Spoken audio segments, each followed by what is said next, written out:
A Sharper's Downfall or Into the Net by Nicholas Carter. Chapter 1. A Successful Burglary.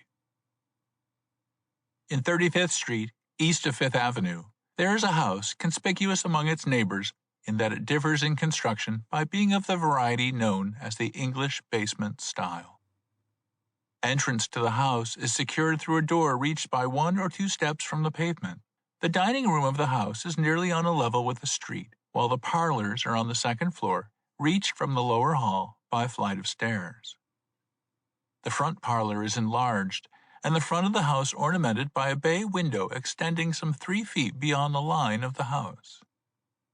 It was not so long ago that, at an early hour in the morning, a man carefully and cautiously lifted a sash in this bay window and, thrusting out his head, sounded a low whistle as a signal.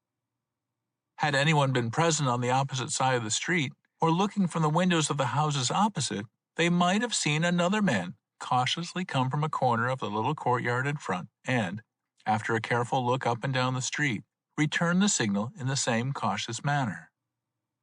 Thereupon a bundle was let down from the bay window, which was quickly detached, the rope drawn back and another bundle lowered, which, as the other had been, was detached and the rope drawn up again, and this time to lower what appeared to be a heavy box. Immediately after, something was thrown from the window in which shape looked like an old-fashioned portmanteau, but was smaller. Then a man rapidly let himself down from the window until he was within 4 feet of the ground, when he drew a knife, cutting the rope above him.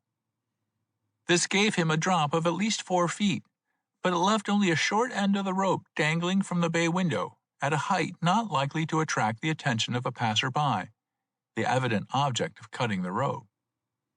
In the meantime, the man below had shouldered the heavy box and rapidly run down to the east, to the corner below, where he had been met by a man who had come from a carriage standing around the corner.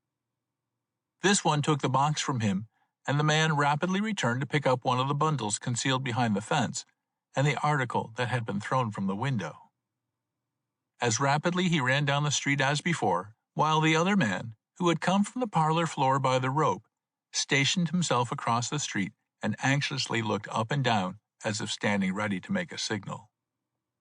As the man with the bundles disappeared around the corner, with no interference, the other dashed across the street and, seizing the last bundle left, hurriedly ran to the east. He had hardly shouldered this bundle and set out on his run when a man came into view at the corner on the west, quickly catching sight of the fellow running to the east. He came from the west on a run and, arriving opposite the house where these strange things had occurred, stopped a brief instant to look. He noted the open window and the dangling rope. Without hesitation, he hastily ran down the street to the east, but reached the corner too late for any purpose except to see a carriage some distance off, going at full speed. This man was Nick Carter, the famous detective. Nick immediately realized the folly of attempting to follow the carriage, which had so great a lead, though he was satisfied that there had been a robbery of the house, and that the carriage contained the booty as well as the thieves. He contented himself with sounding an alarm, in the hope that the attention of the policemen on the beats along which the carriage traveled might be directed toward it and their suspicions excited. But, so far as he was able to judge, the only result of his alarm was to call to him a policeman from another direction than that in which the carriage went. "What is it, Mr. Carter?" asked the officer, coming up on a run and recognizing the famous detective. "Robbery, I fancy," replied Nick, "and that carriage contains the thieves and what they've stolen." "We'd have to be racehorses," said the officer, looking after the carriage now disappearing in the distance, "to overcome that lead." "No, it is useless to attempt to follow it," replied Nick. "Where was the job done?" asked the officer. "Up there in 35th Street," replied Nick. "Is that your beat?" "Yes, and I was over it half an hour ago." "They waited for that," replied Nick. "Come with me and let us look at the house." They went back to the house, where Nick pointed out the open bay window and the short end of the rope dangling therefrom. The officer went inside the little yard and found the rope that had been cut off lying on the ground. He picked it up and, looking at the end, said, This rope has been cut with a sharp knife." Nick joined him and, looking at the end, agreed with the officer, while both wondered why it had been cut. "Do you know who lives here?" asked Nick. "Yes, the man's name is Jacob Heron." "What is he?" "A Wall Street man." "A broker? Or a banker?" "I don't know what he is. A sort of speculator, I guess. Anyhow, he's a pretty big man." "Well," said Nick, "we ought to arouse the family and make an investigation." The two went to the front door, where the officer rang the bell several times without securing a response. Then he beat on the door with his nightstick, sounding an alarm on the stoop as well. This finally roused someone in the upper story, who raised a window to ask what all the row was about. "Come down and let us in," replied the officer. "You have been robbed." "Who are you?" asked the voice above. "A police officer, and Mr. Carter, the detective," was the officer's reply. The head was quickly withdrawn from the window, and, after the two on the stoop had waited what seemed to them a long time, a light flashed up in the hallway, and the door was immediately opened. The two stepped in to see a young man of possibly 26 or 27 years of age standing there with neither coat nor vest and his bare feet thrust into slippers. "You say the house has been robbed?" asked the young man. "I see no indications of it." "They are not likely to be found in the halls," said Nick, "but I should judge they are to be found in the parlor above."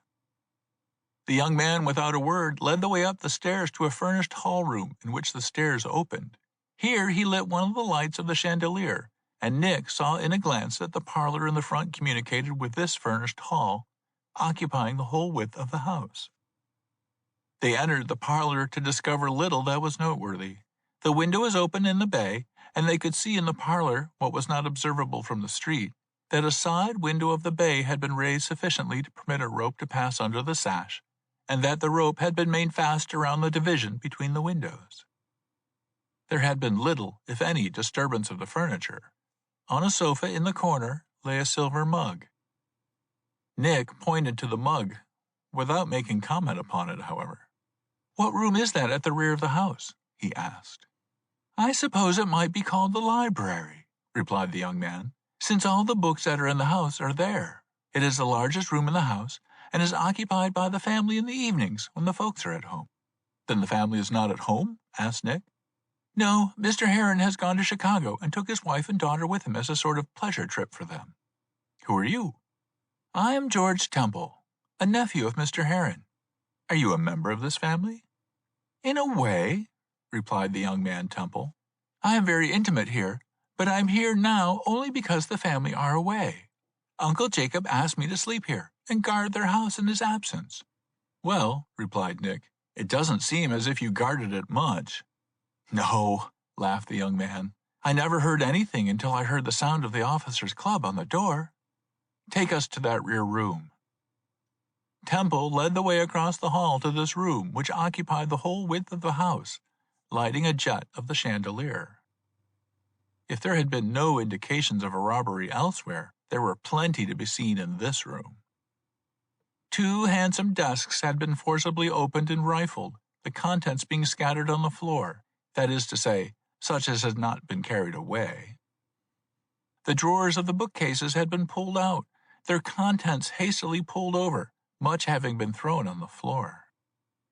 In a hasty glance about the room, it did appear as if every object in it had passed under the hands of the thieves. There was not a picture hanging straight on the walls, and there were many in the room. "Mr. Temple," asked Nick, "did your uncle keep anything of special value in this room?" "What do you mean of special value?" asked Mr. Temple. "Something which your uncle especially valued, was very careful of, and generally kept hidden." "I know nothing of the kind," replied Temple. "Why do you ask that particular question?"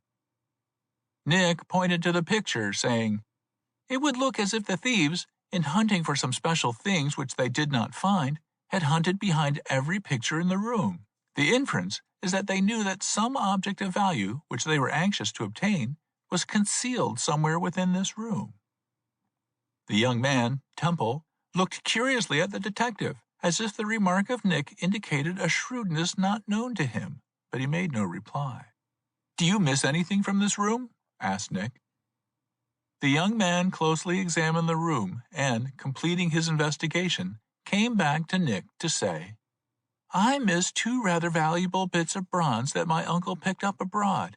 However, it may be that before leaving on this journey, these bronzes and other valuable things were picked up and locked away. You see, I only stay at the house occasionally, and though I am here nearly daily, I am yet not as familiar with it as if I were living here all the time. What room were you occupying when we aroused you?" "The front room on the 4th floor." "Were there any servants in the house?" "No. You see, I only sleep here, and Uncle Jacob gave his servants a sort of vacation until his return." "The rooms on the floor above, who were they occupied by?" asked Nick. "The front room by Uncle Jacob and his wife, the rear room by his daughter, and the room between as a nursery." "Take us to those rooms." The 3 mounted to the 3rd floor, and on entering the front room the first thing that attracted Nick's attention was a little house safe in the corner. The door stood wide open, and the safe itself was empty. Nick examined the lock and saw that it was of the combination order. Apparently, the safe had been opened by one familiar with the combination. "What was kept in this safe?" asked Nick. "I don't know. I never knew the safe was here. I have not been in this room in a long time." It was clear that every drawer and receptacle in the room had been rifled in great haste, articles having been thrown upon the floor in the most reckless manner. Investigation showed that the daughter's room in the rear had been treated in the same manner. The little party now went down to the 1st floor, and, entering the dining room, saw that it had been literally stripped of its plate. "Was it valuable?" said Nick. "On my word," replied Temple, "I couldn't tell you whether it was genuine silver or merely plated ware. My impression is that there was a great deal of silver here." "When will Mr. Heron be back?" asked Nick. "He's expected back tomorrow." Nick turned away after saying to the policeman that he had no further business there, and that the officer should make his report to the station house as quickly as he could. He then left the house. Chapter 2. Another Phase. The next morning Nick Carter had hardly concluded his breakfast when a card was brought to him by the servant. He smiled as he read it, and tossing it to his wife across the table, said, "I expected that call, but hardly so early." He went into the parlor, where a middle-aged man rose to greet him. "Mr. Carter, I assume," said the visitor. Nick bowed and requested his visitor to be seated, seating himself in such a position that the light fell on the face of his caller. "My card has given you my name," said the gentleman. "Yes, Mr. Heron," replied Nick. "I visited your house last night, or rather early this morning, but you were not at home." "Yes," replied Mr. Heron, "and under circumstances that are not at all to my liking. I arrived home early this morning, and, on learning that my house had been robbed in my absence, and that you had been promptly on hand to investigate, I have lost no time in coming to you, for I understand, from something you said to the officer, that you had no intention of following up the case." "That is so," replied Nick. "Unless I am especially retained in the case, it is without my province." "I'm here to retain you, if you'll take my retainer." "I should like to hear more about the case before I either accept or decline," said Nick. "If it is an ordinary case of robbery, the police will deal with it." "First," said Mr. Heron, "I would like to ask you what impression was received by you on your investigation last night. Evidently, you think it is more than an ordinary robbery." "That was my impression last night," replied Nick. "It seemed to me as if the men who robbed that house were searching for some one particular thing." "You are entirely correct," replied Mr. Heron. "So well satisfied am I of that I believe such things as were taken from the house, other than that particular thing, were so taken for the purpose of leading to the belief that it was a common burglary." "I should hardly go so far as that, Mr. Heron," said Nick. "There were too many evidences of the work of skillful and professional burglars to justify that belief. But give me the facts." "Silver plate and jewelry were taken from the house to the value of probably $8,000. The jewelry was taken from a small safe standing in my wife's bedroom." "Was that safe locked when you left town?" "Yes," replied Mr. Heron.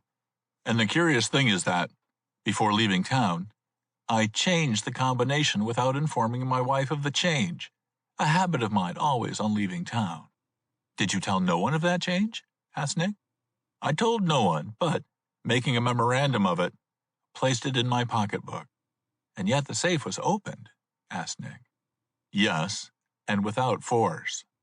"I observed that your plate was kept in a dining room safe." "Yes, and that has also a combination lock. That, however, was not changed, and was in the possession of the butler, who was an old and trusted servant." Mr. Heron paused a moment and then went on. "Of course, no one likes to lose a value of $8,000, but I would have been quite willing to have sustained that loss if that which I believe was the sole purpose of the burglary had been left me. It was for that the desks and drawers were ransacked. That cost me, in actual outlay, $25,000, and in the loss of its possession, deprived me of what I feel I am justified in calling a large fortune." "What was that?" inquired Nick. "The story is a long one to tell in all its details, but I will give it to you as briefly as I can. Some 5 or 6 years ago, an acquaintance of mine, whom I knew to be a worthy man, an electrician by the name of Pemberton, who was a great experimenter, came to me with a statement that he was satisfied that he had discovered the practical principles of storing electricity and of operating a motor with a minimum of leakage by an invention of his own. He had not the money to continue the experiments necessary to bring it to perfection. Becoming convinced of the value of the idea, I loaned him the money he required, with the understanding that, if it was successfully accomplished, upon the investment of a sufficient amount of purchase money, I should become interested and have a part ownership in the complete invention. From time to time I was forced to advance more money, but finally the experiments ended in complete success. Drawings were made with a view to obtaining the patent rights, and even the papers which were to make me a half-owner in the invention were drawn. About the time that everything was in readiness, the model even being completed, the electrician was taken suddenly ill, and as suddenly died. The drawings and models were all in the possession of his widow. As soon as I could, properly, I made known to the widow what rights I had in the invention. While neither denying nor admitting my rights, she consulted a lawyer who had done business for her husband, who advised her not to admit my rights, but to see if she could not dispose of the invention in a more profitable way. However, by showing her that I had already advanced to her late husband some $15,000 and the papers of co-ownership, which were drawn but not signed, whereby I was to pay the expenses of obtaining the patents and subsequently to invest $50,000 in the manufacture of the machine, I persuaded her to admit that I had actual rights. To bind and confirm her in this position, I paid her $10,000 and thus got possession of the drawings and models. But she had already consulted some promoters, and the very day that she concluded this arrangement with me and delivered the models and drawings, on receiving my $10,000 check, an offer, on its face more advantageous to her, was made. An effort was made by her and her friends to get out of the bargain entered into with me, and a suit to recover the models from me was begun. At this time, a new difficulty arose, and that was the doubt and difficulty as to the procedure in obtaining the patents. There had been, upon the part of my deceased friend, no assignment to me, and who was to act in obtaining those patents was a question. I was advised by my lawyer that the executors of the estate were the ones to move in it, and that executor was the widow, who was in an antagonistic position to me and refused to take the necessary steps. But the secrets of that invention, all the drawings, models, statements, papers relating to it, were in my possession. I carefully guarded these, going to the lengths of having a case built which should accommodate and keep safe all of them, under lock and key. And then I sat down to await developments. Various efforts had been made by the widow, through her lawyer, and by a number of promoters who, at least, know the value of the invention, to obtain possession of these things, but I have defeated every effort until now. That case, containing the drawings, models, and all the papers relating to it, was stolen from my house last night. And you desire to retain me to recover that case?" asked Nick. "That is my purpose and the reason of my call." The great detective arose from his seat and began pacing the apartment, as was his custom when deeply thinking. Several times Mr. Heron attempted to break him from his thoughts, but Nick imperatively motioned him to silence, At length he stopped short, and turning to Mr. Heron said, "Under your statement, there is justification for your belief that the sole object of that burglary was the obtaining of that case, which, you say, contains all the matter relating to the invention. Still, I am inclined to believe that that burglary was the work of professionals." "Then we are far apart in the way we look at it," said Mr. Heron. "Not necessarily," replied Nick sharply. "Let me ask you, are these promoters you speak of as desiring possession of this invention men who would have a fair standing before the world?" "Yes, I must admit that," said Mr. Heron. "Are they men, do you think, who would, in their great desire to obtain possession, themselves commit a burglary?" "Oh, no, and I don't want you to think that they are banded together against me. They are as antagonistic to each other as they are to me." "I should assume that in any event," said Nick. "But suppose there was one so much more desirous than the other to obtain possession that he would even engage in desperate means. Do you think he would commit a burglary, to take the chance of ruining his reputation by entering a house at night?" "It is very hard to believe it, in the way you put it." "Very well, then. For the sake of my argument, let us assume that there is one among them who is unscrupulous enough to take desperate means, and see if we cannot get together on common ground. Suppose that, instead of committing a burglary, he hired someone to get possession of that case. Could we not, therefore, account for the disappearance of that case as being the real reason of the burglary, yet meet my statement that the tracks of professionals were seen in the house?" Mr. Heron leaped to his feet in excitement, crying, "You've hit it! You've hit it exactly!" "Don't go so fast," said Nick. "That is only a shrewd guess on my part, a supposition likely to be changed at the very first step that I make in a serious investigation. However, your case appeals to me, and I will take it. As a first step, I want you to go with me to my desk, and there carefully note down the names of all those promoters who you say have been trying to get possession of those papers. Write down also the name and address of the widow, of her lawyer and yours, and as full a description of the case you had made to contain those papers and models, together with a full list of the contents of that case." Nick took Mr. Heron into the room where he did his work and placed him at his desk to comply with his request. While Mr. Heron was thus at work, Nick busied himself with summoning his 3 faithful aides, Chick, Patsy, and Ida, by telephone. By the time Mr. Heron had completed his writing, the 3 detectives had arrived, and Nick, dismissing Mr. Heron with the remark that 3 lines of investigation must be begun at once, devoted himself to a consultation with his 3 assistants. Chapter 3. The First Steps. Nick related to his 3 aides in the first place his experiences of the night previous, when he had happened on the heels of the burglary. This he followed by a statement of the information that had been given him by Mr. Heron, and concluding said, "This promises to be a most interesting case. I am impressed with the straightforwardness of Mr. Heron. Still, there may be another side of his statement or case, and he may not have been wholly frank with me, though I am inclined to believe he was. I shall immediately set out on that point. Under Mr. Heron's statement, suspicion naturally turns to one of the parties anxious to obtain possession of that invention." "And to the widow," said Ida. "If not to the widow," said Nick, "to someone representing her or standing as a representative of her. But we must not lose sight of the fact that, after all, this may have been the commonest kind of a burglary, and that the burglars took the case they found in the house simply because it was in their way to do so, and without the slightest knowledge of the value Mr. Heron and the others put upon it. To look after that end of it, that is, after those who actually did enter the house, must be Patsy's work. It is a difficult job, Patsy, and I hardly know how to give you a starting point. But if you'll go to the neighborhood of 35th Street and make careful inquiries, you may be able to find someone who saw something of those men in the carriage that will give you a starter."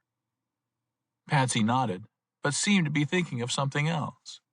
"Well," asked Nick, "what is it, Patsy? You've got something on your mind. Out with it."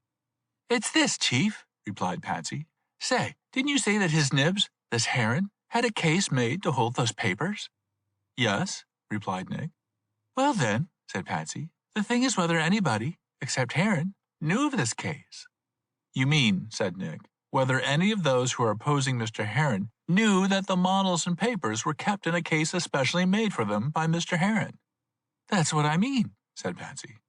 It's a very good point, said Nick. If they didn't know, and if the knowledge of such a case was confined to Mr. Heron, it would go far toward throwing a doubt on his suspicions. Yes, said Chick. It would raise a doubt, but after all, there is that search through all the drawers and desks that you say was so plain, and that made you think when you saw it that the thieves were looking for some one particular thing. That's just what I was thinking of, said Ida. If they were so strict in their search that they even looked behind pictures hanging on the walls, you may be sure that they didn't leave any trunks, satchels, dress suit cases, or any other kind of cases unsearched, and in doing that, might have hit upon the case and, opening it and seeing the model, found just what they were after. Nevertheless, said Nick, Patsy's point is a good one, and, working on that line, he is quite likely to hit up against something. And so, Patsy, you would do well to see Mr. Heron, find that out, and get from him the name of the person who made the case, and, perhaps, from that person you may find something of value. However, that is your line. Turning to Chick, he said, You take this list of promoters, Chick, and find out all you can about them, what sort of men they are, and what their associations are.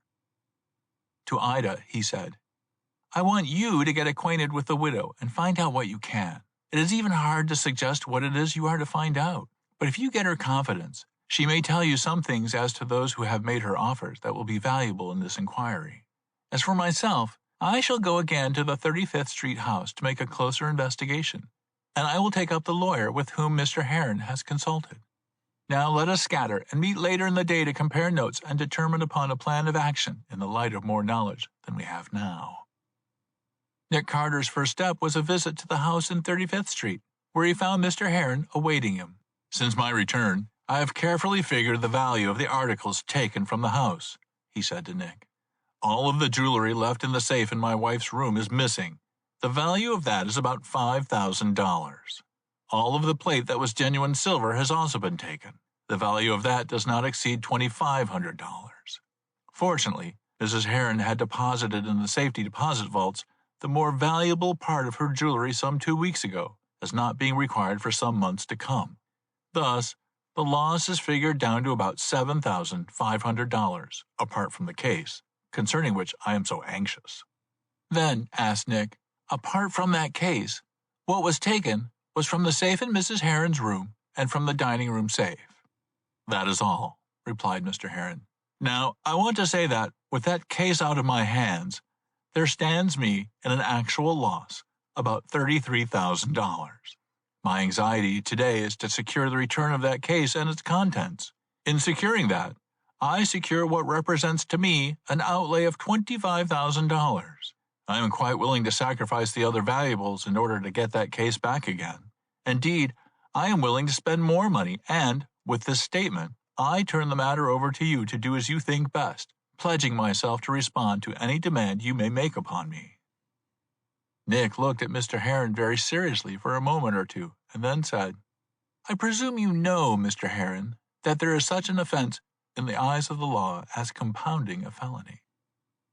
Mr. Heron nodded his head rather doubtfully, as if he did not comprehend wholly the words of Nick. The detective went on.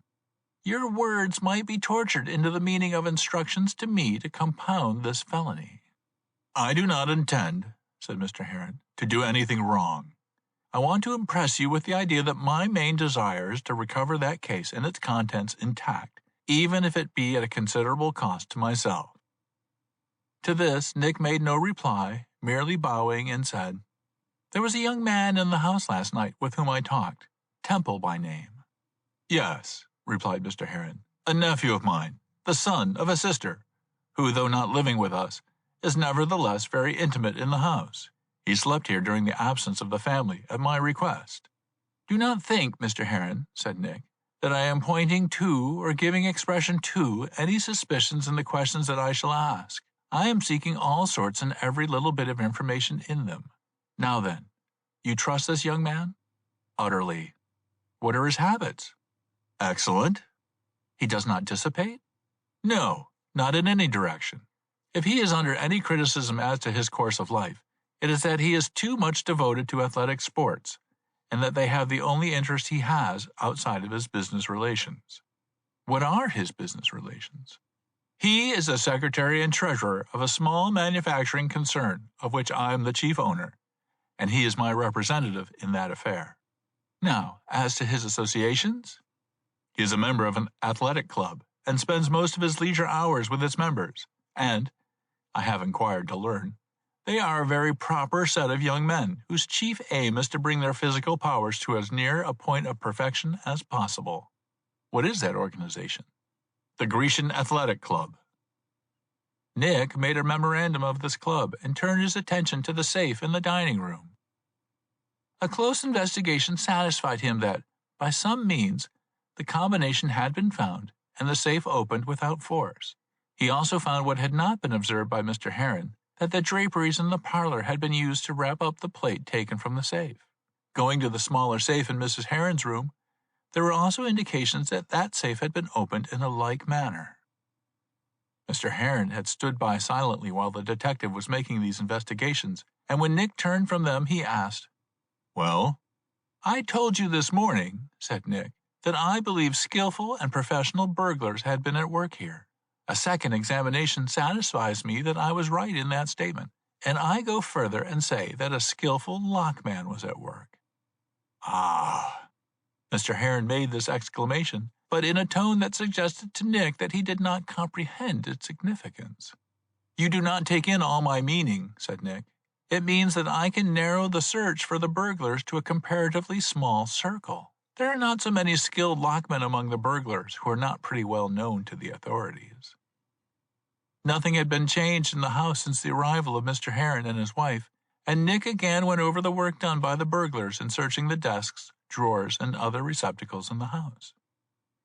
Though he made no comment, he was satisfied that while an exhaustive search had been made for some particular thing, it had been made without method or purpose. In other words, the thieves had proceeded to a search without definite information as to the place wherein the thing sought was kept.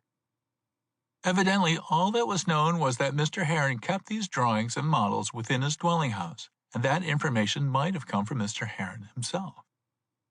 Nick questioned Mr. Heron on this point, but when the gentleman could not recollect that he had ever told anyone the fact, neither could he assert that he had not mentioned it. As a matter of fact, the second examination of the house had not added to the great detective's knowledge, though it had confirmed him in certain beliefs. This house was entered by professional burglars, he said to himself. Whether they entered simply for the purpose of burglary and, finding the case, carried it away with them, or whether they were employed to enter this house to obtain that case and took the plate and jewelry because they could do so easily, are questions which I cannot determine on this showing. He was in Mrs. Heron's room when he said this to himself, and thinking it over, he went to the front window and looked out. On the opposite side of the street, seated on the lower step of a house immediately opposite, was Patsy, talking to an ill-favored specimen of a man similarly seated. A single glance assured Nick that Patsy was not idling his time, but was there for a purpose. Whether he was watching for him or not, Nick could not tell, but he drew the curtains aside and placed himself close to the window.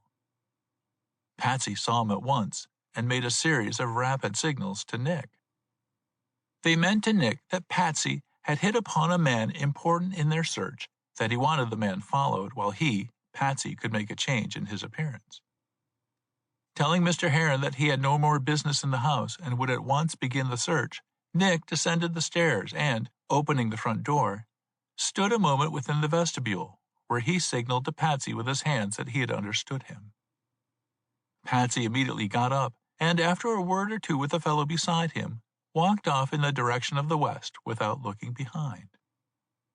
The fellow slouched down the street to the east, and Nick went after him at a safe distance, taking the precaution to cross the street so as to be on the same side with him.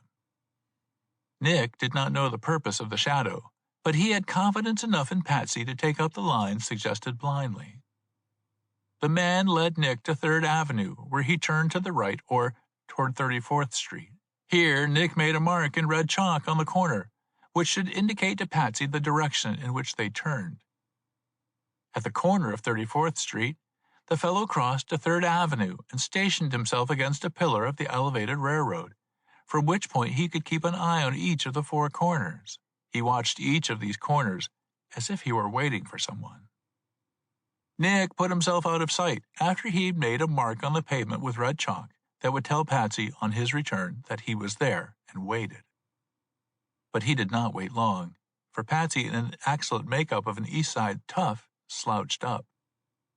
Seeing the mark on the pavement, he looked about, first to locate the man followed, and then for his chief. Nick beckoned to him from a doorway, and Patsy went to him. "What is it, Patsy?" asked Nick. "He's a crook," said Patsy. "I've known him this long time.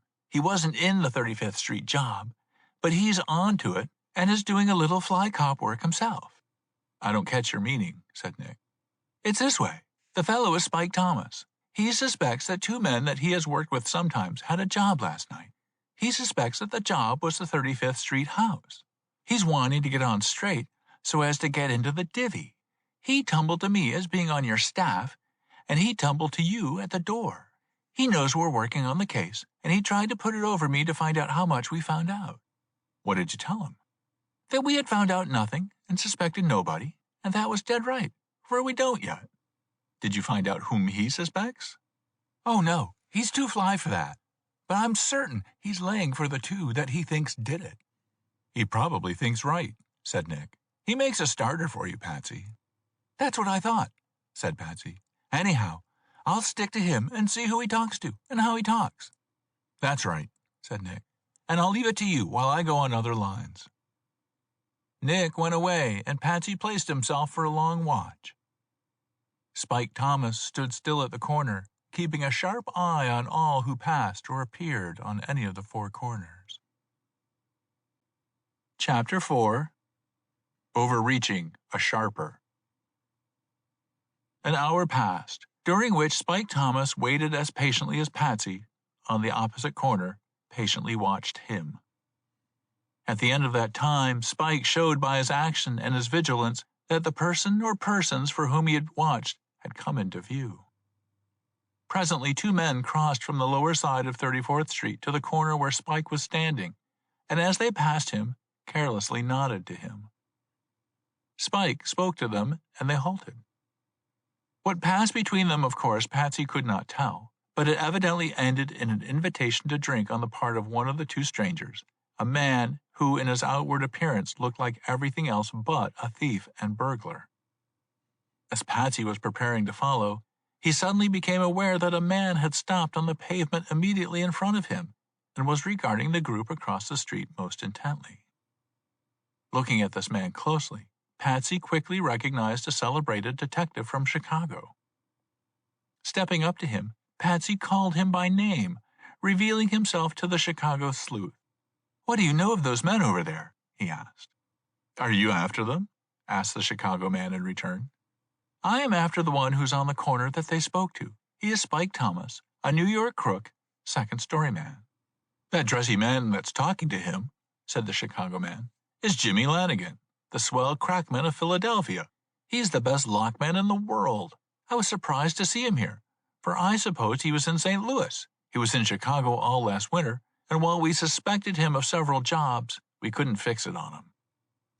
By this time, the 3 men had entered the liquor saloon on the corner, and Patsy said, "I'd like to talk to you a little longer, but I must get closer to those people."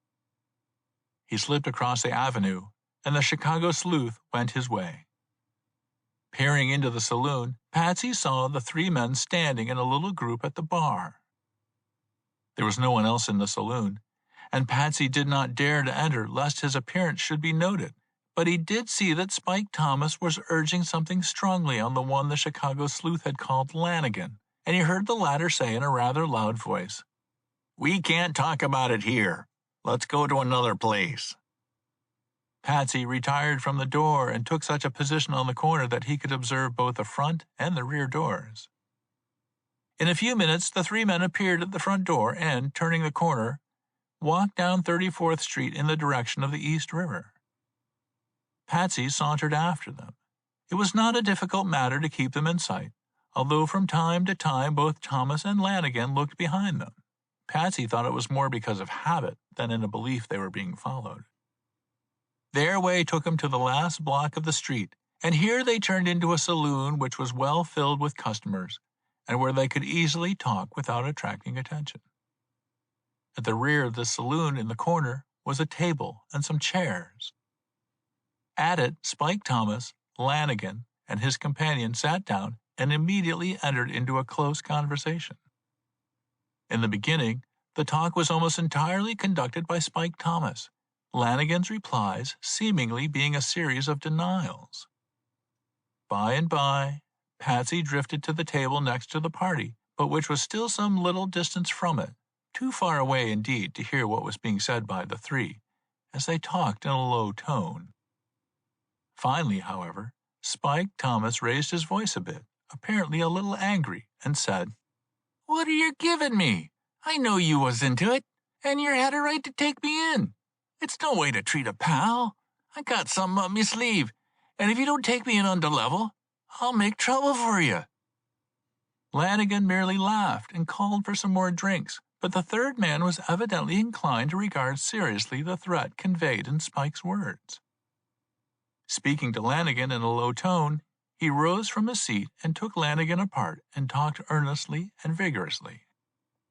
Whatever it was that was said made an impression upon Lanigan, and he turned abruptly and went back to the table. "See here, Spike," said Lanigan. "You don't want to do anything ugly until you know what you're doing. Billy and I can't talk with you until we've been across the river. We'll be back inside of an hour, and see you right here. If there's a whack into anything, you'll get your share." The two tossed off their drinks and, rising, immediately left the saloon. Spike Thomas remained at the table, looking, as Patsy thought, much dissatisfied with the outcome. "Anyhow," said Patsy, "Spike'll remain here for an hour or two." Suddenly, Patsy rose to his feet and sauntered from the saloon. He ran up the street hastily and turned the corner. Half an hour later, a young fellow, rather jauntily dressed, but nevertheless one in whom the East Side tough showed, came down the street and turned into the saloon where Spike was awaiting the return of Lanigan and his companion. Arriving in the center of the ballroom, he gave a flip to the brim of his hat with a snap of his finger, sending it back on his head, gave a characteristic hitch to one shoulder, and, with a protruding chin, walked over to the table where Spike Thomas sat. "Say, Spike, I've been looking for yous," said the newcomer. Spike looked up with a frown on his face and curiously regarded the other fellow. "Well," he said, "yous has found me. What's the trouble?" "Say, Spike," said the new man, "does yous know anything about that job of crib cracking up in 35th Street? Spike partly closed his eyes and regarded the other keenly and suspiciously. At length he replied, "Nah, nor yous either, Bully Morris." "That's right," replied the other. "I don't know much for a fact, but I got a couple of lines onto it that you can work if you knows who did the job." Again, Spike looked at the young fellow, but this time it was not alone suspiciously, but with an evident desire to have him show his hand. He altered his tone and manner toward the newcomer. "Have some booze?" he asked. As the lad he called Morris sat down at the table, he said a little more genially, "What about them lines yous has got?" "Dey's all right, if yer know who did the job," replied Morris. "Suppose I did it myself," said Spike with a wink. "Well, I knows yous didn't do it." "Why not?" "'Cause the job was done before 1 o'clock this morning, and yous was with your rag down to Rivington Street along about that time." "That's right," exclaimed Spike with an oath. "And if it hadn't been for the rag, I'm thinking I'd been on to the job. She got me out of the way of it." "Then," said Morris eagerly, "yous does know who did it." Spike gave a huge wink and smiled a knowing smile. "I'm kinder onto it myself," said Morris. "I'm thinking I ain't guessing far wrong when I'm saying it was the swell-lagged Lanigan." Spike gave such a start as made Morris say, "That's the way you think, too." "Well, I got a squint that way," reluctantly admitted Spike. "But what's them lines yous got?" "Well, the first one is that Nick Carter's in the case, and Patsy Murphy with him." "I got that line myself," said Spike. "I knows Patsy this long time. I seed him this morning, and I tumbled to the job." "Well, here's a line you ain't got. The lags took out of the house a case with some papers in it what's worth more than 50 times what all the other things is." "What's that you're giving me?" asked Spike roughly. "What are you getting to?" "It's this. Some big feller in the dark put up the job of getting the lags to get hold of that case. They put up for it, but nothing like what it's worth. Why, man, there's thousands and thousands in that case, and there's more than one dad that would put up big for it." Spike pricked up his ears, for he began to see what was meant and of what use the knowledge of it would be to him in his contest with Lanigan. "Oh, go on," he cried. "You're dopey. You's dreamin'." "Nah, I ain't dreamin'," exclaimed the other. "His nibs that lives in the crib that was cracked would give enough to make us all rich, to get that case back with what's in it." "Say," asked Spike, "where'd you get that line?" "The same place where you got your line," said Morris. "Patsy Murphy?" "The same." "How did he come to do that?" "That's what he's looking for," said Morris. "You see, he's looking for that and nothing else. You know Patsy is an East Sider, and he tackled me to know if I knew who did the job. Then he'd give all his insides to me about it." "Yes, he did," said Spike incredulously. "That's right, he did. And he said that he was talking with you afore he seen me, and if he hadn't been a chump, he'd split to you to see if you wouldn't give him a pointer on the fellers into the job." "That's right," said Spike thoughtfully. "And I gave him the chance when I was pumping him as to whether he knew who did the job." "Well, what of it?" "Well," said Morris, "I was tinking there was some in it for you and me if you handled it right. I was tinking, if you were dead on to the right lags, that yous could go to him and give him a tip about the wuth that was there in that case and get him to hold it up. Then yous who wasn't into the job could dicker between them as wants it bad, and Patsy'd be one to dicker with." Spike slapped the table with his hands so hard that everyone in the room turned to look, but Spike was too earnest to notice this. To Morris he said, "You're right, kid. You're dead right. You've got a big line. Now, see here, I know who did the job. I'm dead certain of that, though they won't say they did. But with what you give me, I'll make 'em talk on the level. Now, kid, yous must get out of here. For them as I thinks did it will be here soon. I'm on the dead level with yous, and you got your rake in whatever I pulls off." "All right," said Morris. He got up from the table, pulled his hat over his brows, and then swaggered out of the barroom. Reaching 34th Street, he walked to the west quite rapidly, and on the second corner above, as he turned to the left, he came into close contact with another, an encounter which caused him to step back with a decided start.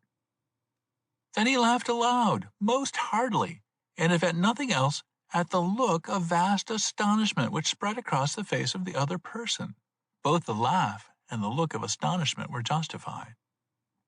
The man he had encountered was an exact duplicate of himself. They needed but a band between them to become Siamese twins. Finally, recovering from his astonishment a bit, the other reached out as if he would take Morris by the shoulder, saying, "Here, cull, what's all this?" "It's all right, Baldy Morris," replied the other, who himself had been called that name by Spike Thomas. Suddenly, the other bent forward, peering keenly into the face of his counterpart, and almost shouted, "Holy gee! It's a plant! The cull is painted for me! That's right!" Again the other laughed so heartily that he could not reply, and while he was holding his sides, his counterpart cried out, "What's the game? Give up now. Who's use?" "Patsy Murphy, Bolly Morris," replied Patsy, for it was Patsy. "I didn't think I'd run up agin you so far away from the Bowery. But come along till I get this makeup off me." Somewhat dazed and wholly bewildered, the East Side tough followed obediently the one who had made himself into such a skillful resemblance. "But I say, Patsy," he asked, "what was you up to?" "Nothing that'll hurt you," replied Patsy. "But if you'll play up to the line, it may put some dollars in your pocket." Patsy found on the corner below a drinking place and, going into the washroom, quickly removed the makeup that had made him look like Bally Morris. Then he took Billy into the barroom and told him just what he had done in his disguise. "Now, Billy," he said in conclusion, "I haven't made you do anything that'll hurt you or anyone else. If you'll take up my lead now and not let Spike know that I faked him so, there'll be some boodle for you from somewhere. Do you see?" he continued. "I'm trying to stop that case from going into the hands of people that, if it ever reaches them, can't be got out of by the right owners." When the real Bally Morris comprehended the whole scheme, he was quite willing to fall into it and do as Patsy wanted him to do, since there was no danger for him but a chance of profit. "Are you going to be on the level with me?" asked Patsy. "Why shouldn't I be?" replied Morris. "There ain't anything in it for me any other way." "Then," said Patsy, "get down to that place and watch Spike, and meet me on the other corner an hour from now. Wait for me until I come." Patsy hastened to report, for he believed that he had made most important discoveries. Chapter 5. Drawing the Lines. While Patsy was meeting with his experiences, Chick had been making inquiries as to the 5 promoters, each of whom had been endeavoring to obtain possession of the drawings and models of the deceased inventor. Inquiry, skillfully conducted, had satisfied Chick that at least 4 of them had gone no further than to make offers to the widow for possession of the drawings. In these offers, there may have been no regards for the rights of Mr. Heron, and, if the widow had accepted one of them, they would have taken an unfair advantage of that gentleman. But, as going to any further and taking a step into crime for the purpose of securing them, Chick was well satisfied that they had or would do nothing of the kind. They were men of standing and reputation. He did find out that these 4 had banded together in a new offer to the widow if she could obtain possession of the drawings and models again to deliver to them, and that this offer was made peculiarly advantageous to her in order to induce her to stronger efforts to regain them from Mr. Heron. As to the 5th, whose name was Mortimer Seaman, Chick was by no means so well satisfied. He found by inquiry that Seaman was regarded by those who knew him best as a keen, sharp, unscrupulous man, who was reckless in his methods and who, more than once in his career, had trod so near the line dividing honesty from dishonesty that he had barely escaped punishment. He was charged, in more than one instance, of having robbed inventors of the fruits of their labors and discoveries, and had, in one case, openly boasted of the shrewdness with which he had secured certain patent rights without paying for the same. Indeed, a cloud of scandal and doubt and suspicion seemed to surround the man, and Chick also learned that his credit at the banks and other financial institutions was by no means of the best. Pursuing his inquiries into his private life, he found that Seaman had 2 sides therein. One, that he was interested in athletic sports, and the other, a rather rapid side, since he was much given to gambling. In short, in the daytime he was a projector of commercial schemes and a promoter of stock companies, while at night he was a man about town, familiarly known in the Tenderloin. If anyone undertook such desperate means to secure those papers as hiring burglars, said Chick to himself, Mortimer Seaman is the man. He went to Nick Carter to report his inquiries to his chief. "Chick," said Nick, "what you have discovered fits in very well with some things I have learned today, and together the 2 discoveries make a pretty strong showing." Before calling on Samuel Elwell, who is the lawyer who acted for the inventor and is now acting for the widow, I made some pretty close inquiries as to his standing. In those inquiries, I have learned that, since the death of the inventor, Elwell and Seaman have been seen together very frequently, but almost wholly in the evenings and uptown. I cannot learn that Seaman ever called at Elwell's office. The fact that they met at night would in itself be of no sort of consequence, perhaps, but when I called on Elwell, he denied ever having seen Seaman, saying that he was unacquainted with the person. This looks bad on the face of it, and, at all events, shows that Elwell is an unreliable person. Elwell is the man who drew up the articles of agreement between the inventor and Mr. Heron, which had not been signed at the time of the death of the inventor. He, therefore, well knew what the intention of the inventor was, and what value the inventor had received from Mr. Heron. Yet it is he who advised the widow to accept the offer Seaman made, and who had been trying in her name to recover the drawing and models from Mr. Heron. "And your conclusion is what?" asked Chick. "My conclusion is," replied Nick, "that Elwell is not acting sincerely for the widow, is advising her badly with the intention of profiting in the enterprise himself. Mr. Heron's lawyer tells me that Elwell had abandoned his suit against Heron for the recovery, since he found he had no standing in court, and when Mr. Heron's lawyer refused to make such concession as would enable the case to be tried, Elwell lost his temper, declaring that if they were not permitted to proceed on legal lines, they were not to be blamed if they took to illegal ones. In short, Chick, Mr. Seaman and Mr. Elwell are both men to be watched." They had arrived at this stage of the consultation when Patsy came in great haste. "I've got to get back again as quick as I can," he exclaimed, "so let me spiel first." Consent having been given him, Patsy told his story, a story that elicited the heartiest praise and laughter from Nick and Chick.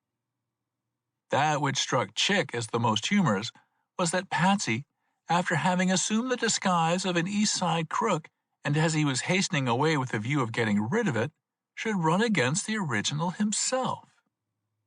When the story was ended, Nick said, "If I had been at your elbow, Patsy, to have you do exactly what I wanted you to do, you could not have done better than you have done. It was a bright idea of yours, having found out pretty closely who the men were who did the job, to make them hold on to the case and not deliver it. From what Chick and I have learned today, added to your very important discoveries, I think we can set out on the line, and not be very far wrong, that Seaman employed Lanigan and his companions to go into that house for that case. That's the line we have got to work on now. If we can connect Seaman and Lanigan, I think our theory will straighten out into fact." "I wish," said Chick, "I'd known all that we now know before I left the neighborhood of Seaman's office." "Why so?" asked Nick. "Because," replied Chick, "I fear that trip of Lanigan and his companion across the river that Patsy tells of was to meet Seaman and perhaps to deliver to him there that case." "I don't think so," said Patsy positively. "And why not, youngster?" asked Chick. "Because the biggest fence there is around here is on that side of the river in Long Island City.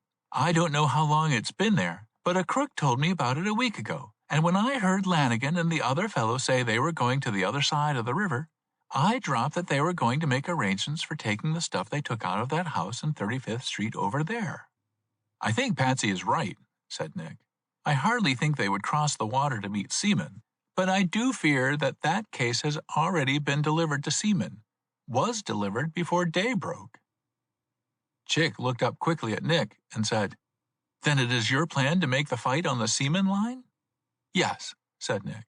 "After the developments of today, I am satisfied that if we recover that case, it'll be from Seaman.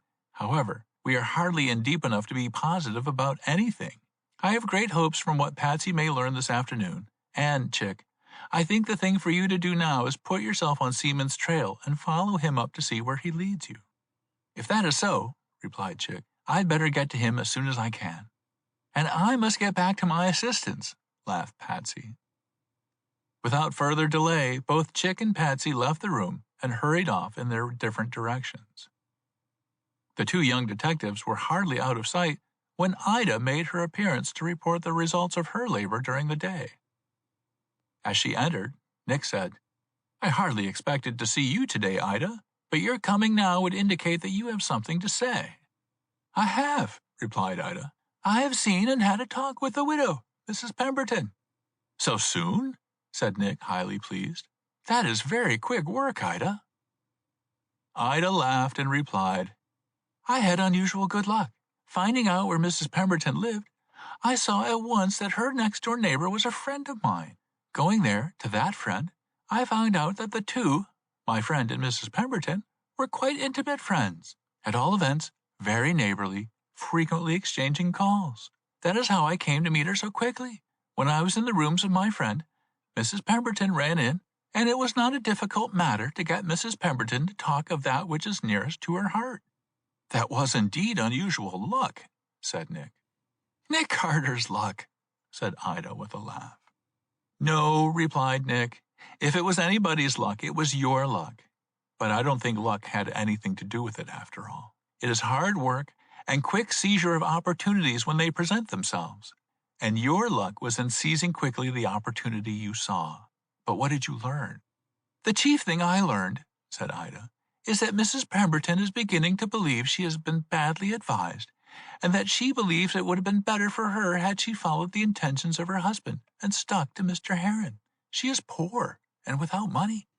But she has the $10,000 that Mr. Heron gave her for the drawings and models. No, she has not, replied Ida. That was returned to Mr. Heron when she decided to accept the offer of the other people and demanded the return of the models and drawings. But it was not returned, replied Nick. She said today that it was, replied Ida. She gave the check to Mr. Elwell, her lawyer, who says that he returned it to Mr. Heron. Nick started to his feet, crying, "The infernal rascals! They mean to rob her of everything. If they have got those drawings and models through the robbery of last night, she will not get a single penny." The detective began to pace up and down the room hurriedly. Suddenly, he stopped and asked, "Did she mention a man of the name of Seaman in her talk?" "Yes, he's the man who made the offer that induced her to go back from the arrangements with Mr. Heron." "Was Mr. Elwell with him at the time?" "Yes. She mentioned him as being present at the time they concluded the arrangements with Mr. Seaman.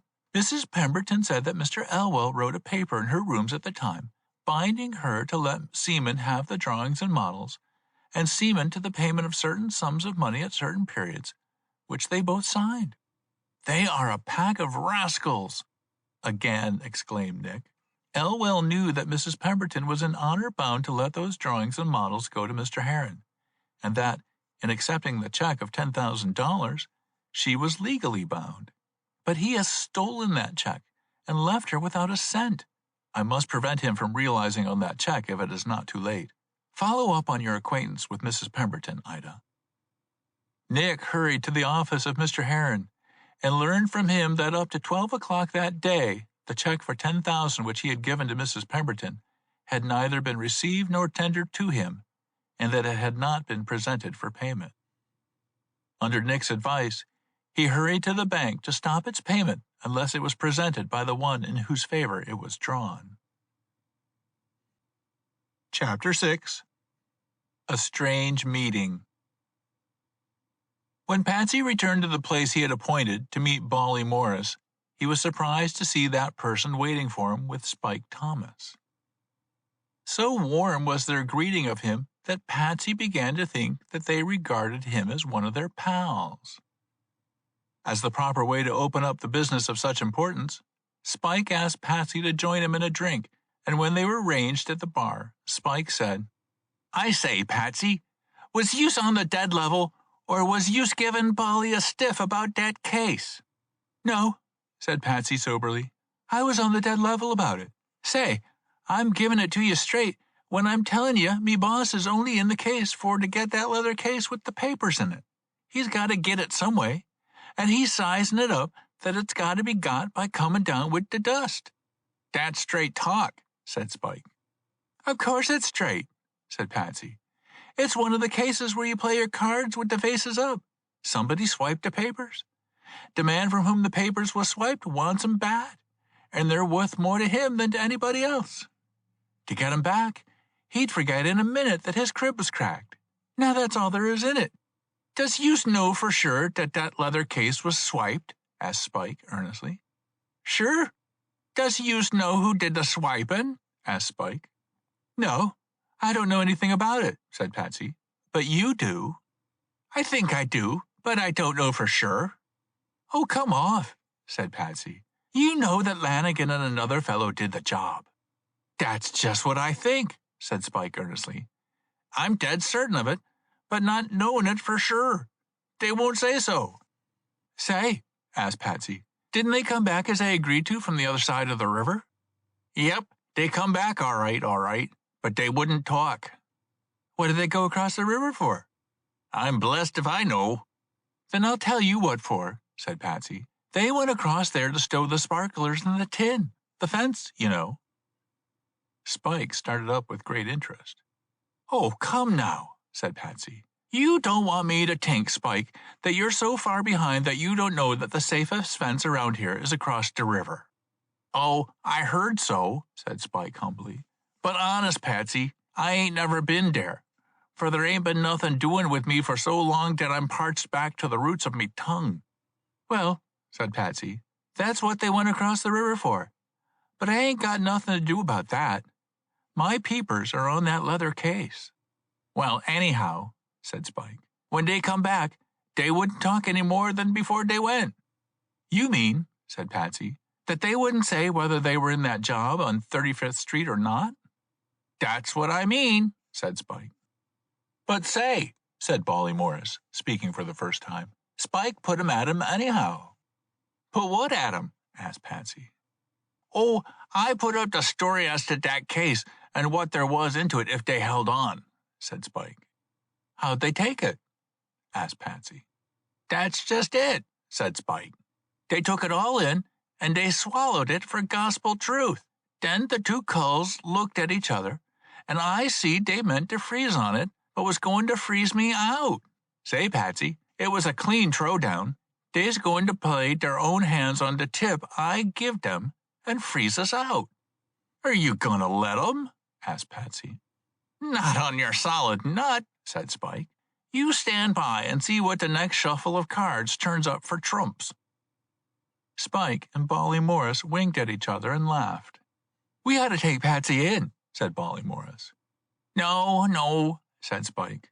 Patsy don't want to be in on this game. He don't want to know nothing about it, but all the same, we're on the dead level with him. You don't want to be in this shuffle, Patsy, but you'll be in all the same on the scoring. Patsy understood by this that something was going forward that, in the opinion of the two, it was best for him to know nothing about it until it was all over, but that it was in the line of his wishes. Spike drew himself up, and with a wink and a leer said, I'm a little of a fly cop myself, and we ain't doing so bad after all, are we, Bolly? Not on your life, said Bolly. The two toughs laughed heartily, and Spike added, I give Lanigan the glad hand, and put him on to the boys when he landed here. But he's trod me down. Maybe he'll want to know who trod him up. To this, Patsy made no remark. He was anxious to get away in order that he might follow the two toughs, for he knew that they had entered into some sort of a scheme in connection with this matter. Well, Spike, he said, if you don't want to let me into what you're up to, all right, I've been on the dead level with you, and anyhow, you ought to be with me. The tough made the strongest protest in his own language that he had no idea of going back on Patsy, and the young detective slipped away. He did not go far, however, but, concealing himself in a place where he could not be observed, watched to see the two toughs come from the drinking place where he had left them. They came out in a short time and went in the direction of 34th Street, turning to the east. Patsy slipped after them and cautiously followed down the block in 34th Street to see them meet, on the next corner, a young lad of their own kind, not more than 16 or 17, who told something to Spike which gratified him to such an extent that he grasped Bolly Morris's hand and shook it hard as he capered a clumsy dance on the sidewalk. The two then turned on their heels, walking in the direction whence they had come. Patsy was put at some difficulty to get out of sight in time, and only did so by hiding behind a signboard leaning against a grocery store. The two passed on to 3rd Avenue, Patsy in fairly close pursuit. Reaching 3rd Avenue, Bolly Morris made an inspection of the drinking saloon on the corner and soon came out, shaking his head at Spike. The two then walked up 3rd Avenue rather leisurely, followed by Patsy, until 42nd Street was reached. Here again, Bolly Morris went into the liquor saloons on the corner and came back to report to Spike standing on the upper corner. The place was not an easy one for Patsy to keep the two in sight. For a time, the two manifested no disposition to leave that corner, and while Patsy was wondering what their purpose was, he caught sight of Chick coming down 42nd Street rather stealthily. Patsy looked around to see whom he was following, and finally hit upon a low-sized, broad-shouldered man dressed in the extreme of fashion, who was walking down the street in a vigorous and self-satisfied way. Patsy at once put himself in a position where he could signal Chick that he was nearby. Chick caught the signal and immediately returned one, which meant that Patsy should come to him if he could. As the man Chick was following reached the corner of 42nd Street and 3rd Avenue, that is to say, the northeast corner, he stopped and looked about in every direction. Apparently, he did not see the person he was looking for, because he settled himself for a wait. This gave Chick an opportunity to cross the street to where Patsy stood. As he came up, he asked, "Shadowing?" "Yes," said Patsy. "Who?" Patsy grinned and replied, "My 2 assistants." "What are they doing?" "I don't know, but they are up to some game that I can't see through." "Who's your man?" "Seaman." "The deuce," replied Patsy. "What is he here for?" "I don't know," replied Chick, "but I followed him here from Broad Street." "He is waiting for somebody?" asked Patsy. "It looks that way," said Chick, "and I think it's Lanigan." At this moment, Patsy caught the arm of Chick, and giving it a hard grip, nodded his head up the street. Chick turned to see Nick Carter coming down on the same side of the street on which he had followed Seaman. "He's on the shadow," said Patsy. "Yes, but who?" "I ain't sure," said Patsy, "but I'll bet it's that man with the black frock coat, black hat, and full beard." Chick and Patsy both separated in order that they might give the signal to Nick that they were in the neighborhood. But each kept their eyes upon those they were following. Spike Thomas and Bolly Morris were still standing on the corner they had selected, and Seaman was on the corner opposite them. As Nick neared the corner, he made a rapid signal which showed that he had received theirs, but made no effort to join them. In the meantime, the man Chick and Patsy had selected as the one followed by Nick went on to the corner, where he went to Seaman, touching him on the shoulder and shaking hands with him. "I'll bet," said Chick, "that the man is the lawyer, Elwell." "How do you know?" asked Patsy. "I don't know," said Chick. "I'm only guessing." In the meantime, Nick Carter had concealed himself at a point from which he could watch the man he had followed. Seeing that he was in conversation with someone on the corner, he called Chick and Patsy to him. "Elwell?" asked Chick as he came up. "Yes," said Nick. "Do you know who he is talking with?" "Yes," said Chick. "It is my man, Seaman." "Seaman?" repeated Nick. "That is strange. They have met here by arrangement?" "To meet someone else," said Chick. "And why are you here, Patsy?" asked Nick. "I followed my 2 assistants here," said Patsy, "from the foot of 34th Street. It is very strange that following men from different parts of the city we should all meet here," said Nick. "But we must separate. It won't do for us to bunch together here. But keep in touch with each other, boys." Chick slipped across the street, closely followed by Patsy, but on the other side, Chick took up a station near the elevated railroad pillar, while Patsy, going further, crossed 3rd Avenue and took a station there, where he could more easily watch the 2 who were his especial charge. He had been there but a moment or 2 when he saw signs of excitement in Spike Thomas and Bolly Morris. They evidently were trying to conceal themselves from the view of someone on the opposite side of the avenue. Patsy made an effort to see if he could determine who or what was the cause of this excitement, and saw Lanigan coming down the avenue with the same man he had seen in the saloon in 34th Street. It struck him at once that Chick and Nick did not know Lanigan, and so he slipped across the avenue again, using a passing streetcar for a cover, and, reaching Chick, said to him, "Lanigan and his pal are coming down the street." At this moment, Lanigan came into view and immediately went up to Elwell and spoke to him. "That's him," said Patsy, "speaking to Elwell. Let the chief know who it is." He stepped back to look at his own men and saw that they were hastening up 3rd Avenue at a rapid gait. Without waiting further, he darted after the 2, well satisfied that the one they had concealed themselves from, and from whom they were now running, was Lanigan. In the meantime, the 4 men on the corner had exchanged a few words, and then Lanigan and his companion turning, followed by Seaman and Elwell, led the way into the saloon on the corner near them. Chick crossed 42nd Street to Nick, saying, The two who met our men were Lanigan and his pal. Does Seaman know you? Asked Nick. I do not think so, replied Chick. Then slip into that saloon and see if you can get near enough to hear what their talk is about. Chick walked away hurriedly and entered the saloon. Nick took up a position on the street where he could watch both entrances and waited for developments. Chapter 7. Taking Chances. In the meeting of Seaman, Elwell, and the one Patsy said was Lanigan, Nick saw strong confirmation of the theory that he had been inclined from the first to believe. That was that one at least of the promoters who, on the inventor's death, had tried and failed to get hold of the drawings and models through the widow, was now engaged upon the desperate enterprise of hiring a burglar to enter the house of Mr. Heron and steal them. As a result of Chick's investigation, it appeared that Seaman was the only man likely to engage in such an enterprise, although nothing had been discovered that in the slightest degree connected him with that burglary. His own investigation as to Elwell, the lawyer, had led him to suppose that the lawyer had seized in the death of Pemberton, the inventor, and the ignorance of the widow as to business matters, an opportunity to increase his own financial gains by a control of the model and drawings. But all of this was simply the result of shrewd suspicion, in which there had been nothing pointing to who had entered the house, nor anything even hinting at a conspiracy between the lawyer and the promoter on the one side and the burglars on the other. Patsy's experiences of the day, however, had supplied, if not knowledge, at least suspicion as to who that burglar was.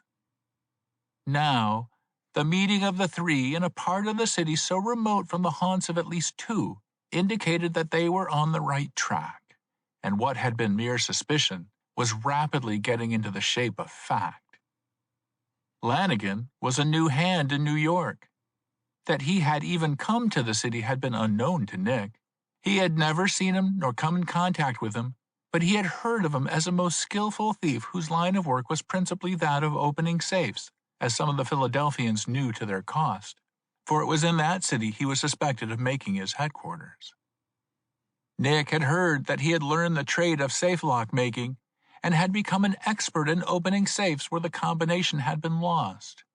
That the expertness he had reached in this had been his undoing, as he had been persuaded into doing this work for burglars who had opened the way for him to enter banks and other places where money was stored. Nick had sent Chick into the saloon for the reason that he feared he would be recognized by Elwell, on whom he had called earlier in the day. He had supposed that they had entered the saloon only for the purpose of taking a drink, and would soon come out again, for he believed that the meeting was for the purpose of receiving from Lanigan the drawings and models.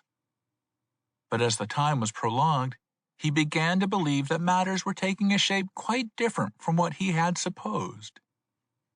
Finally, by the aid of a wig and a false mustache and a change of hat, he made a sufficient change in his appearance to prevent Elwell from recognizing him, and then he entered the saloon himself. There were a number of persons standing about and ranged along the bar, but in a hasty glance around, he could see none of the three under suspicion, nor was Chick at once visible. At the rear of the saloon, there was a partition about man-high that formed of the corner a small private room. The door of this room was open, and as Nick pushed his way cautiously toward the rear, he could see that the three men were seated about a small table in the center of that room. A glance at them was sufficient to see that matters were by no means moving along smoothly between them. Lanigan and his companion seemed to be opposed to Elwell and Seaman, the first of whom was apparently pleading with the other two. Looking around quickly for Chick, Nick saw in the angle made by this partition in the side wall, and not far from the door of the small room, a man intently engaged in reading a newspaper held in such a manner as to utterly conceal his face and body. Nick surmised that the person behind this paper was Chick, and that he had gotten as close to the party within the room as he could without discovery. Going back to the front of the saloon, Nick gave a whistle, which was one of the signals between himself and his assistants, and, watching the paper held by the man in the corner, saw a peculiar flirt of it, which assured him that he was right in supposing Chick was behind him. From the fact that Chick did not change position, He was also satisfied that Chick was on the track of something which he regarded too important to leave. And so, working himself down by degrees to the rear of the room, he began an examination to see if it were possible for him to get close to this room at a point where he could also hear what was going forward within it. He observed that at the end of the bar was a large icebox in which the larger beer kegs were put, and that at the back of that was a small room where was the washstand. Between this icebox and the small room, and the one in which the four were seated, was a small passageway which led to a door which, in Nick's judgment, opened into a hallway from which the upper part of the building was gained. Nick immediately left the saloon by the front door and, walking along 42nd Street, found a rear door at the end of the building, which, on trying, he found opened into the hallway he had supposed was there. On his right, a few feet farther on, was a door, and on trying this he found it to be the one he had seen from the bar room. Cautiously passing this, he turned quickly into the small room where was the washstand. In the corner of this room was a chair, which he mounted, and saw that he could climb to the top of the ice chest where, lying at full length, he would be well concealed. It was but the work of a moment to place himself in that position. When there, he found that he could hear quite well, though the people within the room were talking in a low voice. Finally, Lanigan spoke in a tone made louder by his irritation, and his words fell quite distinctly on Nick's ears. "What's the use of going over that again?" said Lanigan. "You didn't give it to me straight in the beginning. You gave me a stiff that the papers weren't of much value, of no value to the man that had them, but only to you, and that the best they would do if they were in your hands would be to save you time." "Well, that is true," said Seaman. "We were bound to get them by law, but it would take a year or more to do so." "Stop it," said Lanigan. "There's no use of lying any more about it. You played me for a chump. You never came to me on the job until you found out there was no way in law by which you could get them. If there had been, you wouldn't have come to me at all." "You've been misinformed," said Elwell. "No, I haven't," said Lanigan. "I got it all straight. And you lied to me about the money there was in the papers. There's been a big race for these papers, and there's more than one that'll bid high to get them. I'm on to it straight when I say that the man from whom they was took would put up 50,000 to have 'em back." "Oh, you're wild," said Seaman. "Wild nothing," said Lanigan angrily. "You tried to give me a gold brick, and if it hadn't been for what I found out this morning, you would. No 1,000 case note has got to get that thing from me." $1,000 for an hour's work at your own trade, with $6,000 or $8,000 of stuff besides that you took out, isn't much of a gold brick, said Seaman. "It's the chances I took," said Lanigan, "that puts the price on." "You got away with the chances all right," said Seaman. "No," said Lanigan, so sharply that his voice rang. "Nick Carter's on the hunt at this minute. Do you know what that means?" "I suppose it means," said Seaman carelessly, "that he's trying to find out who went into that house during the night." "I'll tell you what it means," said Lanigan. "It means that the smartest man on earth is right at my heels, and that I'll be lucky if I get out of town without being nabbed. But it means for you to get what will make you big rich, I may have to do time in the cage. And you can bet your bottom dollar that I'm not going to do that for any little 1,000 case note, now that I know how much those papers are worth to you and others." "Lanigan," said Elwell, "there's a side to this that you don't seem to look at. You are striking so high that the people I represent, and Seaman here, can't reach it. Now, we will admit for the sake of argument that there are others that will pay well for those drawings, perhaps more than we will pay. But if you go back on the bargain that you entered into, there is no reason why, if we lose the papers, that we should keep our mouths shut about the thefts of those jewels and silver plate. The taking of them was all outside of our bargain." "You mean," said Lanigan, "that you would peach on me?" "If you go back on your word and your bargain, there is no reason why we should have any friendship for you. This game isn't all your own." There was a moment's pause in the conversation. Then Lanigan said, in a most threatening tone, "There are sharp knives and straight-shooting revolvers, and all the undertakers are not dead." "So," replied Elwell, "you're threatening to add murder to your list." "No," replied Lanigan. "I am only telling you that you can't fool me, that's all." There was a movement and sound as if somebody had thrust back a chair and risen to his feet. "But what's the use of talking?" said Lanigan. "You got my say. If you want them papers, what's in that leather case, you can get 'em for 50 thou. I'll give you until tomorrow, this hour, to think it over, and if you don't come down, I'll make the best deal I can with the man I took them from, and I know how to do it." There was a sound of a step or two, and Seaman's voice was heard. "Wait a moment, Lanigan," it said. "I just want a word." There was silence some 4 or 5 minutes, when Seaman was heard again. "Lanigan," he said, "we'll make you a new offer. We haven't got the money you demand. It's a big sum. But I stand ready to make this deal with you now, if you'll take it. If you will deliver those drawings and the model to me this afternoon, I'll give you $5,000 in cash, and my promise in writing, well endorsed, to give you $50,000 when this thing is sold to the company that stands ready to buy and manufacture." There was no reply to this for a moment or two, and Seaman added, "It's the best I can do, and in giving you $5,000, I give you every cent I have. I can't make the sale, which is all ready to make for big money, unless I've got those things in my hand. And that's all there is about it.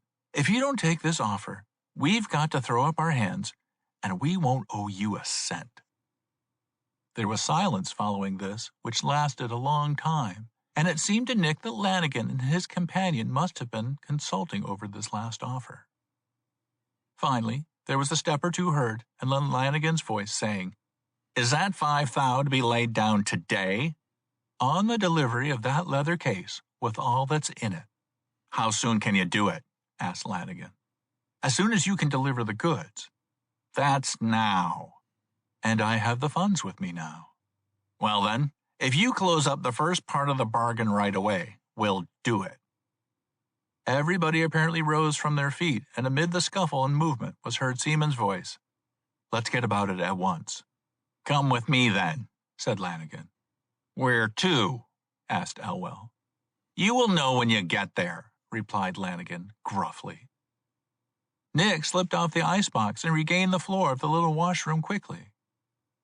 Slipping out of the door and through the hall, he was on the corner of 42nd Street and 3rd Avenue before the precious quartet came from the saloon, for they had stopped to take a drink to bind their bargain. Leaving the saloon, they turned to the left, going up 3rd Avenue to the north. Close behind them came Chick. Nick and Chick exchanged signals, and at Nick's suggestion, made by a wave of the hand, Chick rapidly crossed to the other side of the avenue, while Nick followed up after the 4 on the same side they were traveling. The way of the 4 was up half a dozen blocks, where they turned into a cross street going to the right, or in the direction of the East River. 2 or 3 blocks were passed, and they came to the end of a block where, on the corner, was a 3-story brick building which did not occupy the whole of the lot on which it was built. Between the end of the house and the adjoining one was a yard of some 10 feet in width, which was separated from the street by a high board fence. In this fence was a gate, and Lanigan led the way through the gate, standing by to close it after the last one had passed through. Standing on the other side of the street, Nick saw that there was a closed staircase built on the outside of the house in the rear, by which each floor above the liquor saloon, which occupied the first floor, was reached. Chick came up, and Nick said to him, "They've gone into that house, and by those stairs from the outside." "Did we raid them?" asked Chick. "Yes," said Nick sharply. Then he added, "But I wish Patsy were here." "First," said Chick, "we ought to look to see what other outlets there are to the house." "Go into the bar room," said Nick, "and see if you can find inside stairways. I'll take a look about the outside." The two started for the purpose. Chapter 8. The Young Gallant. As the four men under the watch of Nick and Chick had entered the saloon as described in the last chapter, Patsy was hurrying up 3rd Avenue after the two crooks, Thomas and Bally Morris. What their purpose or intentions were, Patsy had no idea, but as he believed that whatever errand they were on was the result of what he had told them, he suspected that in some way it was connected with the burglary in 35th Street. In what way, however, he could not even guess. When they had left 34th Street, after receiving word from the young fellow which had so excited Spike, and had turned to go up 42nd Street, Patsy had supposed that they were searching for Lanigan and his companion. But when to that corner came Lanigan, and he saw how anxious they were to escape the observation of that swell cracksman, and how, as quickly as they could, they got away from the neighborhood, he was confused and could do no more than follow them to see what they were about. The route they took was not very different from that later followed by Lanigan, Seaman, Elwell, and the unknown. However, they did not go up 3rd Avenue as far as the 4, but turned to the east a block short, going down to Avenue A, where they turned to the left and entered a house midway in the block. "Now," said Patsy to himself, "what are they going to do here?" On the first floor, on the street, was a small store devoted to the sale of butter, cheese, and eggs. Beside this store was a door which entered into a hallway, and it was through this door that Spike Thomas and Bally Morris passed. "They're going upstairs," said Patsy to himself. "Anyhow, I'll sneak after them." Waiting only long enough for them to climb the first flight of stairs, Patsy dashed into the hall and cautiously followed up the stairs. As he went up this flight, he could hear them mounting the second flight, and he said to himself, "They're going to the upper floor." Reaching the second floor, he followed the banisters to the foot of the second flight, and there stopped to listen. He could hear them rap at a door on the floor above him, and, in a moment or two, the door was opened and the voice of a woman in strong English accents was heard. "Oh, Harry, is it you? It's a long time since I saw you. Who's this with you?" "It's me friend, Mr. Morris, Aunt Emma. It isn't often I get so far uptown, but being up here, I thought I'd drop in on yer. I suppose Uncle Joe's gone to work." "Yes," replied the voice of the woman, "but come in." The next moment the noise of the closing of the door was heard, and Patsy said to himself, "Hang it, I don't believe it's anything after all." He stood for a moment or two hardly knowing what to do. Then he said, "I don't think there's any use going up there. I'd better go down and watch for them to come out." He went as far as the head of the stairs with this intention when he stopped, saying almost aloud, "But what was it that tickled Spike so much down in 34th Street? He didn't shake hands with himself because he knew his aunt was home this morning." He stood still a moment thinking, and again spoke aloud. "But maybe it was Lanigan coming to 42nd Street that threw them off." He made another motion as if to go down the stairs, but halted. He was debating what to do, but the matter was settled for him at this instant. The door on the second floor opposite where he stood was suddenly opened, and a rather flashily dressed young girl of 19 or 20 appeared. Casting a glance at Patsy, she gave a cry and, jumping backward, closed the door instantly. Before Patsy could recover from his surprise, the door was swung open, and a tough-looking young man came into the hall, demanding in rough tones to know what he was doing there. "I guess I've lost my way," said Patsy. "Well, you want to find it right away," said the young fellow. Patsy wanted no row at this time, for he did not want Spike Thomas and Bally Morris to know that he had followed them. So by the showing of good humor, he tried to get out of his difficulty as easily as possible.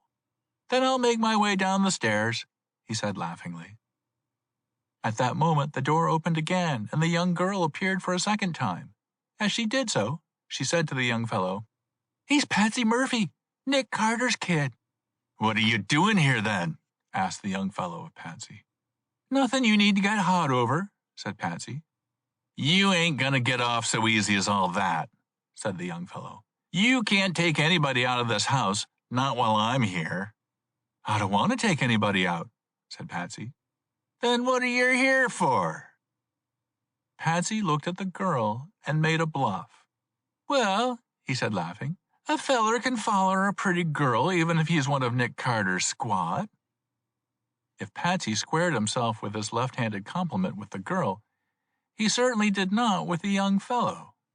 "Say, this Goyle is me sister," he said, "and there ain't no chump going to follow her up here. I'll throw you downstairs." "Look out," said the girl. "Patsy Murphy ain't no easy thing."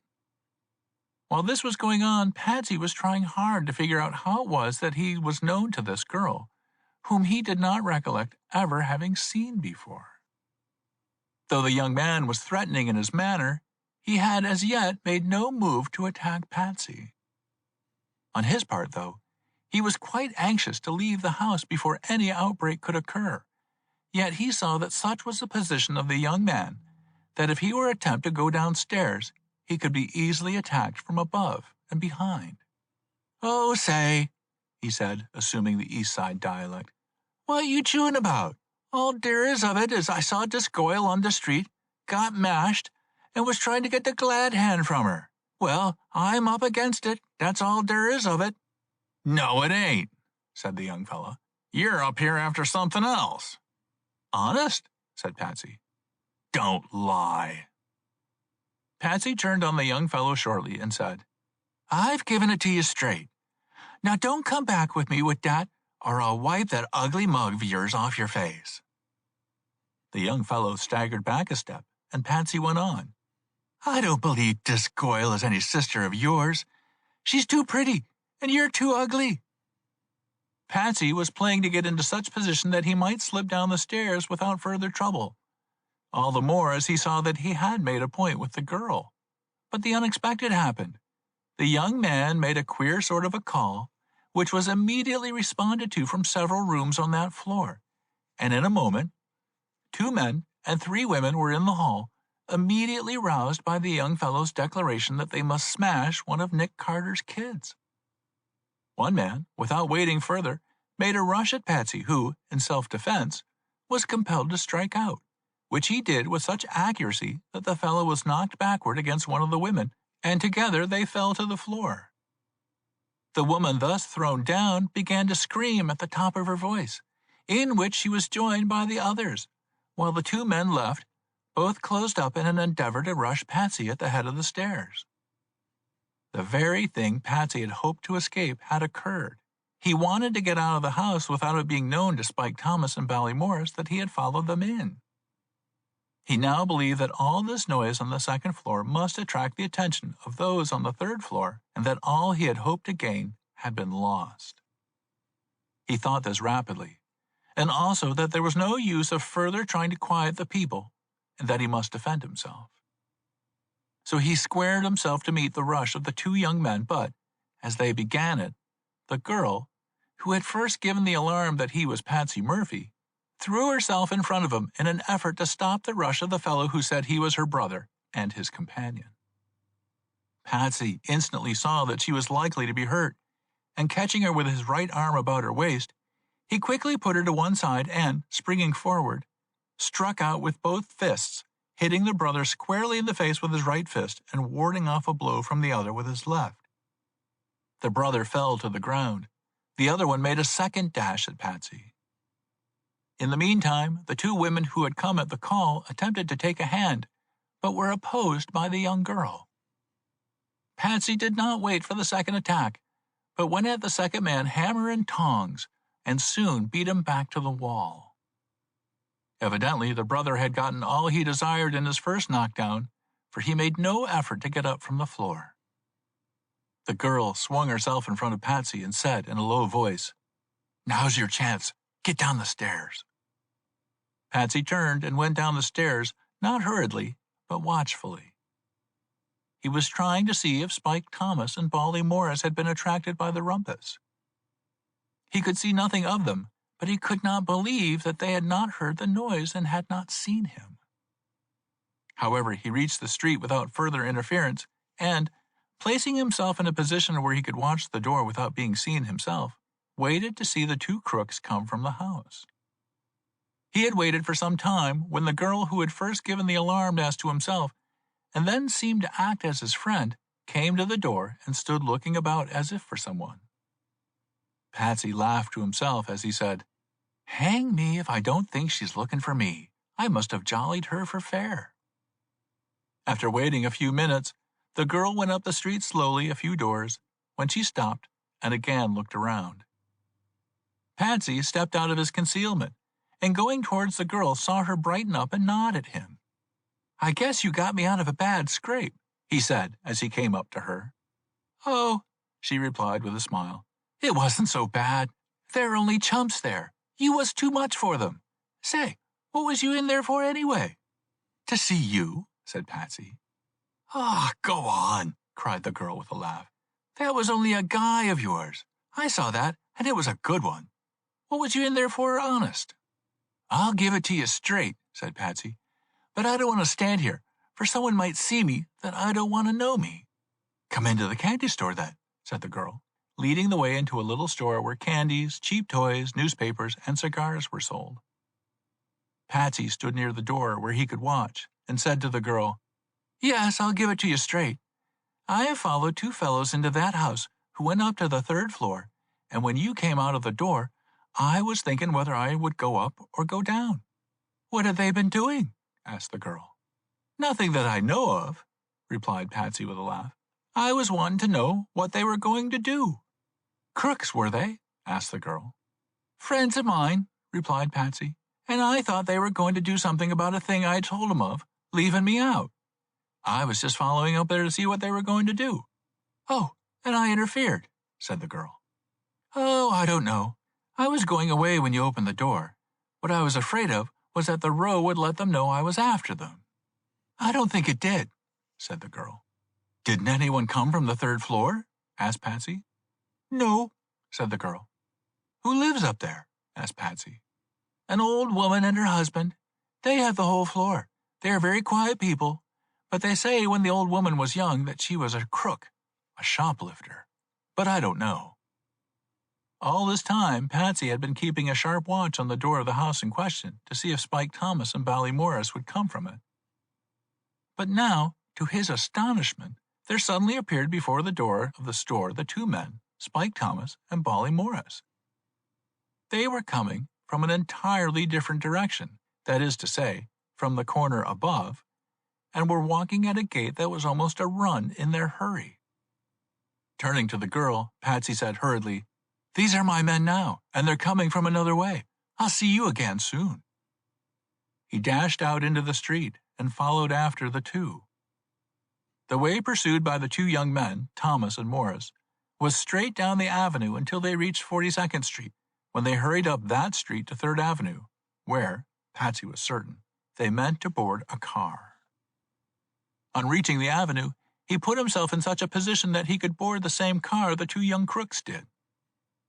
This he successfully accomplished, and rode with them as far as Rivington Street, where they got out and hastily went down that street. "They're going to Spike Thomas's own house," said Patsy to himself as he rapidly followed. He was right, for reaching the tenement house in which Thomas lived, the two crooks hurried upstairs and into one of the rooms.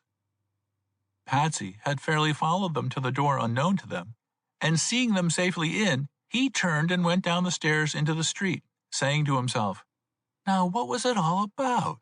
I must lay by to get a chance to talk to Spike when they come out." He made his way to a drinking place, which he knew to be one of the haunts of Spike and Morris, to wait for them. Chapter 9. A Thief Robs a Thief. The result of the investigation of Chick from within the barroom, and of Nick without the house, was to show that there were two entrances to the upper story.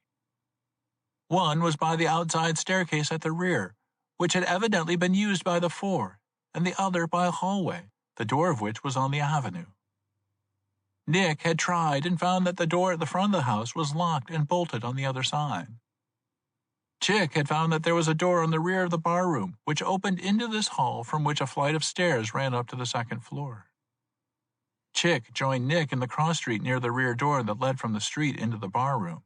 They exchanged their information, and Nick said, "We will go into the barroom, Chick, and while there I will manage in some way to divert the attention of the barkeeper, so that you can slip through that door into the hall and unbolt the front door."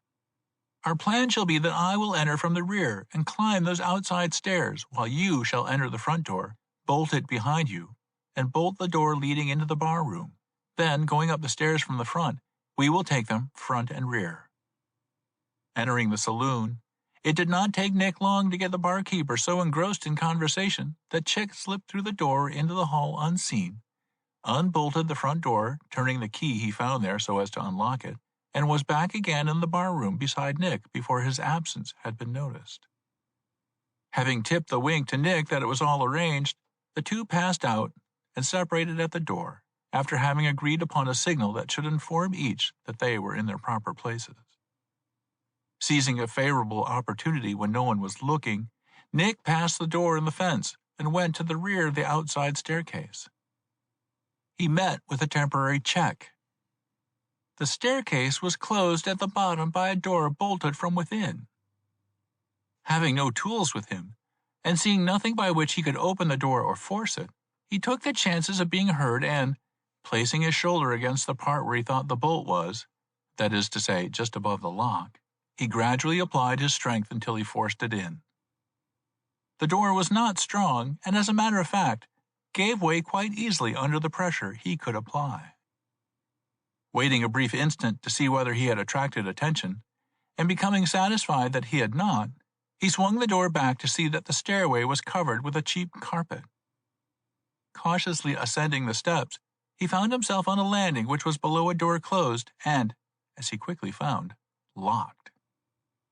A trial of it satisfied him that it was not bolted, and as the lock was of the ordinary kind, he had no difficulty in picking it. In this, it differed from the one at the foot of the stairs, which had no keyhole on the outside. Cautiously opening this door, he found that he was in a small-sized entry, so small indeed that it was almost impossible to stand within it and shut the door again. On his right was another door, which was doubtless always opened before the outer door was closed. But by dint of squeezing himself into the corner, Nick succeeded in closing the door and with his pick relocking it. Then he cautiously opened the door before him to find that it was a bedroom and vacant. Stepping within it lightly, he listened and heard voices in the room in front. There were two doors in this room, one clearly communicating with the front room, and the other, Nick thought, might open into a closet. But on trying it, he found it opened into the hall of the second story and saw Chick standing at the head of the stairs waiting to give the signal which should announce his presence there. Nick beckoned to Chick, who came stealthily to the door. "They are in that room in the front on this floor, Chief," said Chick. "There's nobody upstairs, for I have been through that floor. I have barricaded the top of the stairs so they cannot escape that way." "All right," said Nick. "Now take your stand at that door leading from the bedroom. I will leave this door open, and when you hear me mew like a cat, burst into the room." Chick went to his position, and Nick to his. Nick was about to give the signal when he heard the voice of Lanigan saying, "I suppose I've got to take it this way." "I don't see how else it is to be done," said Elwell. "The paper is drawn in such a way to show that the $50,000 due you is for value received. You must rely on me to get the proper acknowledgement of this when you bring the paper to me tomorrow. I will do that and have it properly endorsed by responsible people who will give a bond for the faithful execution of the requirement of this paper by seamen. It is the best I can do. We have had business before together, and you have found me a man of my word. That ought to stand for something now." "I suppose it must go," returned Lanigan in a doubtful and dissatisfied tone. "I suppose I must take my chance that you're acting on the level." "I'm on the level," said Seaman. "You wouldn't want me to bring my bondsman here, would you?" "Not on your life," said Lanigan. "Anyhow, I'll take the chance. I may be done out of the money, and you may not make the bond good tomorrow, but if you don't—" He stopped talking suddenly, and there was a pause that lasted some time. Then Elwell spoke. "There's no use of your making threats such as that, Lanigan. They're not pleasant." "No," laughed Lanigan bitterly, "and they won't be pleasant for either you or Seaman here if I carry them out." There was another silence, during which there was the rustling of paper. Then Elwell spoke again. There, Lanigan, is the paper signed by Seaman and witnessed by me. Bring it to me tomorrow as agreed, and I will see that it is acknowledged and the bond given to you." "Very well," said Lanigan. "Now about the 5 thou." "Here it is," said Seaman. "Let me count it," said Lanigan. "You can see me count it. There are 50 $100 bills here." Again there was a brief silence, during which the rustling of paper was heard. "Hand it over," said Lanigan. "It's all right." "Produce the goods first," said Seaman with a laugh. "Oh, they're here all right," Lanigan said. "I'll get it." Again there was a brief silence, during which the steps of someone across the floor could be heard. Nick got ready to give the signal, for he believed that the point was at hand when the burst into the room should be made, to find before them the very article that was the object of their search. "Open it," said the voice of Seaman, "and let us see that it's all right." Again there was a brief instant of silence, when there was a sudden start, followed by an unusual commotion, cries and oaths, above which rang the voice of Lanigan, crying, "The game's up!" "What trick is this?" cried Seaman angrily. "We've been robbed!" cried Lanigan and the unknown together. Seaman laughed loud and bitterly and said, "It's a plant, a dirty plant. Now I suppose you'll undertake to rob me of this 5,000. "Before heaven," cried Lanigan most earnestly, "it's no plant. I tell you we've been robbed, and since we left here this afternoon to meet you." "Nick Carter!" exclaimed a voice that had not yet been heard in all the talk. "Do you think so?" asked Elwell. "Who else? Who knew of it being here but Lanigan and I?" said the same voice. "Has everything been taken out?" asked Elwell. "Every blessed scrap of paper," replied Lanigan, "and a lot of newspapers put in their place." "Lanigan," said Elwell, "I believe that both you and your friend are square in this matter. I believe you have really been robbed. This makes it all the more serious, for we now do not know in whose hands they are." "Nick Carter's, I tell you!" exclaimed the strange voice again. "Perhaps," said Elwell. "If they are, then we are all of us done." "Beat to a finish," said Seaman. "He'll die for it if he has swiped them," almost shouted Lanigan, wild in his anger. "Pshaw!" exclaimed Elwell. "You may think yourself a bad man, Lanigan, but you had better keep out of the way of Nick Carter. If he has tracked that case here and got possession of the things within it, the next thing will be that he'll have the handcuffs on you. He fears no mortal man, and he has captured single-handed a half-dozen men, each one worse than you. But I don't think Nick Carter has got those papers." "Why?" "Let me ask you first, whether when you last saw these, they were all in this case and the case locked." "Yes, every blessed paper, and the models as well." "Well then, if Nick Carter had entered the room to search of that case and had found it, he would not have stopped to take the things out and substitute papers in their place, but would have taken out of the house the case and all." "That's sense," said Seaman. "Let me ask you another question," said Elwell. "Did anyone besides Seaman and myself know that you had this case and its contents?" "No. Stop. Yes. Hold on. It's not quite that way. There are 2 men who thought we had it. They thought we had cracked that crib on 35th Street, and, that being so, they knew we had the case. But we never let on to them that we did the job. They only thought so." "Who are these men?" asked Elwell. "Never you mind who they are," said Lanigan ferociously.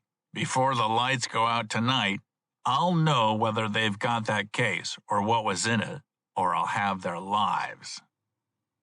Again there was silence of speech, but there was a movement as if the party had risen to their feet. Nick slipped into the open door leading into the hall, and beckoning to Chick, said to him when they met, "Did you hear? Plainly. The drawings have disappeared. Yes, there's no use of making a raid now." "You're right. Get out of the house by the front way as quick as you can, and get on the watch. I'll go down the way I came." Chick slipped down the stairs and out of the front door, while Nick, crossing the bedroom, picked the lock of the outer door again, closed the door leading into the bedroom behind him, closed the outer door and locked it, and slipped down the outer stairs and so onto the street, where he went into concealment to watch for the men to come out. He did not wait long before Elwell and Seaman came down the stairs, passed out of the door in the fence, and went up the street to 3rd Avenue and disappeared at the corner. "No use to follow them," muttered Nick, "for I can find them when I want them." It was a longer wait, however, for the other two, and Nick was made aware of their coming by a string of oaths from inside the fence, which he knew to be from Lanigan. Straining his ears, he found that Lanigan was swearing over the door at the foot of the stairs. He was attributing the broken door to the thieves who had robbed him, assuming that that was the way in which they had gotten in. To have heard him swear and talk, one would have supposed that he was an honest man, and that there had never been such an outrage before, or so dishonest a thing as that of robbing him of what he had robbed Mr. Heron. Nick, laughing at this, nevertheless by a long whistle gave Chick the signal to be on the alert, as their birds were coming. The next instant, Lanigan and the unknown stepped out into the street and hurried in the direction of 3rd Avenue. Nick hung back, fearing that he was known by one or both of the two, and signaled to Chick to take up the shadow. Chick promptly appeared at the corner, and seeing the two men now pretty nearly at the other end of the block, hurried along past Nick, and heard Nick say that he would follow behind him. Then the four went to 3rd Avenue, where the two men, Lanigan and the unknown, boarded a streetcar. A coach and pair stood at the corner, and Nick, calling to Chick, sprang in after telling the driver he should have double fare if he kept the passing car in sight. It was a somewhat difficult matter, but when 34th Street was reached, they were near enough for Nick to see Lanigan and the unknown descend from the car and go down 34th Street. "They are going to the place Patsy told about," said Chick. "Then," said Nick, "they are looking after the two Patsy calls his assistants." "Spike Thomas and Bolly Morris?" "Yes, and they are the two Lanigan suspects of robbing him," quickly put in Chick. "That is the only conclusion." All this time, Nick and Chick had been rapidly following the two down 34th Street. Reaching the last block, they drew aside to watch the two, and saw them searching every one of the numerous saloons on that block without finding, apparently, what they'd sought for. Having found nothing, they retraced their steps and again hurried in the direction of 3rd Avenue. As they stepped out, Nick said to Chick, "They have not found their men here and are going to try somewhere else." Then they set out to follow. Chapter 10. In Close Pursuit. It was some time before Patsy's patience in waiting in the saloon he knew to be the hangout of Spike Thomas was rewarded. But at length, Spike and Bolly Morris made their appearance, and on seeing Patsy went over to him and said, "I say, Cole," was Spike's greeting, "get out of here with us to another joint, where we can patter a bit." Without knowing why they wanted to go to another place, nevertheless he got up willingly and followed them out into the street. Spike led them to a place in Bond Street, not far from the Bowery, and evidently one which he knew only from the outside. "You see, Cole," he said, "I don't know much about this place, but it's quiet, and there'll be no mix-up with the Rounders and the Culls." "What are you wanting to hide for, Spike?" asked Patsy. "Oh, there's nothing doing," said Spike. "Only I want to talk to you about the things yous was putting up to me this morning." "Well, what of it?" said Patsy. "Didn't you say," said Spike, "that there was some dollars for me if I could get something for you?" "Yes," said Patsy, "that's what I said." "You said it was a leather case, with something into it what you wanted. Ain't that right?" "See here, Spike," said Patsy, "what are you getting to?" "I want to get them dollars yous was talking about," said Spike. "There's been nothing doing for me this long time, and I'm broke. So if you give me the right steer, I'm going for them dollars." "Well," said Patsy, "all there is of it is that a leather case with some things in it was taken out of that house on 35th Street last night. The man from whom it was taken will put up good money to have it back." "Who is he?" His name is Heron, and he lives in that house." "What does he do downtown?" "Oh, he's a broker or something in Broad Street." "Say, I want to get to the rights of this," said Spike in a businesslike way. "I'm giving it to you as much as I know." "Well, what was in the case? Money? Checks? What?" "Why," said Patsy, "as I understand it, it was some drawings and a model of a new invention, which is valuable." "Well, wasn't his nibs trying to rob the inventor of it?" asked Spike shrewdly. "The inventor is dead," said Patsy, wondering where Spike got all his knowledge from. "Then it was his widder," said Spike. "See here, Spike," said Patsy, "what is this you're giving me? What I know is that Mr. Heron paid the widder his good money for those things, and that they were stolen from him. Now, Spike, it was you who put it into my head from the first that a swell cracksman from Philadelphia, Lanigan, cracked the crib and took that case." "That's right," repeated Spike. "Then you give it to me that when you ran against Lanigan, he wouldn't cough up and let you in." "That's right," repeated Spike. "Now I'm going to speak a little piece," said Patsy. "Spike, you've seen Lanigan since I saw you last, and you've got into the job." "You're a way off, Patsy," said Spike. "I don't think I am," said Patsy. "Lanigan has let you into the job, and you're trying to pump me as to who will give up the best for that case." "Oh, you're way off, Patsy," repeated Spike. "Ain't he, Bolly?" The crook turned to the other one for confirmation of his words, which was readily given. "Maybe I am," replied Patsy. "But if it isn't that, what is your little game?" "I am just trying to loin a little something to see if I can't work that bloke Lanigan for a show at them dollars." All this seemed to be very plausible on the part of Spike, and was said with a very frank manner. But Patsy was not deceived. He knew something had occurred since he had last seen Spike, but just what it was he was not able to tell. "Well, Spike," he said after a few moments' thought, "it all comes back to what I told you in the beginning. There's one man who'll give up more for those papers than anyone else, and to get them back, I don't think he'll ask any questions." "That's the point," said Spike. "I was wanting to know what kind of a hole I was getting myself into if I did get me hooks on those papers and go talking to his nibs about 'em." Patsy thought rapidly. He began to believe that the crook already had the papers in his possession, or that he was in a position to obtain them whenever he could drive a proper bargain with those who would pay for their return. Recalling that Ida had been told by Nick that she must try to get on terms of good standing with Mrs. Pemberton, the widow of the inventor, a bright idea struck him. It was 10 o'clock in the morning when Ida had received her orders from Nick, and it was now nearly 6 o'clock in the evening. Such was Patsy's faith in Ida that he actually believed by this time Ida was installed as a member of Mrs. Pemberton's family.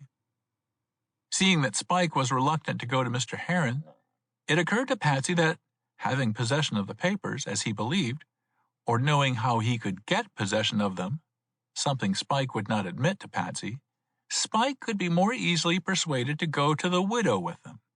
Then, if he, Patsy, were to notify Ida of the intended call, they would be in a pretty fair position to recover the papers. Acting on this thought, Patsy said, "Of course, Spike, my boss is working for Heron. I'm working for my boss, so I'm working for Heron too.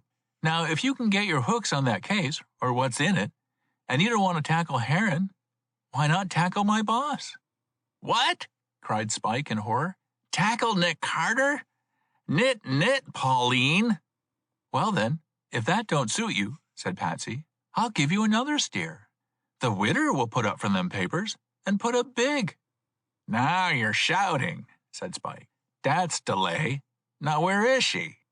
"Her name's Pemberton, but you can't get to her before 10 o'clock tomorrow morning," said Patsy, anxious to get enough time to notify Ida and let her arrange for the part she was to play in the matter. He was thoughtful for a moment or two, and then he said, "If you can work the Lanigan end, Spike," he said, "you come to me tomorrow morning at 9 o'clock, and I'll give you the place where Mrs. Pemberton lives. And say, Spike, if you pull it off, you ought to do something square with me for putting you on and giving you the straight steer." "Sure," said Spike. "Der ain't nothing in de whole shooting match dat I didn't get from yous. I'll give yer a whack if I pulls anything off." Patsy now believed that he had gotten from Spike all that was possible, and that he had laid a train in which Spike could be used which would lead to good results, and he was anxious to get away and hunt up Nick to report to him what he had done. Seeking the best excuse he could, he left the two and went over to the Bowery. In doing so, his purpose was to take one of the uptown lines of cars and then cross to the west side, but on reaching the corner of Bond Street and the Bowery, he saw someone on the opposite side of the street that looked to him very much like the one he had seen on the corner of 34th Street and who the Chicago detective had told him was Lanigan. The distance across the Bowery at that point was long, and he hurried across it in order to be certain that he was right. He had so crossed the Bowery as to come up behind Lanigan, and as he stepped up on the sidewalk, a hand was laid on his shoulder. He turned and saw Chick. "What is it, youngster?" asked Chick. "Are you following that man?" asked Patsy. "Lanigan? Yes." "Then it is Lanigan?" asked Patsy. "Yes," replied Chick. "But where are your men?" "Over here in a saloon nearby." "Lanigan is looking for them," said Chick. "The deuce! What for?" "To put holes in them," laughed Chick. "What does he want to do that for?" asked Patsy. "He thinks they stole that case of the drawings from him," said Chick. "Say," exclaimed Patsy, "where's the chief?" "He's right here," said Chick. "Here?" said Patsy. "Show me where he is, quick."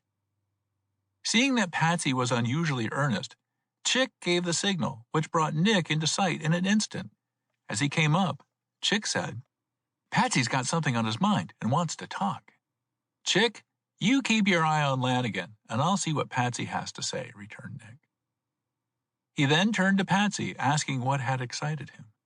"Well," said Patsy, "I hardly know where to begin, but I've been following Spike Thomas and Bally Morris all day. I've been thinking that Spike had put up a job with Lanigan to get the most money he could for those drawings, but Chick tells me Lanigan has been robbed of them, that he thinks Spike did it." "Well, Patsy," said Nick, "tell me the whole story, and we'll see how it fits in with what we know."